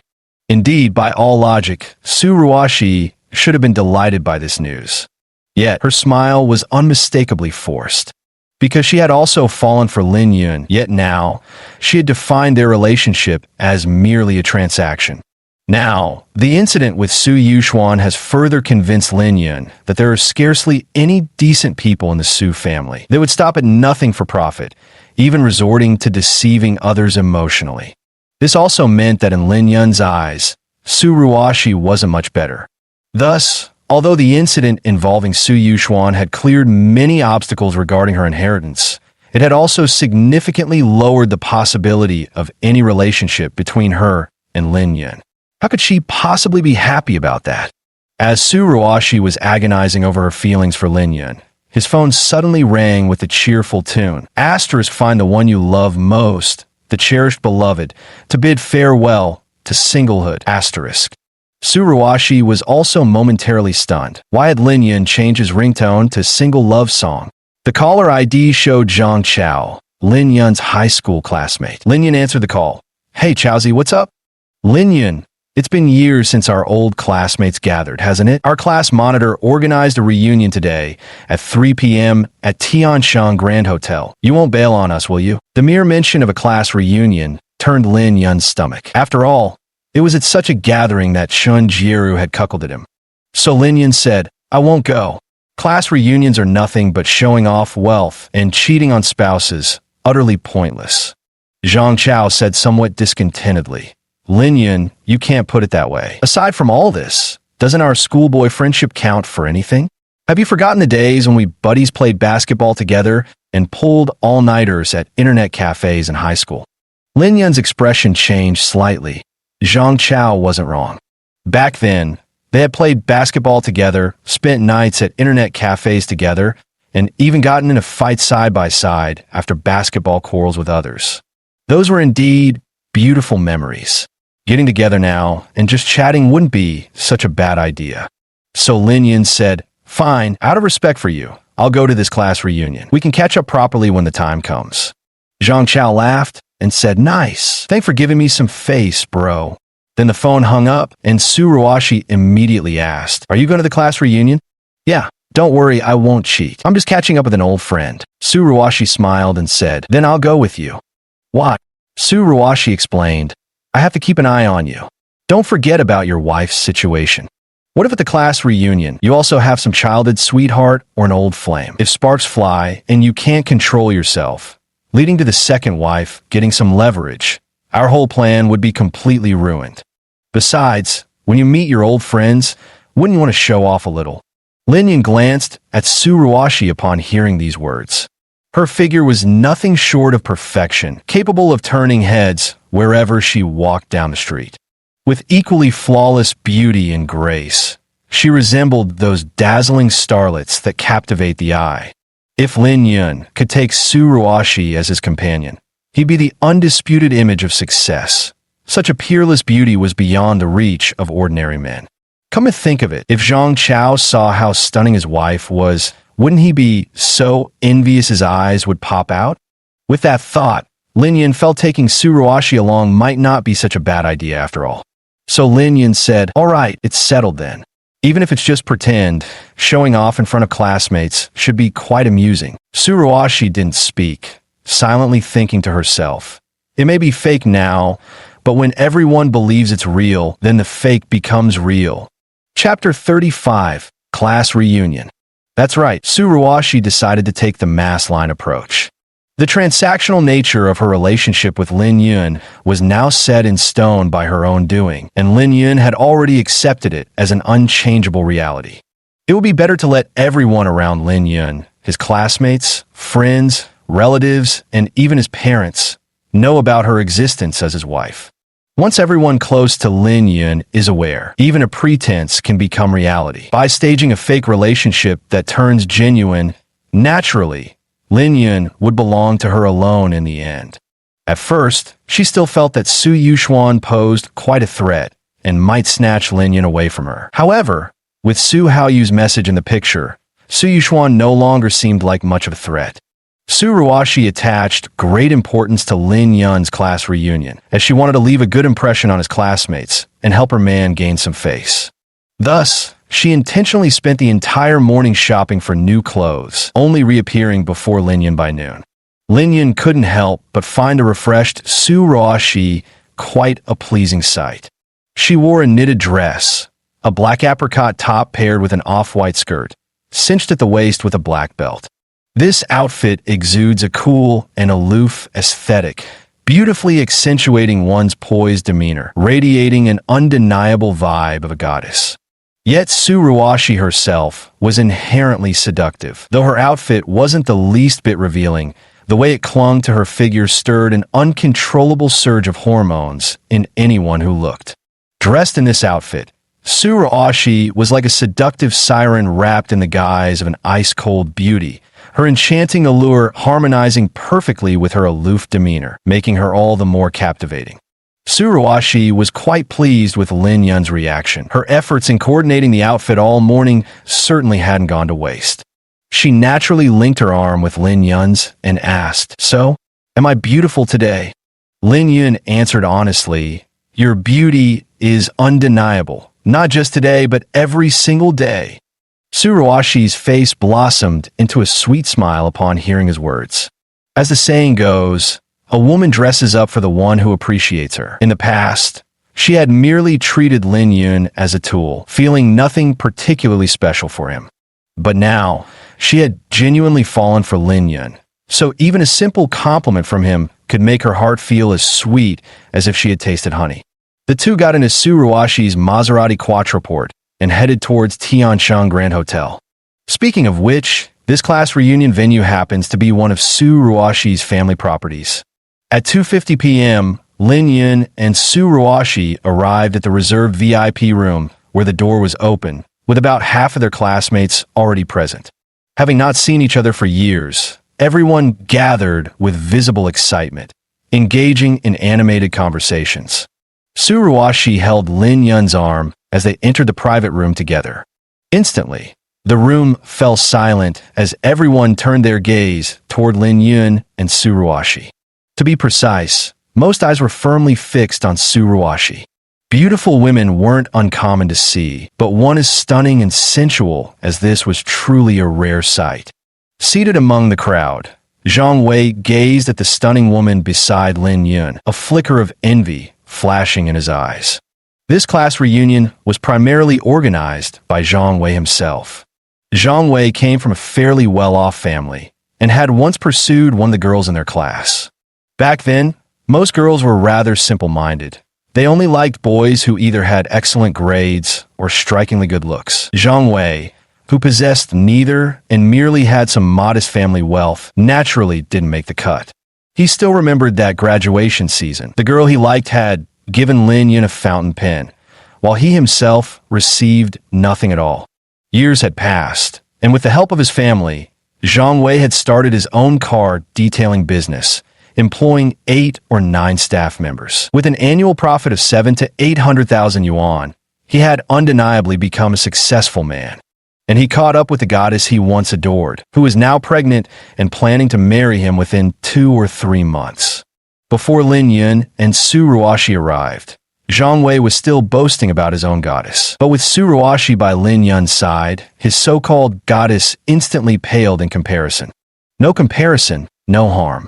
Compared to Suruoshi, the woman by Zhang Wei's side paled in every aspect: beauty, figure, and demeanor, falling short by more than just a notch. The appearance of Lin Yun and Suruoshi made Zhang Wei's boasting seem utterly ridiculous. At that moment, Zhang Chao loudly exclaimed, "Lin Yun, is this your girlfriend? For real, or just pretending?" Before Lin Yun could speak, Suruoshi had already declared, "Not a girlfriend, a legitimate wife. We have the certificate to prove it." Upon hearing this, Zhang Chao gave Lin Yun a pat on the shoulder and said, "Bro, as expected of you. Impressive." At that moment, Zhang Wei seemed to recall something. He stood up and remarked, "Lin Yun, as an old classmate, I have to criticize you here. I remember a few years ago, you posted wedding photos on your WeChat moments, and the woman in them didn't seem to be this beauty." Zhang Chao immediately interjected, "Zhang Wei, can't you watch your damn mouth? If you don't know how to speak properly, then shut it." Zhang Chao glared directly at Zhang Wei. "What? Aren't I speaking the truth?" He was jealous that Lin Yun had stolen his spotlight, jealous that Lin Yun had won over his campus crush back in their school days. Now, although he had finally pursued that campus crush of his, Lin Yun had somehow attained an unattainably stunning beauty far beyond his reach. This was precisely why Zhang Wei openly tried to undermine Lin Yun by bringing up his divorce in public.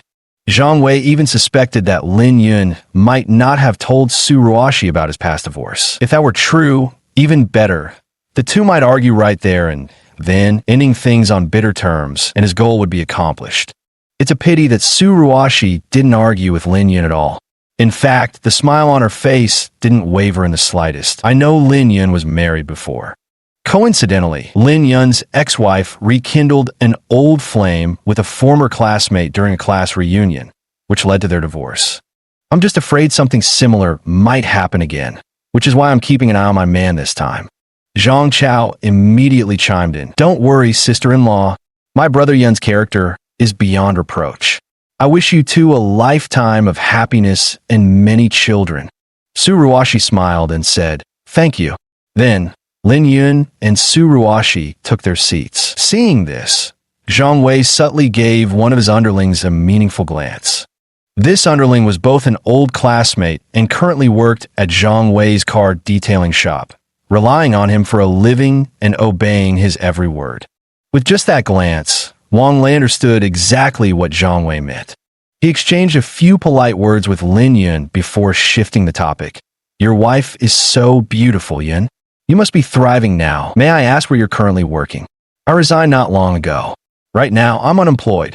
"Is that so? What a pity." Upon hearing this, Zhang Wei felt relieved. He had thought Lin Yun might have turned his life around after all these years, but it turns out he's just a jobless bum. In today's world, money reigns supreme. Without it, even if you marry a fairy-like wife, you can't afford to keep her. Chapter 36. CEO Su. Thinking this, Zhang Wei said, "Lin Yun, you'd better work hard then. Money isn't everything, but without it, you can do nothing." Wang Lei chimed in beside him as the straight man. "That's true. In this regard, Brother Wei is second to none." "Oh, what industry is Brother Wei working in now?" Zhang Wei waved his hand humbly. "It's nothing special, just running a car detailing shop with about 10 employees. At the end of the year, we barely scrape by with $1 million or so in profits. Just enough to get by." Zhang Wei said it was nothing, but his expression clearly suggested otherwise. "Holy shit, earning nearly $1 million a year and calling it just getting by? Then what does that make us, beggars?" "Damn, Brother Wei is really flexing hard. I only make $4,500 a month right now. If I had even 1/10 of what he earns, I'd be thanking heaven and earth.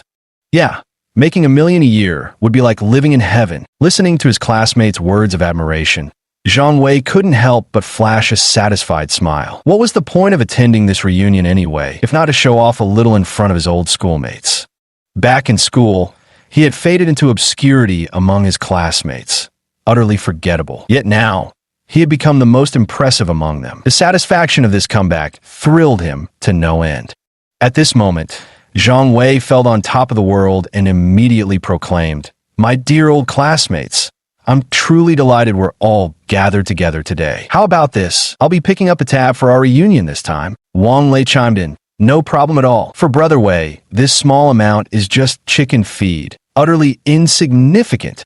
A male classmate objected. "It wouldn't be fair for you to pay for the entire class reunion by yourself." Zhang Wei said impatiently, "Enough. Is it really worth arguing over such a small amount? I'll pick up the tab this time. That's final." Wang Lei chimed in, "Exactly. What's there to argue about? Brother Wei could pick something from between his teeth, and it'd cover this meal." Next, the group of classmates ate and drank, time passing quickly. Throughout, both boys and girls indulged in quite a bit of alcohol, taking turns to step out for bathroom breaks and such. 20 minutes later, a girl entered the private room looking rather annoyed. Several boys immediately asked, "What happened?" The girl said angrily, "Just now some hooligan grabbed my tube-top dress when I was out, so I slapped him." Zhang Wei declared indignantly, "What? Where's that scumbag? I'll teach him a lesson. How dare he bully my classmate? He must have a death wish." At that very moment, a voice rang out, "I'm right here. Come and try to deal with me if you dare." At that moment, the classmates saw several tough-looking men with tattoos walk in. Zhang Wei turned pale with fear upon hearing the voice. Tiger Bro. This Tiger Bro was no ordinary person. He was a notorious gangster known across several nearby streets, commanding 40 to 50 followers. He was an absolutely formidable figure that ordinary people wouldn't dare provoke. Zhang Wei never imagined that his classmate would actually cross paths with Tiger Bro. At that moment, the man called Tiger strode up to Zhang Wei, gripping his chin with one hand and slapping his cheeks with the other, sneering, "Weren't you just saying you'd teach me a lesson? What are you waiting for now?" Zhang Wei turned pale, stuttering, "Brother Hu, I was wrong. Please let me go, okay? I admit my mistake." Brother Hu grabbed Zhang Wei's head and slammed him onto the liquor table, while Zhang Wei didn't dare put up the slightest resistance. Then, Tiger turned his gaze back to the girl and snarled, "Damn it, you dress like such a slut. What's the big deal if I take a peek? You don't understand, do you? I'm fucking pissed right now."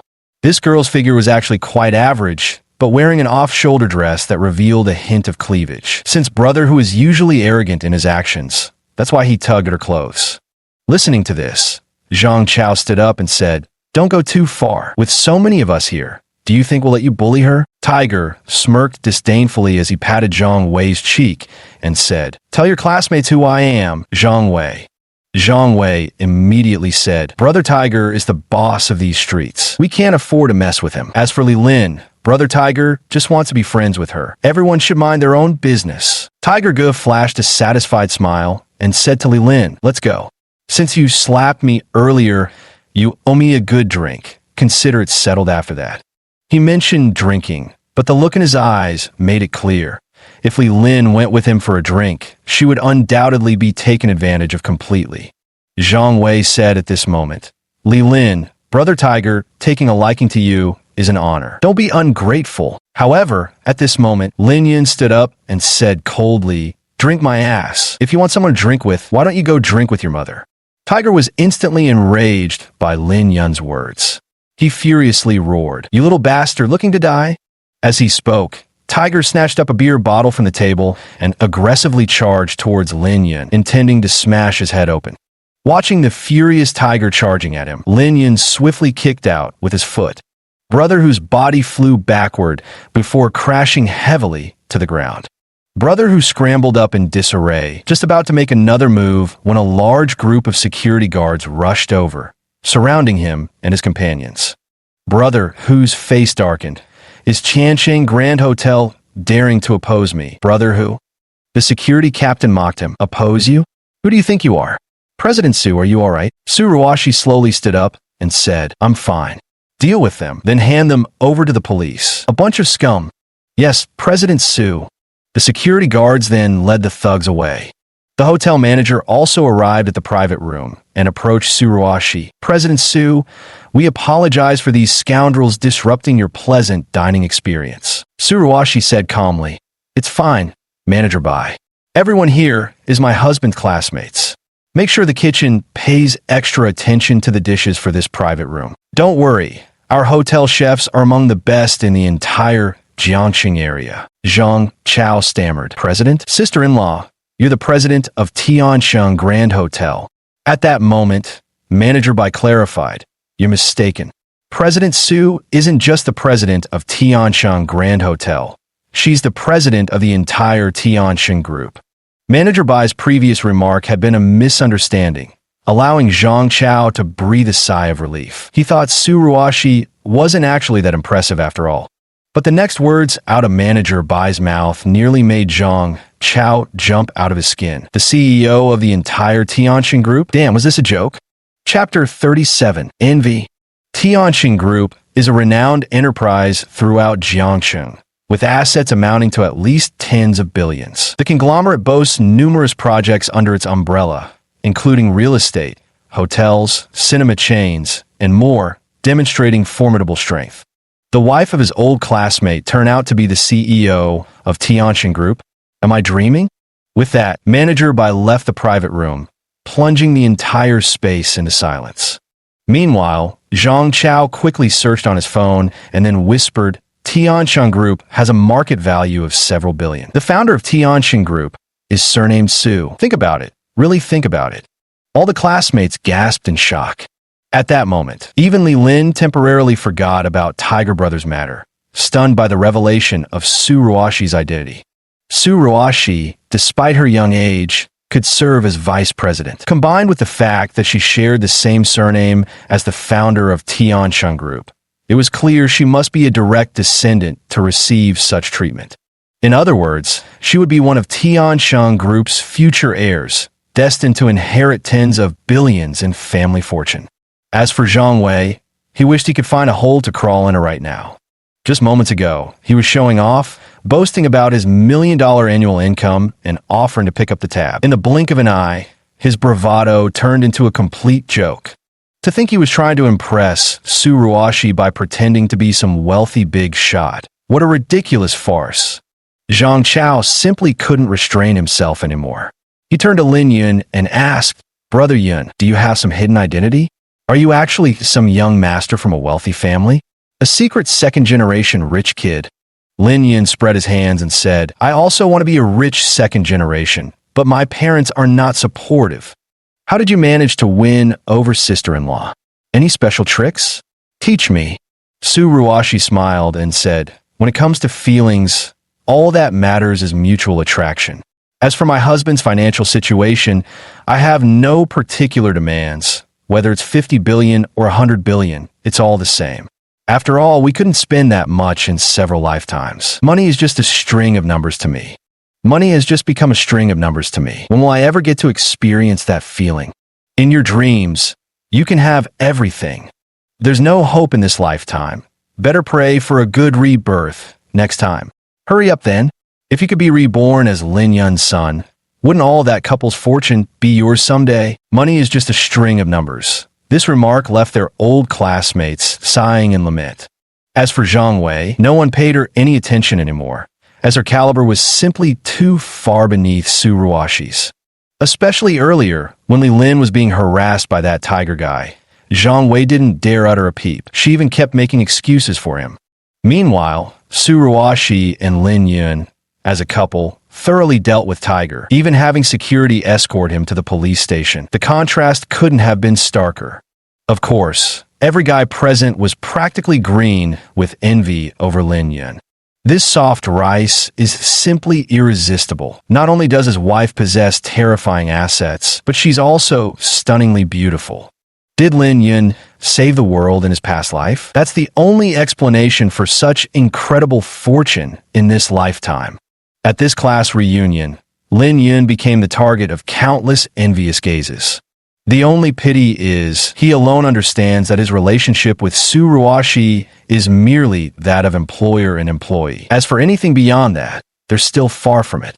Of course, Lin Yun's moment in the spotlight was quite thorough, so much so that the envious and resentful male students ended up plying him with plenty of liquor.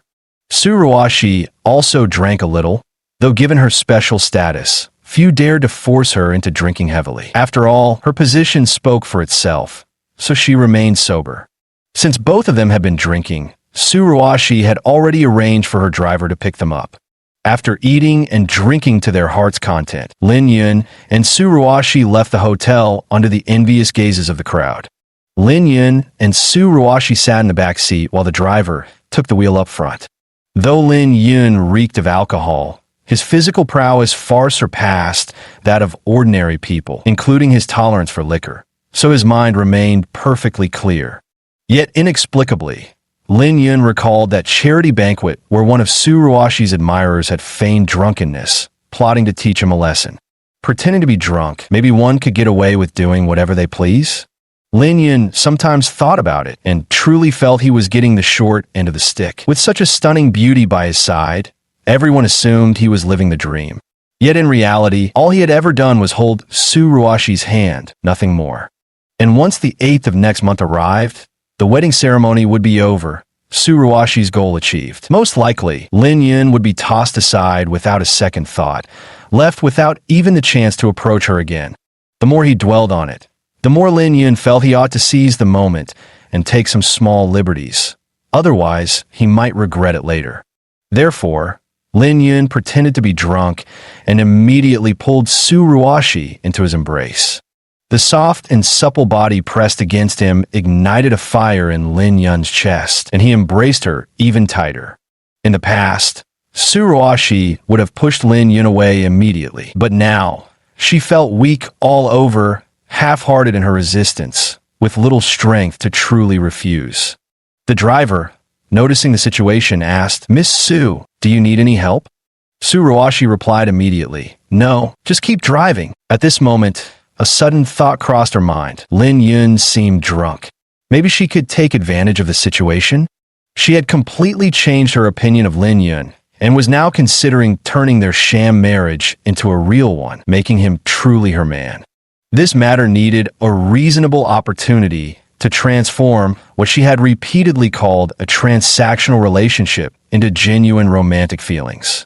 Although it was cliched, getting intimate after getting drunk was still one possible way to achieve this outcome. Once that happened, their relationship would fundamentally change, transforming from a business arrangement into a real husband and wife bond. Tsuruoshi agonized for a moment but ultimately gave up. After all, she was still an innocent maiden. The thought of consummating their marriage while intoxicated seemed far too bold. Finally, the car arrived at the residential complex, where she had gifted Lin Yun the spacious luxury apartment. Tsuruoshi supported Lin Yun as they took the elevator up to the designated floor. The moment the elevator doors opened, Tsuruoshi spotted Su Yuxuan standing there. Su Yuxuan gave Su Haoyu a beating, but in the end, she still decided to go find Lin Yun to properly explain everything and lay bare her true feelings. Lin Yun didn't seem to be home, but Su Yuxuan wasn't in any hurry, choosing to wait patiently. She didn't call him, as that would have appeared insincere. Su Yuxuan saw Tsuruoshi and Lin Yun coming out of the elevator together and immediately stepped forward, asking what happened to Brother Lin. Tsuruoshi replied calmly, "Class reunion. He got drunk. Yuxuan, he's your cousin-in-law. Mind how you address him." Chapter 38, Provocation. Without another word, Su Yuxuan helped Tsuruoshi support Lin Yun's body as they made their way to the entrance.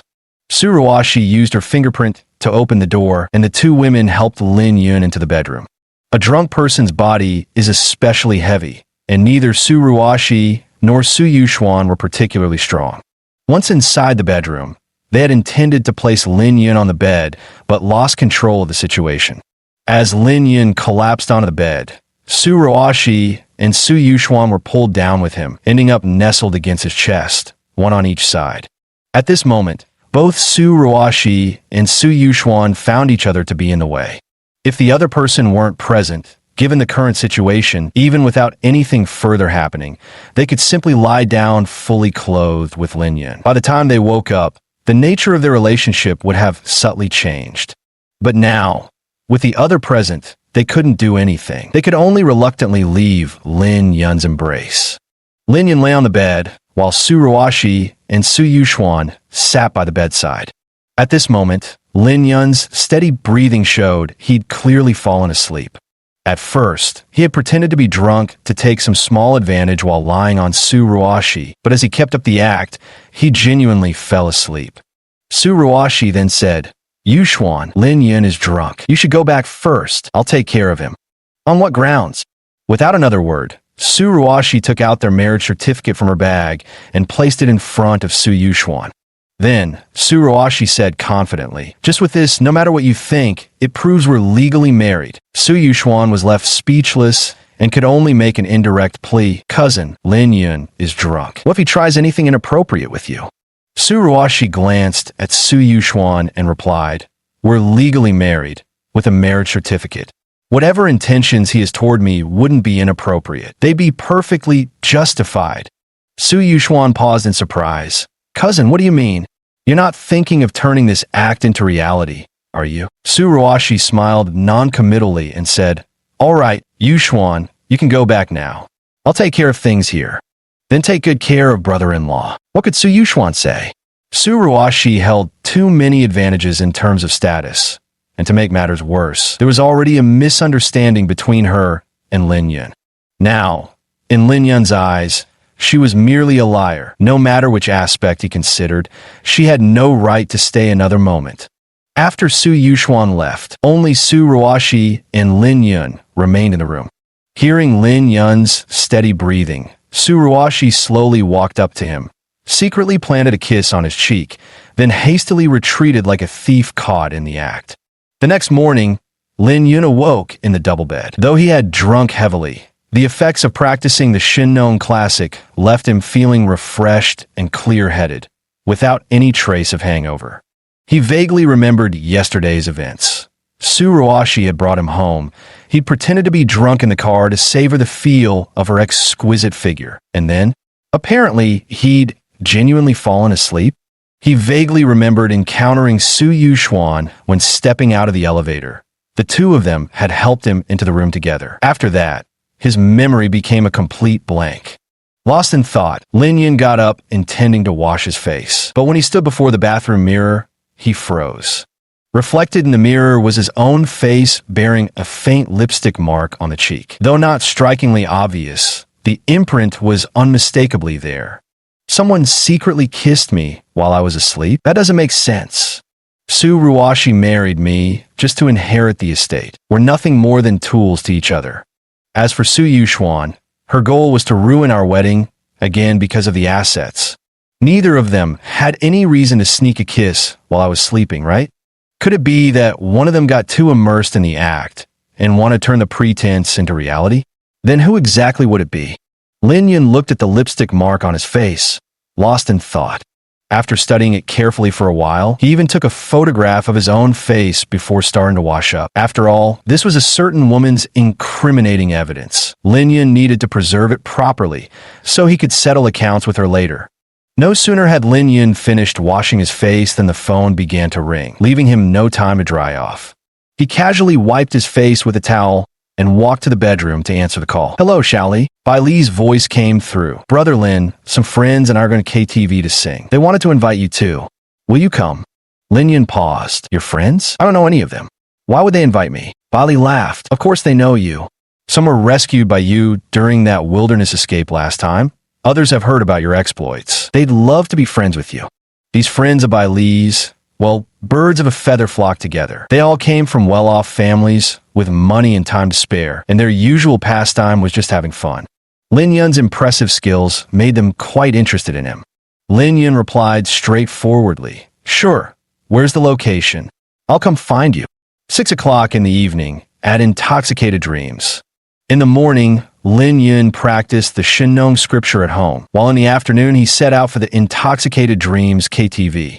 The KTV was lavishly decorated, resplendent and magnificent, truly exuding an aura of extravagant indulgence.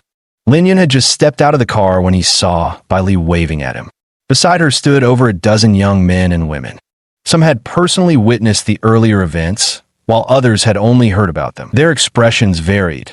Some wore undisguised admiration, while others held a hint of skepticism in their eyes. As Lin Yun approached, a dark-skinned young man stepped forward. "Brother Lin, you're amazing. Can I become your disciple?" Bai Li explained. "Brother Lin, his name is Zhou Tianong. Among this group of people, he admires you the most." Lin Yun glanced at Zhou Tianong with a smile and said, "Apprenticeship? It's not that easy. You'll have to pass a test first." Zhou Tianong immediately responded, "Really? I'll definitely work hard." Beside them, a young man suddenly burst out laughing. "Work hard my ass. So what if he knows some fighting techniques? Just throw $1 million at him, and he'll be kneeling to teach you." The young man's name was Li Kai, a suitor of Bai Li who harbored strong disdain for Lin Yun. He had also made inquiries and learned that what happened last time could have been done by anyone with basic combat skills. It was nothing special. In today's society, what good are strong fists? Money and influence are what truly matter. Hearing Zhou Tianong show such respect toward Lin Yun, even wanting to become his disciple, Li Kai immediately voiced his mockery. Bai Li naturally defended her beloved. "Li Kai, do you want a beating?" Faced with Bai Li's threatening glare, Li Kai felt intimidated and didn't dare speak. At this moment, another male student chimed in. "Bai Li, while Xiao Kai's words may be unpleasant, they're the truth. It's the 21st century now. What's the point of being good at fighting? It's not that meaningful." Seeing someone chime in, Li Kai added, "Exactly. No matter how skilled someone is in martial arts, a kitchen knife can still take them down, let alone nowadays with firearms. Any so-called martial arts master can be dropped with a single shot. What's the use?" Chapter 39. Asking for Trouble. Bai Li felt equally angered by these taunts, but she had no way to refute them, nor did she believe Lin Yun could stand against firearms. Of course, unreasonable behavior is the privilege of beautiful women, and Bai Li is no exception. She slammed the table and declared, "Enough, I won't argue with you. In my heart, Brother Lin is the best, and anyone who dares to say otherwise can get out." Today's KTV gathering was initiated and organized by her. She has every right to kick anyone out. Li Kai felt extremely aggrieved upon hearing this. "I love her, but she loves another. Nothing could be more disheartening." He took a gulp of bitter liquor and stood up, saying, "I'm going out for a walk." Bai Li shot Li Kai a glare before turning to Lin Yun. "Brother Lin, ignore him. Let's keep singing, come on." After Li Kai stepped out, hearing Bai Li and Lin Yun singing, because of love together, coupled with having drowned his sorrows in alcohol, only fueled his fury even more. At that very moment, A sexy and fiery woman walked past. Li Kai had a wicked impulse rising in him. He stepped forward abruptly and landed a heavy slap on the woman's bottom. The woman instantly erupted in anger. "You bastard, what do you think you're doing?" "Huck, someone's sexually harassing me." Li Kai saw the woman was about to shout for help, and feeling utterly humiliated himself, he hastily fled back to the private room. Then, the door of another private room opened, and a middle-aged man with an imposing aura stepped out, a cigar dangling from his lips. He wrapped his arms around that seductive woman and said, "Who dares to be so bold as to harass my woman?" The woman rubbed her buttocks and said, "I don't know him either. Just some young guy who went in a room 306. He spanked me so hard my ass is practically swollen." Zhang Xiangying said calmly, "Bring the owner of this KTV here immediately." Then he sat back down on the sofa in the private room, puffing on a cigar as he remarked, "It's been 3 years, 3 whole years, since anyone dared to challenge me like this. Let's see if they truly have the guts of a bear and the courage of a leopard." Soon after, the KTV owner was brought into the private room. The KTV boss looked at the cigar-smoking man with a humble expression. "Brothering, the group in private room 306. They're just a bunch of cocky youngsters who don't know their place. Sure, their family backgrounds are decent, but compared to you, Eagle, they're nothing." Bai Li and his crew indeed came from prestigious backgrounds. Ordinary folks wouldn't dare provoke them. However, Brothering was different. Brothering, whose full name was Zhang Xiangying, dropped out of school at a young age and spent his early years drifting through society. Later, after watching gangster films at video parlors, he seemed to have found his life's calling and officially embarked on his organized crime career. Over a span of more than 10 years, he had transformed from a lone thug with nothing but a knife to the owner of Eagle Construction Company, now valued at nearly 10 billion, completing his metamorphosis from petty hoodlum to underworld kingpin. While Eagle Construction Company may lag slightly behind Tianqing Real Estate in terms of financial strength, nobody in Jiangxing dares to act arrogantly in front of Zhang Xiangying. Zhang Xiangying emerged from organized crime circles, a man who plays by no rules, operates with ruthless cunning, and wields brutal methods without hesitation. When Eagle Construction sets its sights on a project, any competitor daring to bid against them should beware. Within 3 days, the rival company's CEO will receive candid photos of their family's daily life. At this moment, if they obediently give up on the bid, everything can be settled amicably. But if they remain stubbornly deluded, what they might receive next time could be their family member's finger, or even an entire hand. The KTV owner, who interacted with all sorts of personalities, naturally recognized Zhang Xiangying. At this moment, he silently mourned for those young fools in his heart. A bunch of ignorant little brats. Who in the world did you offend but Eagle Brother? Isn't this asking for death like an old man swallowing arsenic? Zhang Xiangying listened to the KTV owner's explanation and immediately understood the situation. He stood up directly and said, "Brothers, come with me to room 306. Let's go meet these young men." Zhang Xiangying's underlings all chuckled as they stood up and followed him. A few minutes later, the private room where Lin Yun and his group were gathered was forcefully kicked open. Zhang Xiangying surveyed the young crowd before turning to the seductive woman beside him and demanding, "Which one of these kids laid hands on my woman?" The woman pointed at Li Kai and cried, "It was him. He's the one who slapped my ass." Li Kai wore an expression of fury. "What's the big deal? You just want money, don't you? I'll transfer you 100,000 yuan. Take it and get the hell out." Zhang Xiangying hadn't been insulted with money in a long time. Hearing Li Kai's words, a trace of ruthlessness flickered across his face as he shot a meaningful glance at one of his underlings.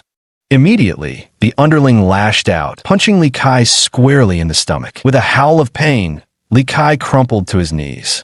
The fruit platter he had just eaten and the beer he had downed came rushing back out, splattering messily onto the floor, the pungent stench of vomit quickly filling the private room. Li Kai, looking ghastly after vomiting, growled, "Do you know who I am? How dare you hit me? I'll—" Zhang Xiangying crouched down slightly, then pinched Li Kai's chin and said, "Do you know who I am?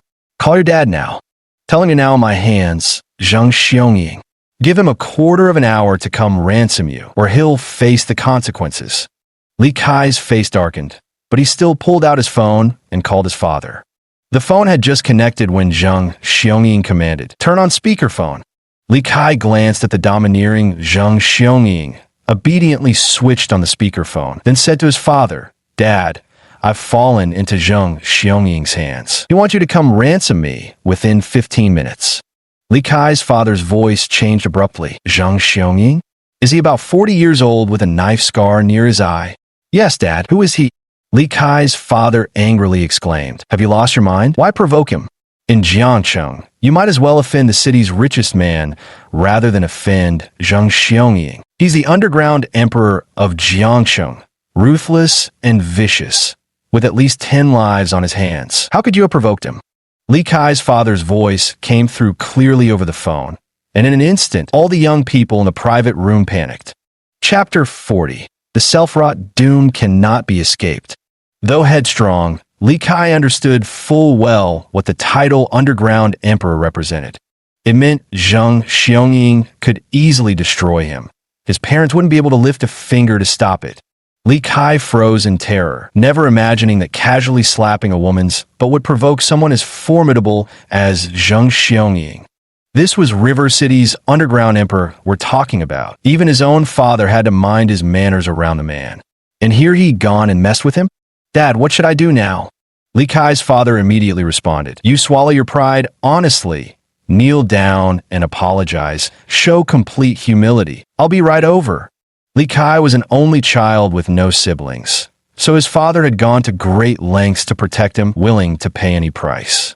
Li Kai and his friends grew even more terrified in that moment. The fact that Li Kai's father was willing to surrender his entire fortune just to spare his son's life only served to highlight how terrifying Zhang Xiongying truly was. Without another word, Li Kai hung up the phone and immediately knelt before Zhang Xiongying, kowtowing as tears streamed down his face. "I was wrong. I know I was wrong. Please spare me. I beg you," he sobbed. Zhang Xiongying stared at Li Kai and said coldly, "Let you off? You laid hands on my woman, and you think 100,000 yuan will settle it? I see plenty of women in this private room of yours. Let them keep me entertained tonight, and we'll call it even for 100,000. As soon as Zhang Xiongying uttered these words, Bai Li and her group of girlfriends paled instantly. At this moment, Lin Yun looked at Zhang Xiongying and said, "This matter is between you and Li Kai. The others had no part in it." Zhang Xiongying burst into laughter. "You're telling me how to handle this?" The atmosphere in the private room instantly grew tense, with Zhang Xiongying's underlings glaring at Lin Yun like tigers watching their prey, the pressure mounting on his side. Lin Yun smiled back at Zhang Xiongying and said, "I'm teaching you how to behave." Zhang Xiongying looked at Lin Yun in surprise. This kid had some nerve. There were only a handful of people in Jiangcheng who dared speak to him like that. Slowly puffing on a cigar, Zhang Xiongying said, "Kid, I admire your guts, but that doesn't excuse your disrespect. I'll give you one chance. Leave now, and I won't hold it against you." Lin Yun continued, "You can let me leave, but I'm taking my friend with me." Zhang Xiongying's eyes revealed a trace of disappointment. "I've already given you the chance. Why don't you cherish it?" Lin Yun stared straight at Zhang Xiongying. "I can also give you a chance. You can take Li Kai away. He was the one who provoked you first. Do whatever you want with him. I don't care. But as for everyone else in this private room, you can't touch a single one." As soon as Lin Yun spoke these words, Bai Li and her close friends all looked at him with deeply moved expressions. Faced with a ruthless character like Zhang Xiongying, none of the other men in the private room dared to utter a single breath of defiance. Only Lin Yun, standing resolutely before them, continued to shield the women with unwavering determination against such a formidable opponent. This was also what most attracted Bai Li to Lin Yun, making her like a moth drawn to a flame, willing to throw everything aside just to get closer to him. At this moment, one of Bai Li's close friends said, "Brother Lin, you should just leave. We haven't directly offended Boss Zhang. Later, we'll just apologize properly. Don't go head-to-head with Boss Zhang." "Yeah, Brother Lin, Boss Zhang isn't someone you can afford to cross. Just swallow your pride and get out of here." In their eyes, even if Zhang Xiongying let them stay, he probably wouldn't do much to them. But if Lin Yun continued to oppose Zhang Xiongying, he might very well take Lin Yun's life. They couldn't bear to see anything happen to him. Chapter 41. Catching Bullets Barehanded. At that moment, Lin Yun said to Bai Li and the other girls, "Don't worry. As long as I'm here today, not a single hair on your heads will be harmed." Zhang Xiangying said coldly, "Kid, are you really tired of living?" Lin Yun stretched slightly and said, "This place is too small to move around comfortably. Let's change locations and have some real fun." At Lin Yun's words, one of Zhang Xiangying's underlings suddenly charged forward, leaping up with an elbow strike aimed straight at Lin Yun's head. Lin Yun threw a punch, his fist arriving first and striking squarely on the lackey's chest. The lackey's body was sent flying backward, crashing heavily to the ground. Zhang Xiangying watched this scene unfold and sneered. "No wonder you dare act so insolent in front of me. So you're a martial artist? Fine, let's have ourselves a proper match then. Let's go." Then, Zhang Xiangying headed straight out, and Lin Yun followed closely behind.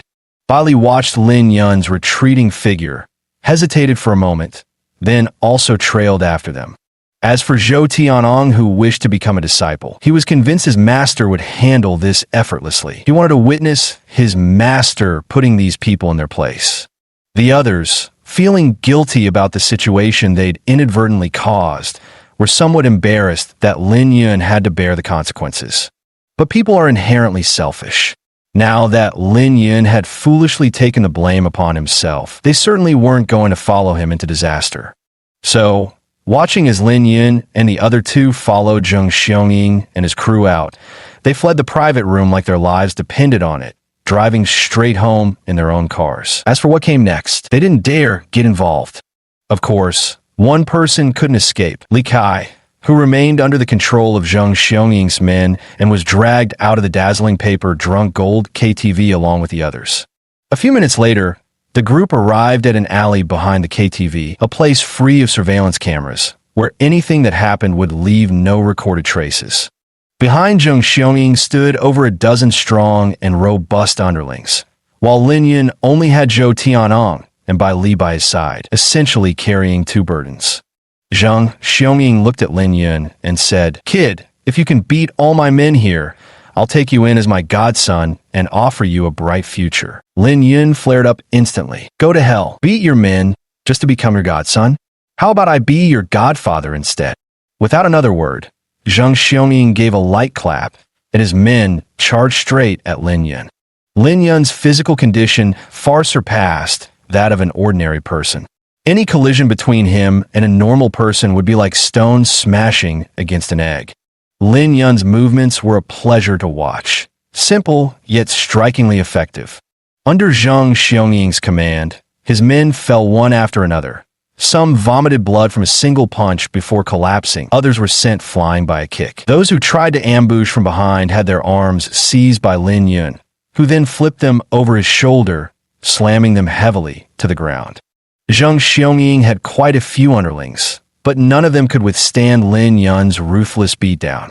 In just 3 to 5 minutes, Zhang Xiangying's dozen or so lackeys were already sprawled on the ground, incapacitated and unable to fight.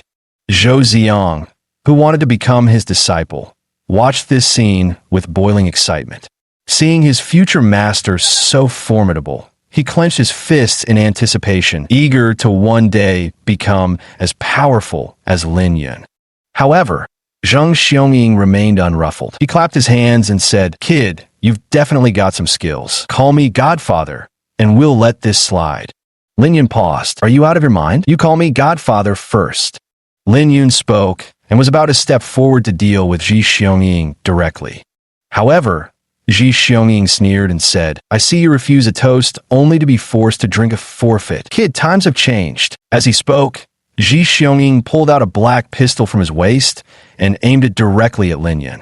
Lin Yun was stunned for a moment. How did this guy even manage to get a gun? Bai Li and Zhou Ziang were both startled, with Bai Li's face filled with concern. In their eyes, guns were something no flesh and blood body could withstand. What should they do now? At this moment, Zhang Xiangying continued, "Kid, what era do you think this is? Beyond 7 steps, guns are fast. Within 7 steps, guns are fast and accurate. I'll give you one last chance. Kneel down, call me Godfather, and I'll let bygones be bygones." Lin Yun sneered directly, "Idiot, begging for death." Zhang Xiangying, was thoroughly enraged. Having recognized Lin Yun's skills and courage, he had given him multiple chances, yet Lin Yun still failed to cherish them. Since that was the case, he had no choice but to get serious. Without hesitation, Zhang Xiongying pulled the trigger. A gunshot rang out as the bullet tore from the barrel. Bai Li's face paled in horror. "Big brother Lin," she cried. Zhou Xiang echoed, "Master." Although Zhang Xiongying was furious with Lin Yun, he still didn't aim at Lin Yun's vital spots. This shot was just meant to teach Lin Yun a lesson, aimed at his shoulder. He believed that as long as Lin Yun felt the pain, he would obediently back down. At the moment the bullet left the barrel, Lin Yun's expression also changed slightly. As he looked at the bullet, his terrifying reflexes, immense physical prowess, and extraordinary dynamic vision allowed him to successfully track its trajectory. Just as the bullet reached within 30 centimeters of Lin Yun, he abruptly extended his index and middle fingers, snapping them forward in a clasp. Instantly, the freshly fired bullet, which had an initial velocity nearing the speed of sound, was firmly trapped between his fingers. Zhang Xiongying watched Lin Yun's movements, utterly stunned. "This is impossible." Chapter 42, Call Me Daddy. Zhou Xiang and Bai Li were also dumbfounded, staring blankly at the scene before them. At that moment, Lin Yun released his index and middle fingers, and the bullet that had been caught between them fell to the ground with a crisp clink. There wasn't a single scratch on Lin Yun. He had truly caught the bullet.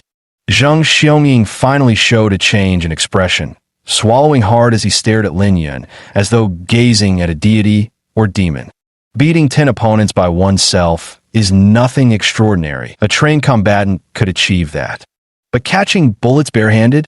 Is it something a human being can do? How fast is a bullet? How immense is its kinetic energy?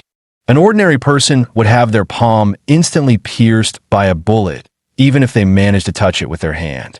And yet, Lin Yun had truly caught the bullet unscathed. This was utterly beyond Zhang Xiongying's comprehension. His expression shifted rapidly before. After 3 or 4 seconds of hesitation, he thudded to his knees and shouted toward Lin Yun, "Godfather!" That's right, he chickened out, completely and utterly. Faced with a monster who could catch bullets barehanded, no amount of cowardice was excessive. Hadn't he just wanted Lin Yun to be his godson? Lin Yun himself said it. He should be Zhang Xiongying's godfather instead. Therefore, Zhang Xiongying directly knelt down and acknowledged Lin Yun as his father, hoping Lin Yun would spare his life. Lin Yun looked down at the kneeling Zhang Xiongying as he approached step by step, gazing down at him from above. "Now you realize your mistake? Understand, from now on, you'll be my godfather. If you tell me to go east, I'll never head west." Lin Yun ignored him and picked up the pistol Zhang Xiongying had dropped on the ground. Zhang Xiongying turned deathly pale in terror and begged, "Godfather, please don't kill me." Lin Yun smiled. "Kill you? I wouldn't need a gun to kill you." Zhang Xiongying breathed a sigh of relief. It seemed his godfather at least wouldn't kill him. Lin Yun fiddled with the gun for a while, mainly out of curiosity. After all, he had never seen a real gun in his life. Of course, just touching it was fine. Illegal possession of a firearm was a crime, and Lin Yun certainly wasn't about to bring trouble upon himself. However, Lin Yun ultimately felt this gun was quite dangerous and unsuitable for his godson to hold. Therefore, Lin Yun gripped the gun as if wringing a towel and twisted it with full force. Instantly, the once normal pistol was twisted into a spiral like a piece of crumpled rope. The entire firearm deformed grotesquely, its internal mechanisms utterly destroyed. The gun was rendered completely unusable. Zhang Xiongying was dumbfounded once more. Was this something a human could possibly achieve? You should know this. That's a pistol we're talking about, forged from high-strength steel. Even if someone swung a heavy hammer with all their might, it would take multiple attempts just to dent it. Yet Lin Yun twisted the gun barehanded, turning it into a twisted mess as effortlessly as wringing a towel.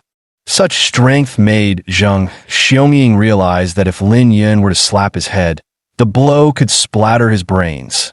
At this thought, Zhang Xiongying's expression grew even more servile. He knelt lower, gazing up at Lin Yun with the meekness of an obedient godson.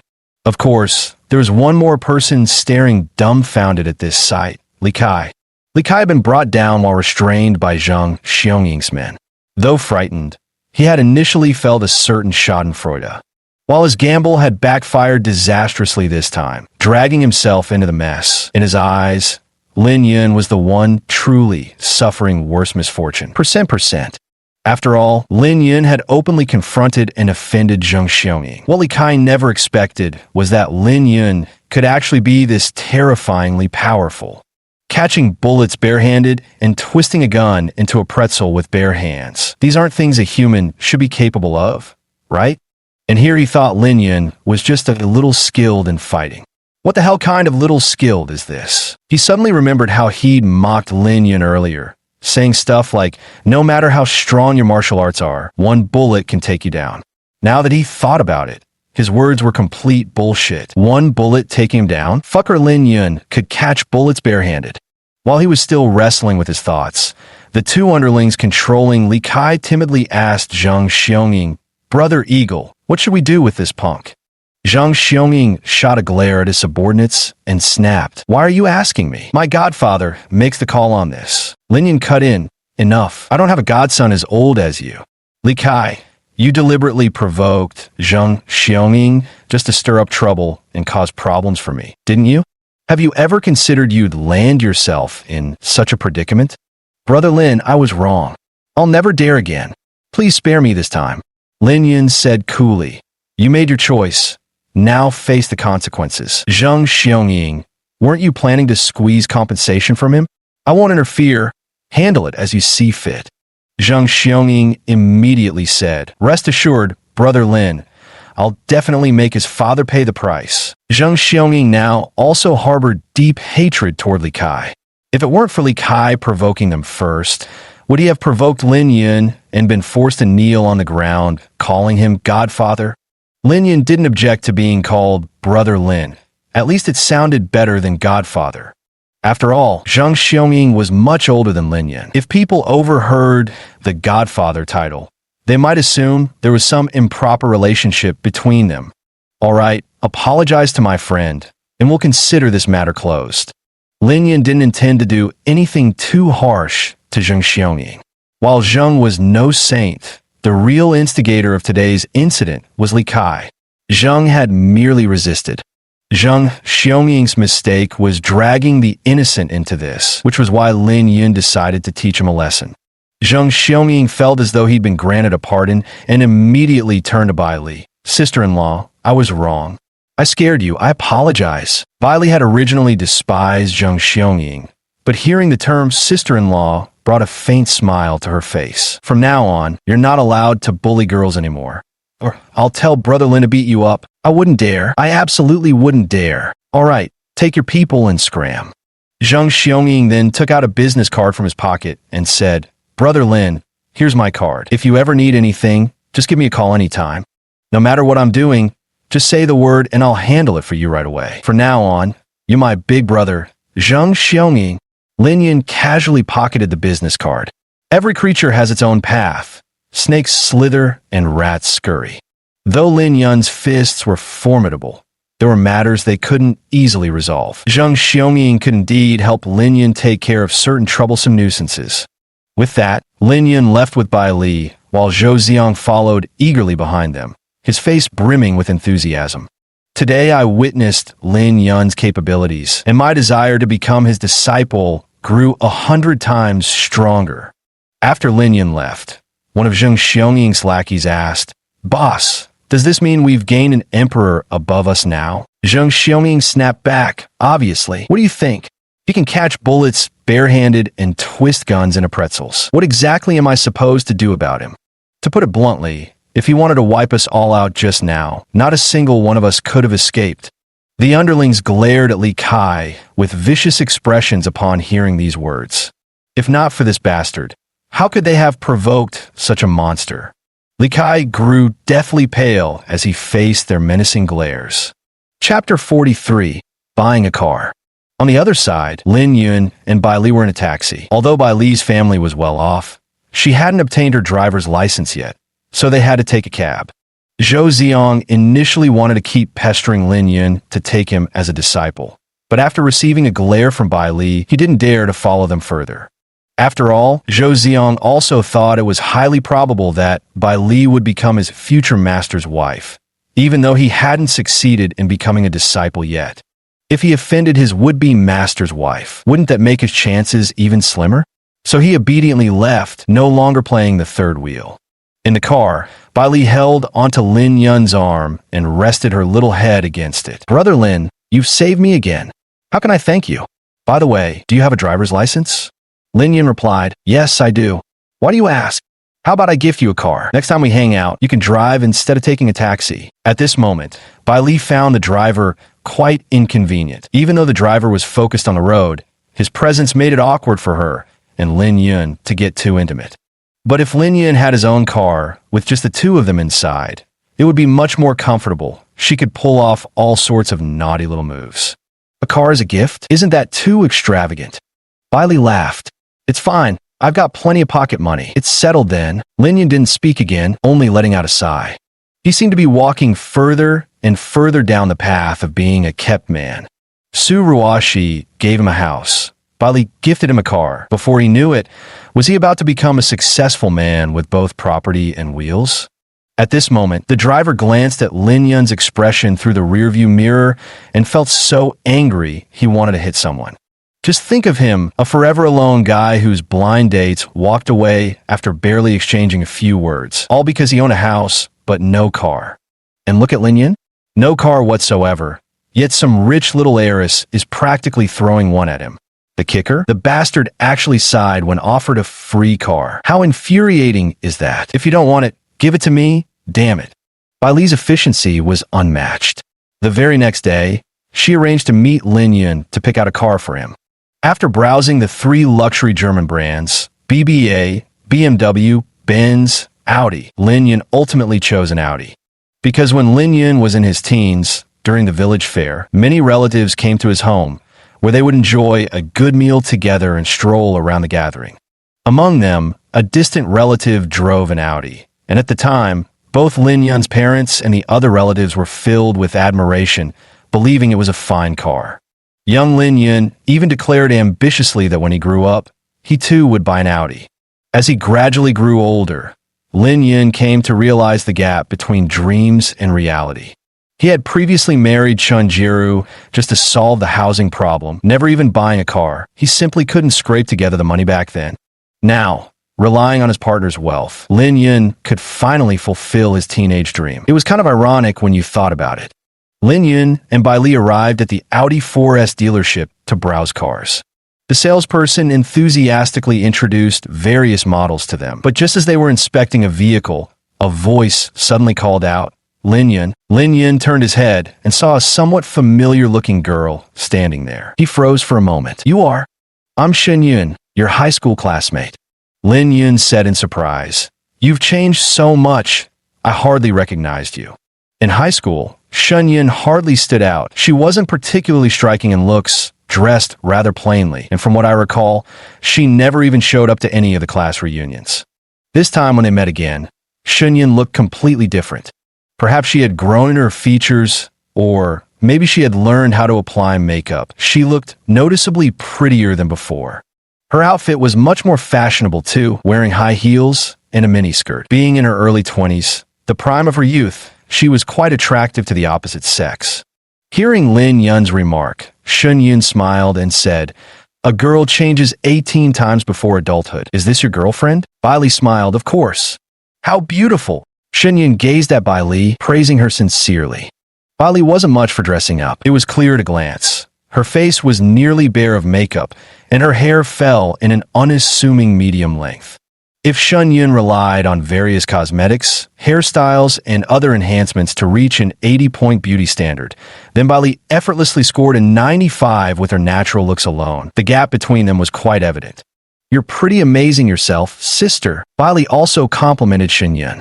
At that moment, a man several years older than Shen Yun approached and said, "Xiao Yun, ran into a friend?" "Yes, my high school classmate, Lin Yun." "Lin Yun, this is my husband, Lu Han." Lu Han took 2 steps forward and said, "Nice to meet you, Mr. Lin. May I ask where you're currently employed?" "I'm currently unemployed and staying at home." Lu Han was somewhat surprised. No job, yet buying a car? Mr. Lin must come from a well-off family then. Shin Yun interrupted. Honey, are you conducting a census here? So many questions. Lin Yun then smiled and said, My family is just ordinary. I'm not some rich second-generation heir. Lu Han basically had the measure of Lin Yun after hearing this. An ordinary family background, now unemployed. How much money could he possibly have? Clearly just a loser. When Shin Yun greeted Lin Yun earlier, Lu Han had actually been somewhat displeased. He didn't like his wife having too much contact with male friends. Previously, when Shin Yun wanted to attend a high school reunion, Lu Han had flatly refused. Who would have thought that not only had she missed the reunion, but she'd also run into an old classmate while car shopping. Lu Han himself had decent financial means, but he was several years older than Shin Yun and not particularly good looking. Because of this, he always worried that Shin Yun might cheat on him. Every man who had any contact with Shin Yun would be deemed by him as having ulterior motives toward her. Even though Bai Lin Yun's side was far more attractive than Shin Yun, Lu Han still believed so. When faced with these men, Lu Han's favorite thing to do was to use his financial power to crush them, making them back off in the face of overwhelming odds and stay far away from his wife. With this thought in mind, Lu Han said, Little Lin, I suppose you're interested in the A3 model? The price isn't too high, and it carries the Audi brand, so it'll give you some face when driving it around. The sudden shift from Mr. Lin to Little Lin caught Lin Yun off guard. Just moments ago, it had been Mr. Lin, but as soon as he admitted he wasn't from a wealthy family, he'd been downgraded to Little Lin. This husband of Shin Yun's was quite something. Shin Yun also chimed in, I think the A3 is quite nice. It's a well-known brand, and it looks good too. Lu Han smiled and said, The A3 is positioned as a women's car. The interior space is small, especially the back seats. It's practically cramped, not suitable for adult men to drive. Shaolin, with your current circumstances, buying this car would likely make it difficult for you to upgrade for the next 10 years. My advice is you should save up more money or even borrow some if necessary. Try as hard as you can to get an A4L. The driving experience will be much better. At this moment, Bali interrupted, Who said we're buying an A3? Who could possibly want that little piece of junk? Lu Han burst into laughter upon hearing Bali's words. If the young lady hadn't chimed in, he would have struggled to keep up this act of pretentiousness. Lu Han then remarked, Young lady, you shouldn't say that. No matter how small or shabby it is, it's still an Audi. It's good to have confidence in your boyfriend, but you also need to consider reality and act within your means. With an ordinary family background and being unemployed himself, how much money could Lin Yun possibly have? In Lu Han's view, even buying an A3 would require Lin Yun to tighten his belt. Chapter 44, Extravagance.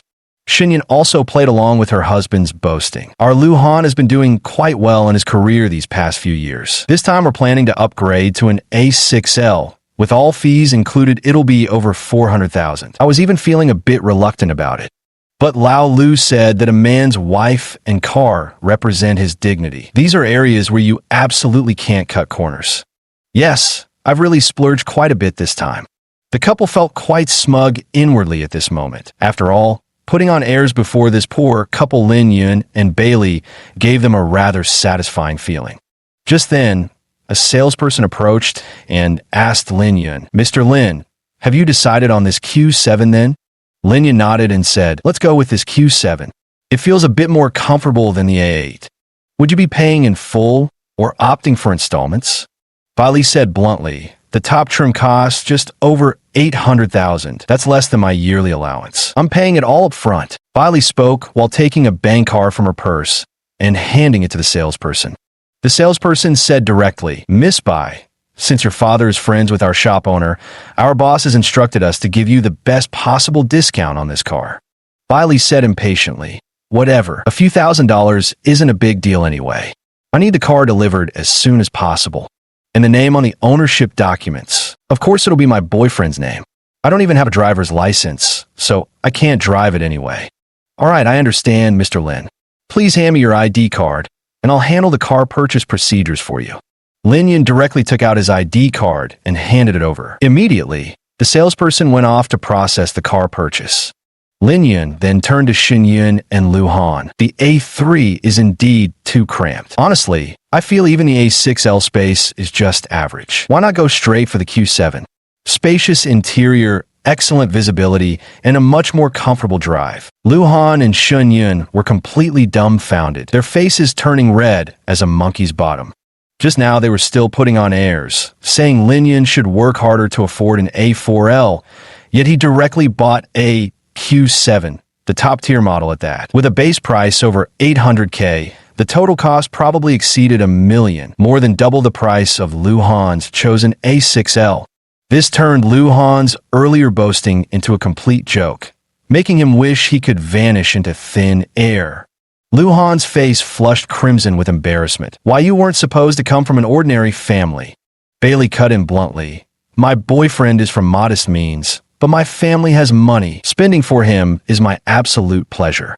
Lu Hanning could say nothing, only looking at Lin Yun with envious and jealous eyes. At that moment, Xin Yun suddenly said, "You two aren't married yet, right? Aren't you afraid that if things don't work out between you in the future, you won't be able to get this $1 million luxury car back?" Bai Li gazed at Lin Yun with deep affection and said, "We are destined to be together. As for this car, what does it matter compared to Lin Yun? I don't care about it in the slightest." Xin Yun suddenly said after hearing Bai Li's words, "Honey, don't you love me dearly? Could you transfer this new car under my name?" Lu Han hesitated awkwardly. "Honey, you know how my parents are about this matter." Xin Yun angrily exclaimed, "Excuses, nothing but excuses." She flung Lu Han's arm away and stormed out of the 4S dealership, with Lu Han hastily chasing after her. Watching their retreating figures, Bailey remarked, "They're not just making up some excuse to get away from here, are they?" Lin Yun also laughed and said, "Of course they are. They were just too embarrassed, so they had to come up with a clumsy excuse to escape from here. Serves them right for pretending." Bai Li's father knew the owner of this dealership, so not only did they get the biggest discount, but all the other procedures were handled with great efficiency. Lin Yun could pick up the car the next day, and they even arranged a temporary license plate for him. The official plates would be ready in half a month. Now Lin Yun could finally count himself among the car-owning class. With a house, a car, and soon to be married to the stunning Su Ruoshi, Lin Yun could practically be considered a bona fide success. As the saying goes, returning home without wealth is like wearing fine clothes in the dark. Lin Yun had indeed made it big now, though through being a kept man. But with luxury cars and mansions at his disposal, he decided to pay a visit home as soon as he could pick up his new ride. There were only a few days left until the wedding on the 8th day of the lunar month. Although this wedding was merely a formality, Lin Yun's parents absolutely could not miss this occasion. As it happened, Bailey had gifted Lin Yun a Q7. Driving this brand new car back would satisfy both his pride and practicality. He could use it to pick up his parents and younger sister, bring them to Jiangcheng for a proper visit, and then attend his own wedding in style. Although Lin Yun could be considered half immortal, his heart remained that of an ordinary man. He deeply valued family bonds, and now that he had prospered, it was only natural for him to share the benefits with his relatives. Lin Yun and Bai Li had lunch together before parting ways. The next day, Lin Yun and Bai Li went to the 4S dealership together to pick up the car. Sitting in the passenger seat, Bai Li surveyed the interior and had to admit, the space inside this Q7 was truly spacious and private. What couldn't one do in such a car? Lin Yun took Bai Li for a drive around town, but around noon she received an urgent call from her parents about some business that needed attending to, and the two parted ways. Lin Yun drove straight onto the highway, heading directly for his hometown, Ling County. The $1 million luxury car provided an excellent driving experience, powerful acceleration, and comfortable handling, making the journey truly enjoyable. 3 hours later, the car exited the highway and entered Ling County. Lin Yun's home was located in a residential complex in the northern part of the county. The neighborhood was nearly 20 years old, lacked elevators, and could be considered rather run down.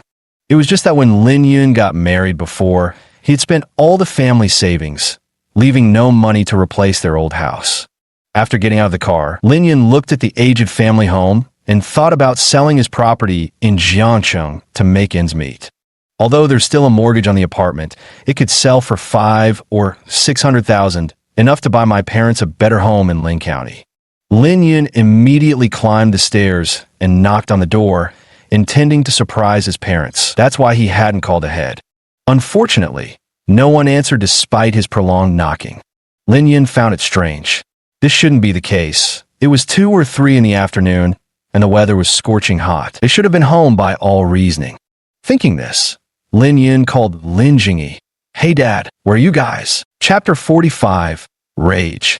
We're at home. What's wrong? Lin Yun replied directly, but I'm right outside our door. No one's home. Lin Jingyi said in surprise. You've come home? Why didn't you call first? Lin Yun laughed. I wanted to give you a surprise. My wedding day is coming soon. I was planning to take you to Jiangsheng for a few days of fun, attend my wedding, and then bring you back after the ceremony. Lin Jingyi remained silent on the other end, only letting out a sigh. Lin Yun looked around and said, By the way, where the hell are all of you? The sun's blazing hot and not a soul is home. We're at the hospital. Hospital? Who's sick? Where exactly? I'm heading over right now. Lin Yun asked with concern. Lin Jingyi replied, All right, don't worry too much. It's nothing serious. I'm in the orthopedics department at the county hospital. You can come over.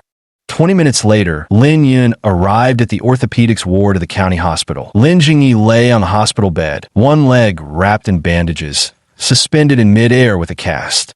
His sister Lin Lin and mother Shui Mei were both there. Shui Mei was holding up all right, but Lin Lin's eyes were slightly red. Lin Yun immediately stepped forward and asked, Dad, what happened to your leg? Lin Jingyi shrugged and said, What do you think happened? Got hit in a car accident, and the driver ran off. Lin Yun couldn't help but grumble. Why didn't you tell me sooner? If I hadn't come home by chance, I wouldn't even have known about this. Lin Jingyi laughed and said, So what if you know? You're not a doctor anyway. Besides, Mom and Dad probably can't attend your wedding. It's not auspicious to attend a wedding wearing a cast.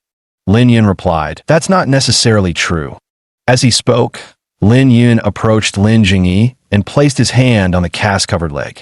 The Shenong Jing wasn't just for fighting. On the contrary, combat was its most insignificant function.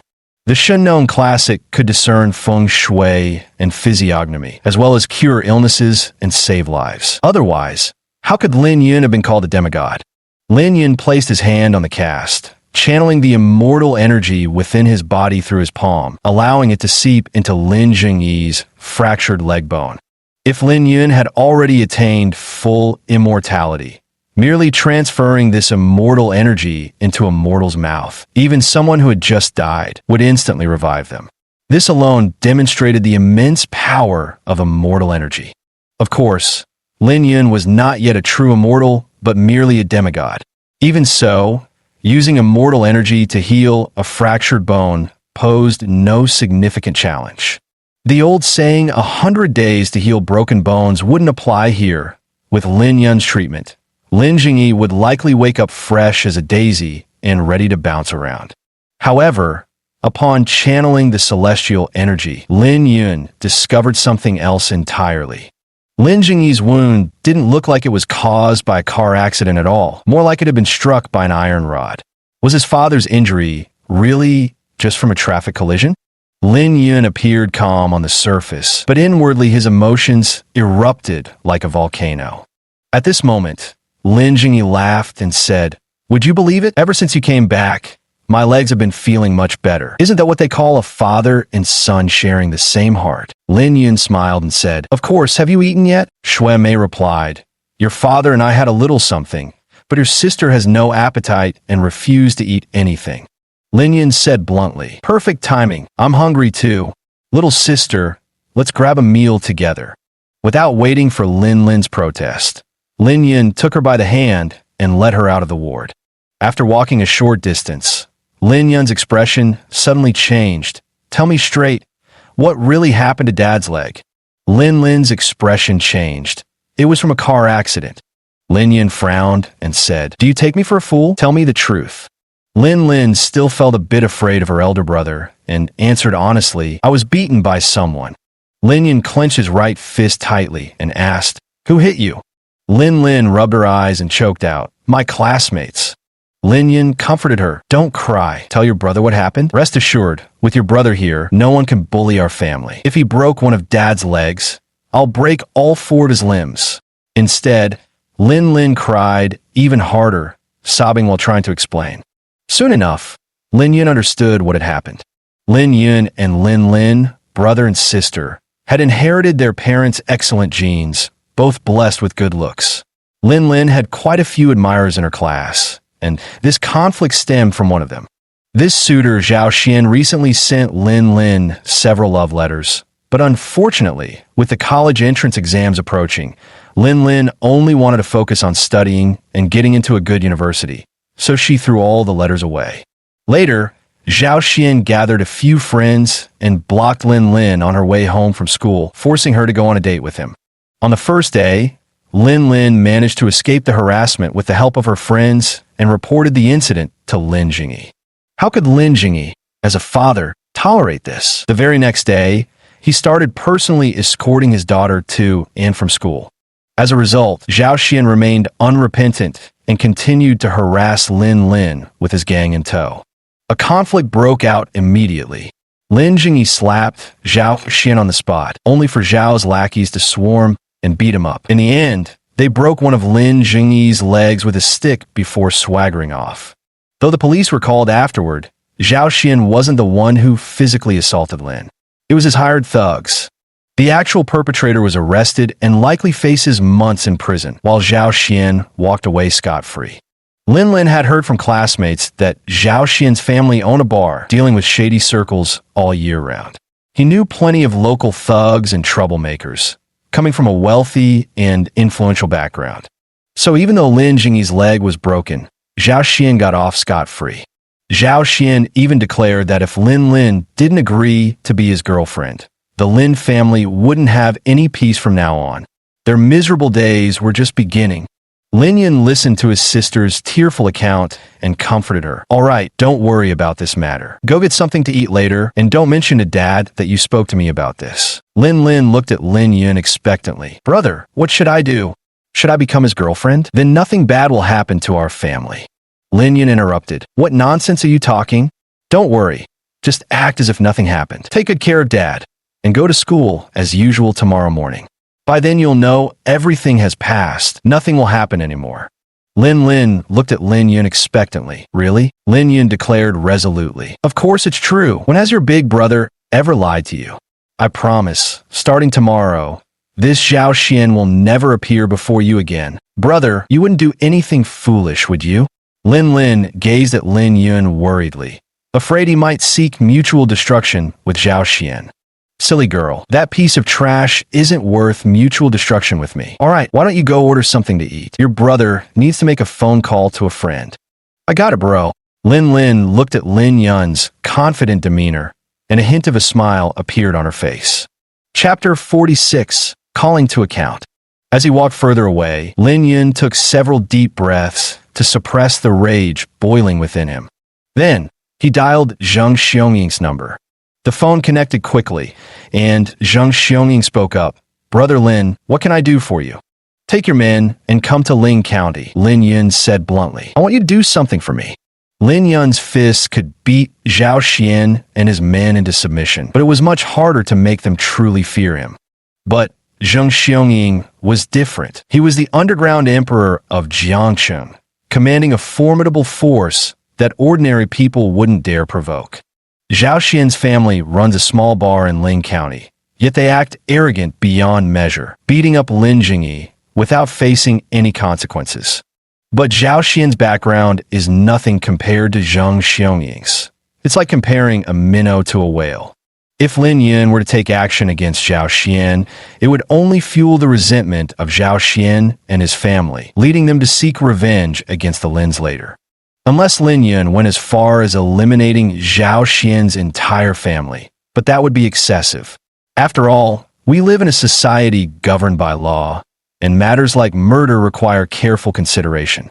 And when Zheng Xionying's men came to deal with Zhao Xian, even if they crippled him, they wouldn't dare utter a single word of protest, because they understood all too well the terror of someone like Zhang Xiangying. Zhang Xiangying crippling Zhao Xian was actually Zhao Xian's good fortune. If they dared seek revenge, what awaited them might very well be the entire family lying flat on wooden boards. This was also the reason why Lin Yun had accepted Zhang Xiangying as his underling in the first place. Often, Zhang Xiangying proved more intimidating than Lin Yun himself, this half-immortal of sorts. Zhang Xiangying wasted no time upon hearing Lin Yun's words. "No problem, I'll rally the boys right now. We'll head out within half an hour." Lin Yun said indifferently, "Fine. Tell your men to come to Ling County and go straight to Starlight Bar. We're taking action tonight. I'm going to smash that place to pieces." "No problem." After making the call, Lin Yun returned to his seat and ate with Lin Lin. With her elder brother Lin Yun's reassurance, Lin Lin had quite an appetite and ate a hearty meal. After finishing their meal, the siblings returned to the hospital room to chat with their parents for a while. As for Zhao Xian's matter, the entire family didn't mention it. Lin Jingyi didn't want his son to know about this. He believed even if Lin Yun found out, there wouldn't be much he could do. Lin Jingyi would shoulder everything himself. He simply refused to believe there could be no justice in this world. Time passed bit by bit. Over 3 hours later, Lin Yun received a call from Zhang Xiangying. Glancing at the screen, he stepped out of the ward to answer. "How's it going?" Zhang Xiangying replied politely. "Brother Lin, we've already arrived in Ling County. In another 20 minutes, we'll reach that Starlight Bar." Lin Yun pondered for a moment and said, "You all should find a hotel to rest first. Acting now would be too conspicuous. We'll make our move tonight." "Understand. Will you be making an appearance when the time comes?" "Of course," Lin Yun replied directly. How could I possibly miss such an occasion? Lin Yun intended to personally cripple Zhao Xian. How could he possibly be absent? "I understand." Soon night fell, and Shui Mei said to Lin Yun, "Lin Yun, take your sister home to sleep. Just leave me here in the hospital room." "Mom, you haven't rested in days either. How about I take care of Dad tonight?" Lin Lin said. Shui Mei smiled and replied, "It's all right. Your father isn't in serious condition, and I can sleep for most of the night here in the ward." Lin Yun and Lin Lin had no choice but to leave the hospital room. Soon after, Lin Yun led Lin Lin to the Audi Q7 and they got in. Lin Lin stared at the car in astonishment. "Bro, is this your car?" "Yeah." Gazing at the sleek body of the car, Lin Lin said enviously, "This must be really expensive, right?" "The total price is 1 million. Lin Lin exclaimed in amazement. "Where on earth did you get all this money?" Lin Yun smiled and said, "My future wife bought it for me." "Is that so? Then my sister-in-law is really kind." "I think so too. Get in the car quickly. I'll take you home first. I've got something to attend to tonight." Lin Lin got into the car and asked, "Is it about Zhao Xian?" "MHM. Lin Lin suddenly said, "Brother, can I come with you? I'm scared staying home alone." Lin Yun glanced at his sister, understanding her fear. She was terrified by that ruffian Zhao Xian. "All right, we'll go together tonight. You'll see soon enough that trash like Zhao Xian is nothing to be afraid of." About 10 minutes later, their car arrived near a hotel as Lin Yun dialed a number. At that moment, Lin Lin, who was in the car, saw a large crowd surge out of the hotel in a frenzy. These men were all tall and imposing, dressed in black suits, their demeanor fierce and intimidating. In total, there were over 300 of them walking together, their combined presence exuding a terrifying aura. After leaving the hotel, they followed Zhang Xiangying's lead and walked straight to Lin Yun, standing in perfect formation before him, neat as a military parade. At once, Zhang Xiangying boomed, "Hello, Brother Lin." Behind Zhang Xiangying, hundreds of people also chorused, "Hello, Brother Lin." Lin Lin stared at the scene in stunned disbelief. What on earth was happening? Since when did her brother have this kind of identity? A gang leader? Lin Yun glanced at the crowd and said casually, "All right, let's go. We'll all head to Starlight Bar for a drink." With that, Lin Yun slowly started the Audi Q7, while the 300-strong crowd followed behind the vehicle in perfectly synchronized formation. The hotel was less than 200 meters from Starlight Bar, so it took only 2 or 3 minutes to arrive. Night had fallen, and the bar was bustling with business. Just as the crowd of patrons was at its peak, the sudden arrival of over 300 people naturally drew considerable attention. Lin Yun rolled down the car window and said to Zhang Xiangying, Let's give them a welcome gift first. Zhang Xiongming nodded and signaled to his underlings. Then, several underlings directly grabbed baseball bats and stepped forward to deliver a pounding on the glass of Starlight Bar. In just a few seconds, all the bar's glass panels were completely shattered. Such a commotion naturally couldn't go unnoticed inside the bar. The bar manager and the hired thugs quickly came out to handle the situation. But when these thugs saw that the approaching group numbered nearly 300 to 400 people, they were completely dumbfounded. Ling County is a small place, so even its local hoodlums operate on a modest scale. At most, this bunch could scrape together a dozen people for a gang fight. Now, damn it, 300 to 400 people show up out of nowhere. How the hell are they supposed to handle that? The manager, face pale with fear and legs as weak as noodles, looked at Zhang Xiongming with trembling eyes. Big bro, let's talk this out peacefully. Why bring knives and guns into it? Chapter 47. You can't handle this. Zhang Xiongming stared at the man and said, Negotiate? What do I have to negotiate with you? Where's your boss? Tell him to come out and see me. The manager explained, Our boss isn't here. Then what about your boss's son? Young Master Xian is drinking with some friends. Zhang Xiongming said bluntly. Which private room is he in? Lead the way. Lin Yan had already told him how to deal with it. Since Zhao Xian happened to be at the bar, that saved a lot of trouble. Though intimidated by his own boss, the manager feared Zhang Xiongming even more. Without daring to hesitate, he immediately led Zhang Xiongming and several of his underlings toward the private room where Zhao Xian was seated. In the private room, Zhao Xian was drinking with a few small-time hoodlums.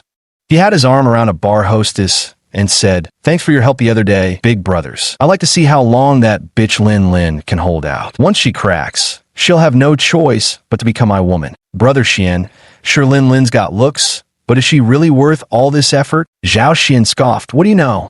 You think I'd actually marry her? With her family background, she's nowhere near my league. I'm just having some fun with her. Once I get bored, I'll dump her in the bars as a hostess. At that point, she'll be so broken she won't even refuse. Then our Starlight Bar would gain another high-class hostess, wouldn't it? I'm just thinking about the family business. No wonder. Although there aren't few hostesses in Starlight Bar, there simply aren't many high-quality ones. After all, high-quality women could all find decent men to marry rather than becoming fallen women. Brother Xian, your plan is perfect. You get to have your fun with her, and when you're done playing, she can still make money for you. Truly killing two birds with one stone. Brilliant move, Master Xian. Zhao Xian gave a smug smile and downed a glass of wine. At that moment, the private room door was suddenly kicked open and a group of thugs roared, Which bastard dares to? He didn't get to finish his words before a switchblade was pressed against his neck. His face paled in fear. Brother, let's talk this out, let's talk. At that moment, the others also felt a sudden chill at their necks. Each had a switchblade pressed against their throat, frozen in place. Zhao Xian's expression darkened. What are you doing? I warn you, my father is Zhao Damao. Cross him and you'll regret it. Without wasting words, Zhang Xiongming grabbed Zhao Xian by the hair, dragged him out amid screams, hauled him to the entrance of Starlight Bar, and threw him to the ground. Call your boss. Tell him he has 15 minutes to get to the bar, or he'll face the consequences. The manager immediately pulled out his phone and called his boss. Boss, come to the bar right away. We're surrounded, and it looks like they're targeting your son. At this moment, Zhao Xian, who had been lying on the ground, scrambled to his feet and roared furiously. You bastard! I'll fight you to the death. Zhang Xiongming watched as Zhao Xian charged toward him, a hint of mockery flashing in his eyes. His skills were no match for Lin Yan's, but dealing with a young punk like this posed no difficulty at all. As Zhao Xian charged forward, Zhang Xiongming swung a resounding slap his way. Zhao Xian's body spun a full 360 degrees in midair before crashing heavily to the ground. Blood trickled from the corner of his mouth, leaving him utterly disheveled. In the car, Lin watched the scene unfold with a hint of satisfaction. The fact that Lin Jingyi's leg had been broken was entirely Zhao Xian's fault. But since Zhao Xian wasn't the one who actually did it, and the other party was willing to take the blame for him, Zhao Xian got off scot-free. Now seeing Zhao Xian finally face punishment, Lin was extremely pleased. At this moment, Lin Lin's fear of Zhao Xian was rapidly dissipating. After all, a guy who had been slapped to the ground, lying there as wretched as a dead dog, wasn't someone to be feared. Zhao Xian's parents truly doted on their only son. In just 10 minutes, a BMW 5 Series pulled up and Zhao Damo and his wife stepped out.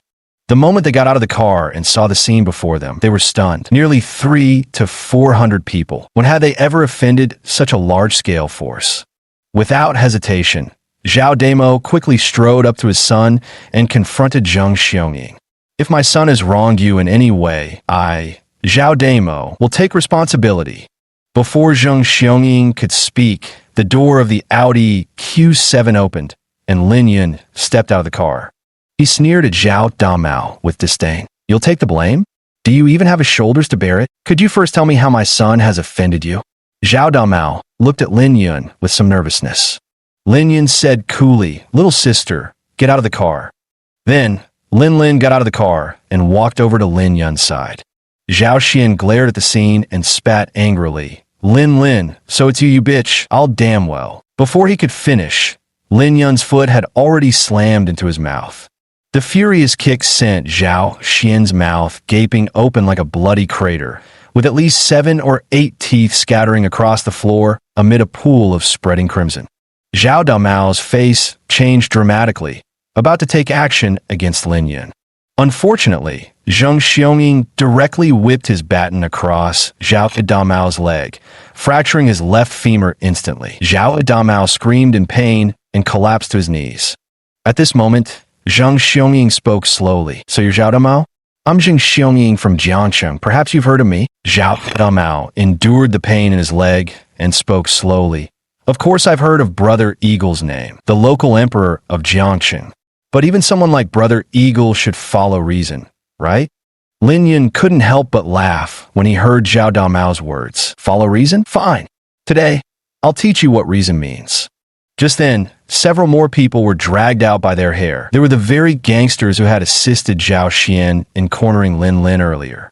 Now, finding themselves surrounded by hundreds of people, they were all terrified, cowering on the ground like quails in disgrace.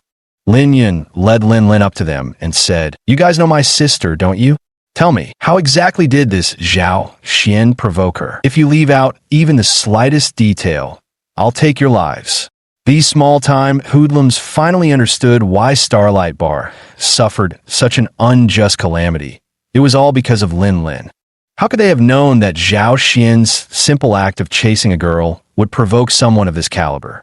Trembling with fear, they dared not conceal anything and confessed everything. How Zhao Xian had led them to corner Lin and how they'd broken Lin Jingyi's leg.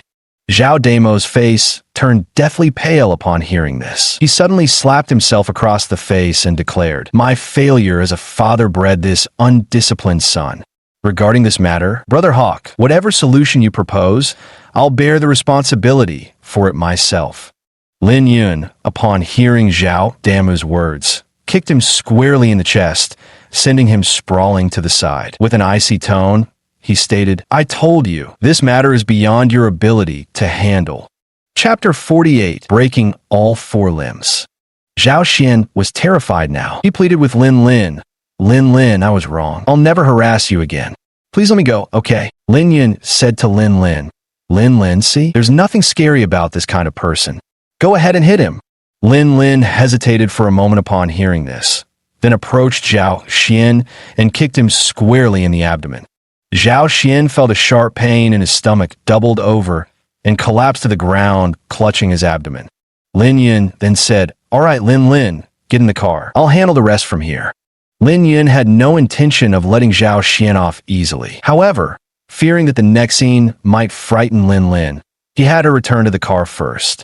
Lin didn't refuse either. She went straight back to the car, pulled out her phone, put on her headphones, and started listening to music.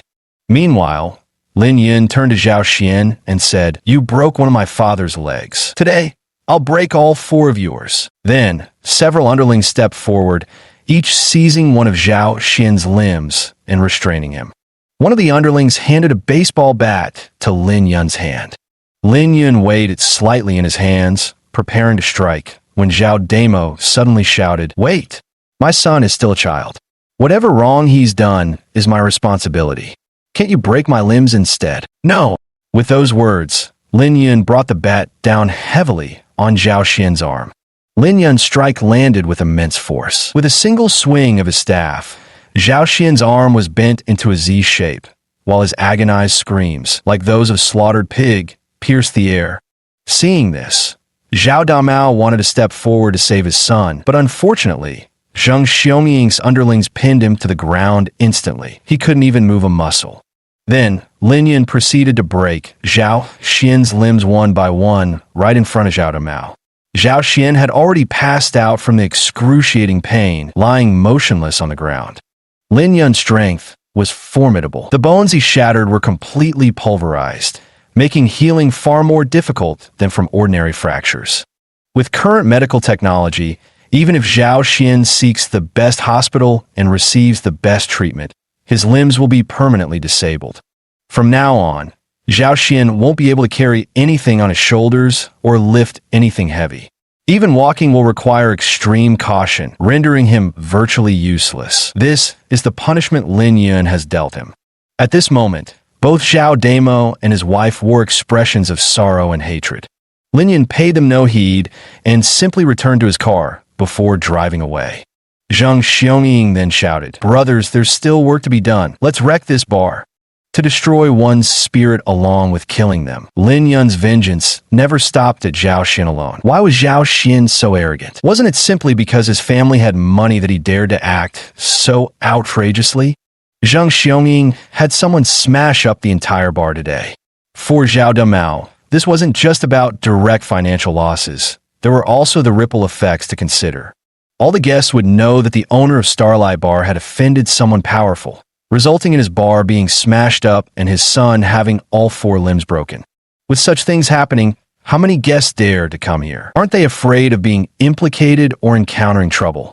It's certain that after this incident, even if Zhao Damao renovates the bar again, his business will plummet dramatically. With several hundred people wrecking a bar, the speed was naturally extremely fast.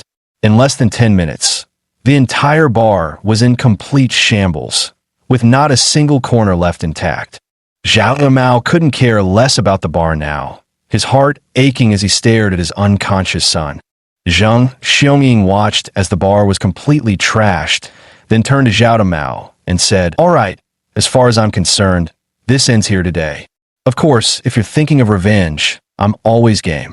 Just remember, next time I move against you, it won't be this small-time scuffle." Zhao Xian's limbs had all been broken, yet in Zheng Xiaoming's words, it was just child's play.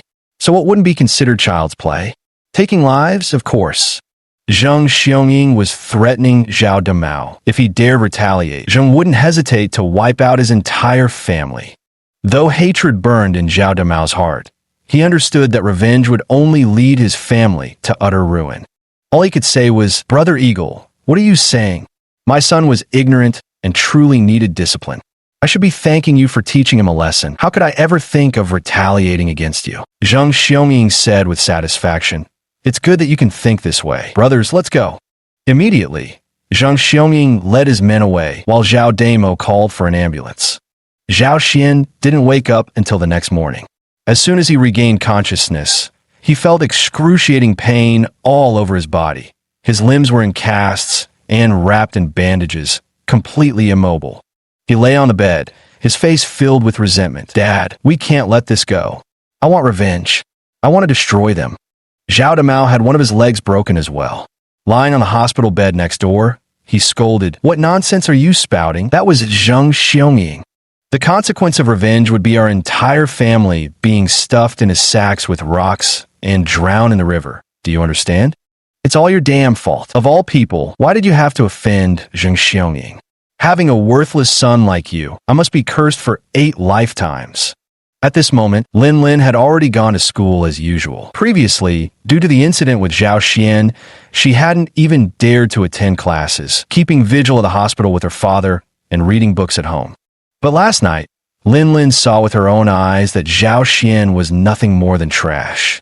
After getting in the car, she secretly glanced out the window and saw Zhao Xian lying there with all 4 limbs broken. This gave her immense satisfaction, and the shadow in her heart completely vanished. Early the next morning, she came to school with complete peace of mind. Lin Yun went to the hospital to visit his parents. "Where's Lin Lin? Why didn't she come to the hospital?" Shuimei asked. "Mom, Lin Lin has school. She went to campus." Shuimei's expression changed slightly. "She went to school? But..." Lin Yun smiled and said, "Are you talking about Zhao Xian's issue? I've already dealt with it." "You knew?" Lin Yun laughed. "Of course, I'm your own son. If something's off, wouldn't I spot at a glance?" Lin Jingyi asked, "How did you handle it? That Zhao Xian really won't cause trouble for Lin Lin anymore." Lin Yun replied calmly, "It was nothing. Didn't I mention before? My fiancée is quite powerful. Gave me a luxury penthouse earlier. With her wealth and connections, dealing with Zhao Xian was actually quite simple. Teach him a lesson. Son, tell us, how's our future daughter-in-law going to put that bastard in his place?" Shuimei stared with sheer curiosity. How could she not despise seeing her husband lying in a hospital bed after losing a leg? But given his own circumstances, confronting Zhao Xian's family was like an egg trying to break a stone. If the future daughter-in-law can truly stand up for the family and help the old man vent his grievances, that would be perfect. Lin Yun was about to explain when he saw the Zhao family father and son approaching to apologize, the father seated in a wheelchair, the son lying on a stretcher. Lin Yun shrugged. "There's no need for me to explain anymore. See for yourselves." Chapter 49. So angry it makes you vomit blood. The ward door was pushed open, revealing the increasingly pitiful Zhao family father and son before Lin Jingyi. At this moment, Zhao Damo in the wheelchair said, "Mr. Lin, is it? I am Zhao Xian's father, and I've come specifically to apologize for what happened before." Lin Jingyi looked at Zhao Damo's leg and asked, "Did my son break your leg?" Zhao Damo let out a bitter laugh. "I failed as a father in disciplining my son. This punishment is deserved." Lin Jingyi retorted, "This foolish boy. Since when do we punish the father for the son's mistakes?" At that moment, Lin Yun chuckled and said, "Dad, how do you know I didn't punish the son? The one lying on the stretcher is Zhao Xian. His limbs were all broken. He couldn't even move. You're trading one leg for 5 limbs. What a bargain." Lin Lin's words left Lin Jingyi and Shuimei stunned. Zhao Xian actually had all 4 limbs broken? Wasn't their son being a bit too harsh? Shuimei looked at Zhao Damao and said, "Did you come here to demand compensation for medical expenses?" "Mom, they wouldn't dare," Lin Yun said directly. "I came here just to apologize." "Zhao Xian, what are you standing there for? Hurry up and apologize." Zhao Xian felt utterly humiliated, having his limbs broken and teeth knocked out. Yet he was the one who had to apologize? Where is justice in this? This was utterly demeaning. Too much to bear. Though filled with bitterness, he had no choice but to say, "Uncle and Auntie, I was wrong. I'm sorry. I apologize to you." As soon as Zhao Xian finished speaking, overwhelmed by the injustice of it all, he burst into tears. At this moment, Zhao Xian never considered that while he felt wronged, there were others far more aggrieved than him. Take this incident for example. Were it not for Lin Yun's remarkable transformation, what could Lin Lin and Lin Jingyi have possibly done against Zhao Xian's bullying? Lin Lin was cornered without cause. Lin Jingyi had his leg broken trying to protect his daughter, while Zhao Xian walked away unscathed, continuing to threaten Lin Lin. Had it not been for Lin Yun's intervention, imagine the depth of injustice and helplessness this father-daughter pair would have endured. Zhao Damao saw his son apologize and wasted no more words, promptly having someone wheel the stretcher out of Lin Jingyi's hospital room. As for Lin Yun, with the wedding date approaching and having no further business in his hometown, he informed his parents and returned to Jiangxing first. After Zhao Damo, his son, and Lin Yun had departed, only the elderly couple remained in the hospital room. Shuimei slapped her thigh and exclaimed, "Serves you right. Finally got that frustration off my chest. Exactly, this little bastard bullied our daughter and even broke my leg. He totally deserved it." Lin Jingyi agreed. "Evildoers always meet their match," Lin Jingyi retorted. "Listen to you talking. Our son is no villain." Shuimei sighed. "But come to think of it, if our daughter-in-law is so capable that she'd take a liking to our son, just what does she look like?" Lin Jingyi furrowed his brows as well.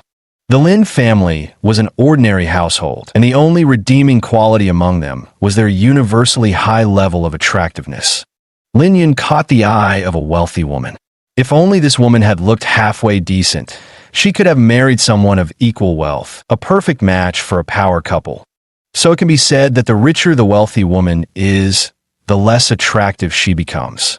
The Zhao Xian father-son duo were disciplined to such an extent that they didn't even dare to let out a fart.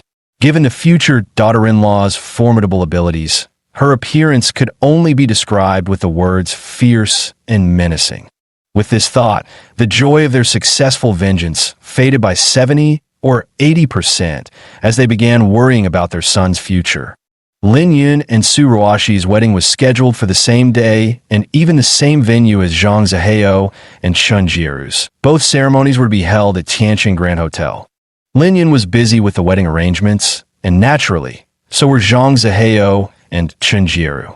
As the wedding day drew near, the gloom hovering over Chen Jieru and her family finally began to dissipate somewhat. Meanwhile, Chen Jieru and her husband also heard a piece of news from Zhao Weiya. Lin Yun and Su Ruoxi's wedding was merely a formality. Su Ruoxi only married Lin Yun to inherit her patrimony. There was no real affection between them. Their wedding was merely for show. The moment Su Ruoxi achieved her goal, Lin Yun would be kicked to the curb. This news was music to the ears of Chen Jieru's family and Zhang Zihao. After all, they had suffered multiple losses at Lin Yun's hands, especially since Lin Yun was Chen Jieru's ex-husband. For Chen Jieru, the better Lin Yun fared, the more it disgusted her like swallowing a fly. The worse off he was, the happier she became. She now realized Lin Yun was just a tool, not actually married to some rich beauty, which made her ecstatic. So she deliberately called Lin Yun. Lin Yun, you must know I'm getting married soon, right? Lin Yun replied indifferently. And you don't actually think that with a wife like Su Ruoxi, I'd still miss you, my ex-wife, do you? You're overthinking this. This is like trading a second-hand Alto for a brand new Ferrari. Why would I feel nostalgic? Even though Chen Jieru was mentally prepared, the words second-hand Alto still made her so angry she wanted to vomit blood. She gritted her teeth and said, Lin Yun, stop deceiving yourself. Do you really think Miss Su from a wealthy family would take a liking to you? Don't think I don't know. You're just a pawn. As soon as Miss Su achieves her goals, she'll kick you to the curb in the blink of an eye. When that happens, you'll just be a pathetic loser again, back to square one. What exactly do you have to be so proud about? Yeah.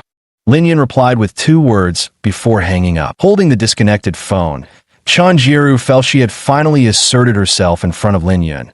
So much so that she'd angered him into hanging up. Unfortunately, her triumph was short-lived. She soon received 2 WeChat messages from him. Attached were 2 photos. The first was a property deed for a 300-plus square meter luxury apartment, with Lin Yun listed as the owner. The second was a vehicle registration certificate for an Audi Q7 worth millions, again under Lin Yun's name. Then a voice message followed. That's right. I'm being used, but do you know why I'm willing to be a tool? It's simply because they paid me way too much. Do you know how much this luxury apartment costs? Over $6 million. So what if Su Ruoxi dumped me? With this $6 million luxury home and $1 million luxury car, you think I'd lack women around me? Idiot. Both the property deed and vehicle registration were photographed with crystal clarity, showing no traces of Photoshop manipulation. In such a short time, Lin Yun had no chance to Photoshop. So clearly, these were genuine. Combined with the final words Lin Yun had spoken, Chen Jieru felt a sharp pain in her chest. She coughed once, and to her shock, spat out blood. She had literally been angered to the point of vomiting blood. Chapter 50. The ugly daughter-in-law meets the in-laws. 2 days had passed, and Lin Jingyi also noticed that his legs felt exceptionally strong, without any sensation of injury. At his own insistence, the doctor removed his cast and cautiously allowed him to try moving. The result? Lin Jingyi stood up and walked effortlessly, as if the fracture had never happened. This left the orthopedic doctors questioning their own expertise, and in the end, they concluded that Lin Jingyi hadn't suffered a fracture at all. It might have just been a minor bone fissure, but the orthopedic doctor misdiagnosed it as a fracture and treated it accordingly. That's why Lin Jingyi recovered so quickly. With his leg healed, Lin Jingyi naturally had to be discharged from the hospital. By then, it was already the 6th day of the Lunar New Year, just 2 days left until Lin Yun's wedding. The couple decided to head to Jiangxing ahead of time, find a place to stay, and make preparations for Lin Yun's wedding. As for Lin, with the college entrance exams approaching, she isn't allowed to take leave unless seriously ill. So these days she has no choice but to attend classes, unable to even attend Lin Yun's wedding. Therefore, Lin Jingyi called Lin Yun in advance. "Son, my leg is fine now. Your mother and I have booked train tickets to Jiangxing. You and your girlfriend can come pick us up at the station then." Lin Yun replied directly, "Why book train tickets? I could drive over to get you." Lin Jingyi explained, "Your wedding is approaching and there's so much to do. Driving all the way here is too much trouble. Just pick us up at the train station." "I understand, Dad.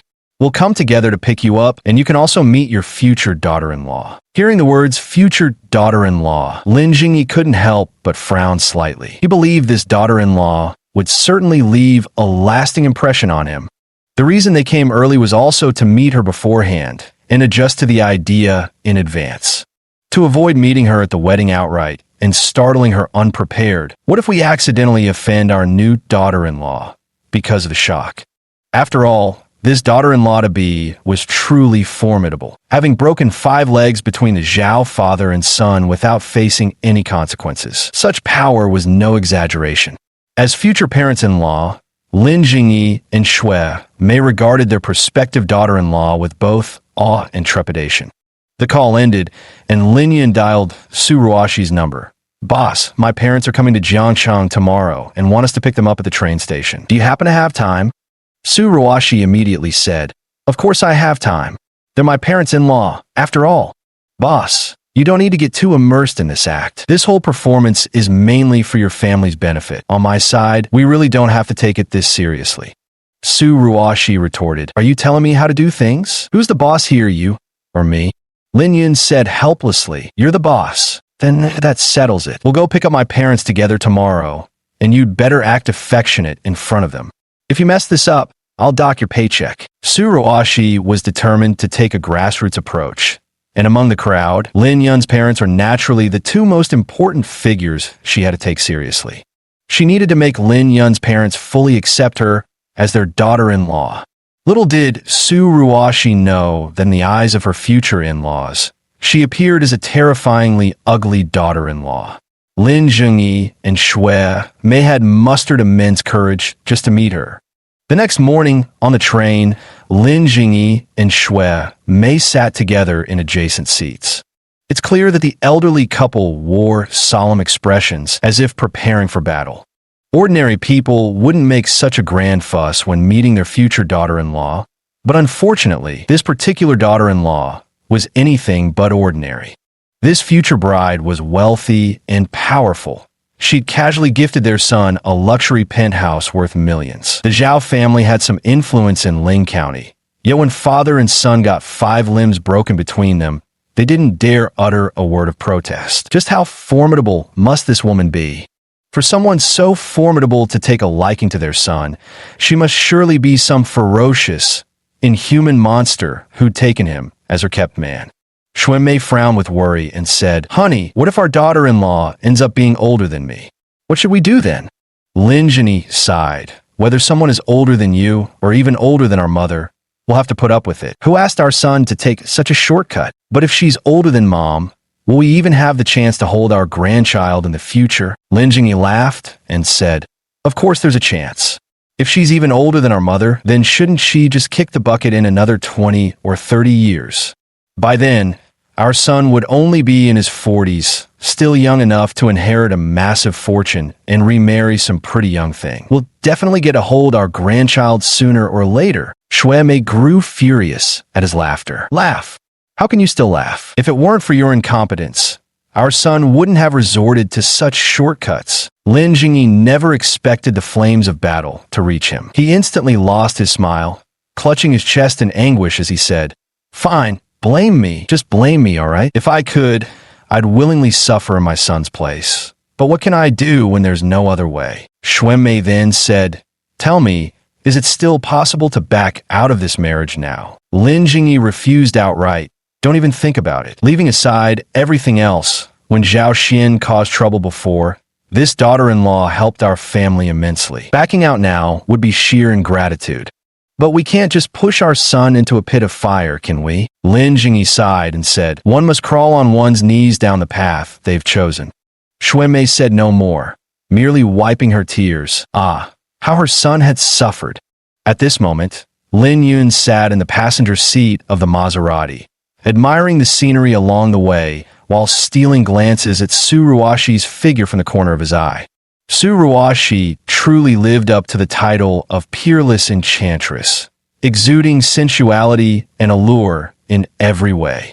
Though her outfit today, meant for meeting her in-laws, leaned toward the conservative side. She wore a deep green top with a bow tied at the hem, cinching her waist perfectly and radiating sophistication. The contours emphasized by her ample bust line gave her an effortlessly sensual presence. One could say Su Ruoxi had managed to make conservative clothing look anything but conservative, all thanks to her breathtaking figure. With such a beauty beside him in the car, Lin Yun felt not the slightest bitterness at the moment, only pure enjoyment. Finally, with just 10 minutes to spare before the train's arrival, they reached the railway station. After parking the car, Lin Yun and Su Ruoxi headed to the arrivals gate together to welcome their awaited guest.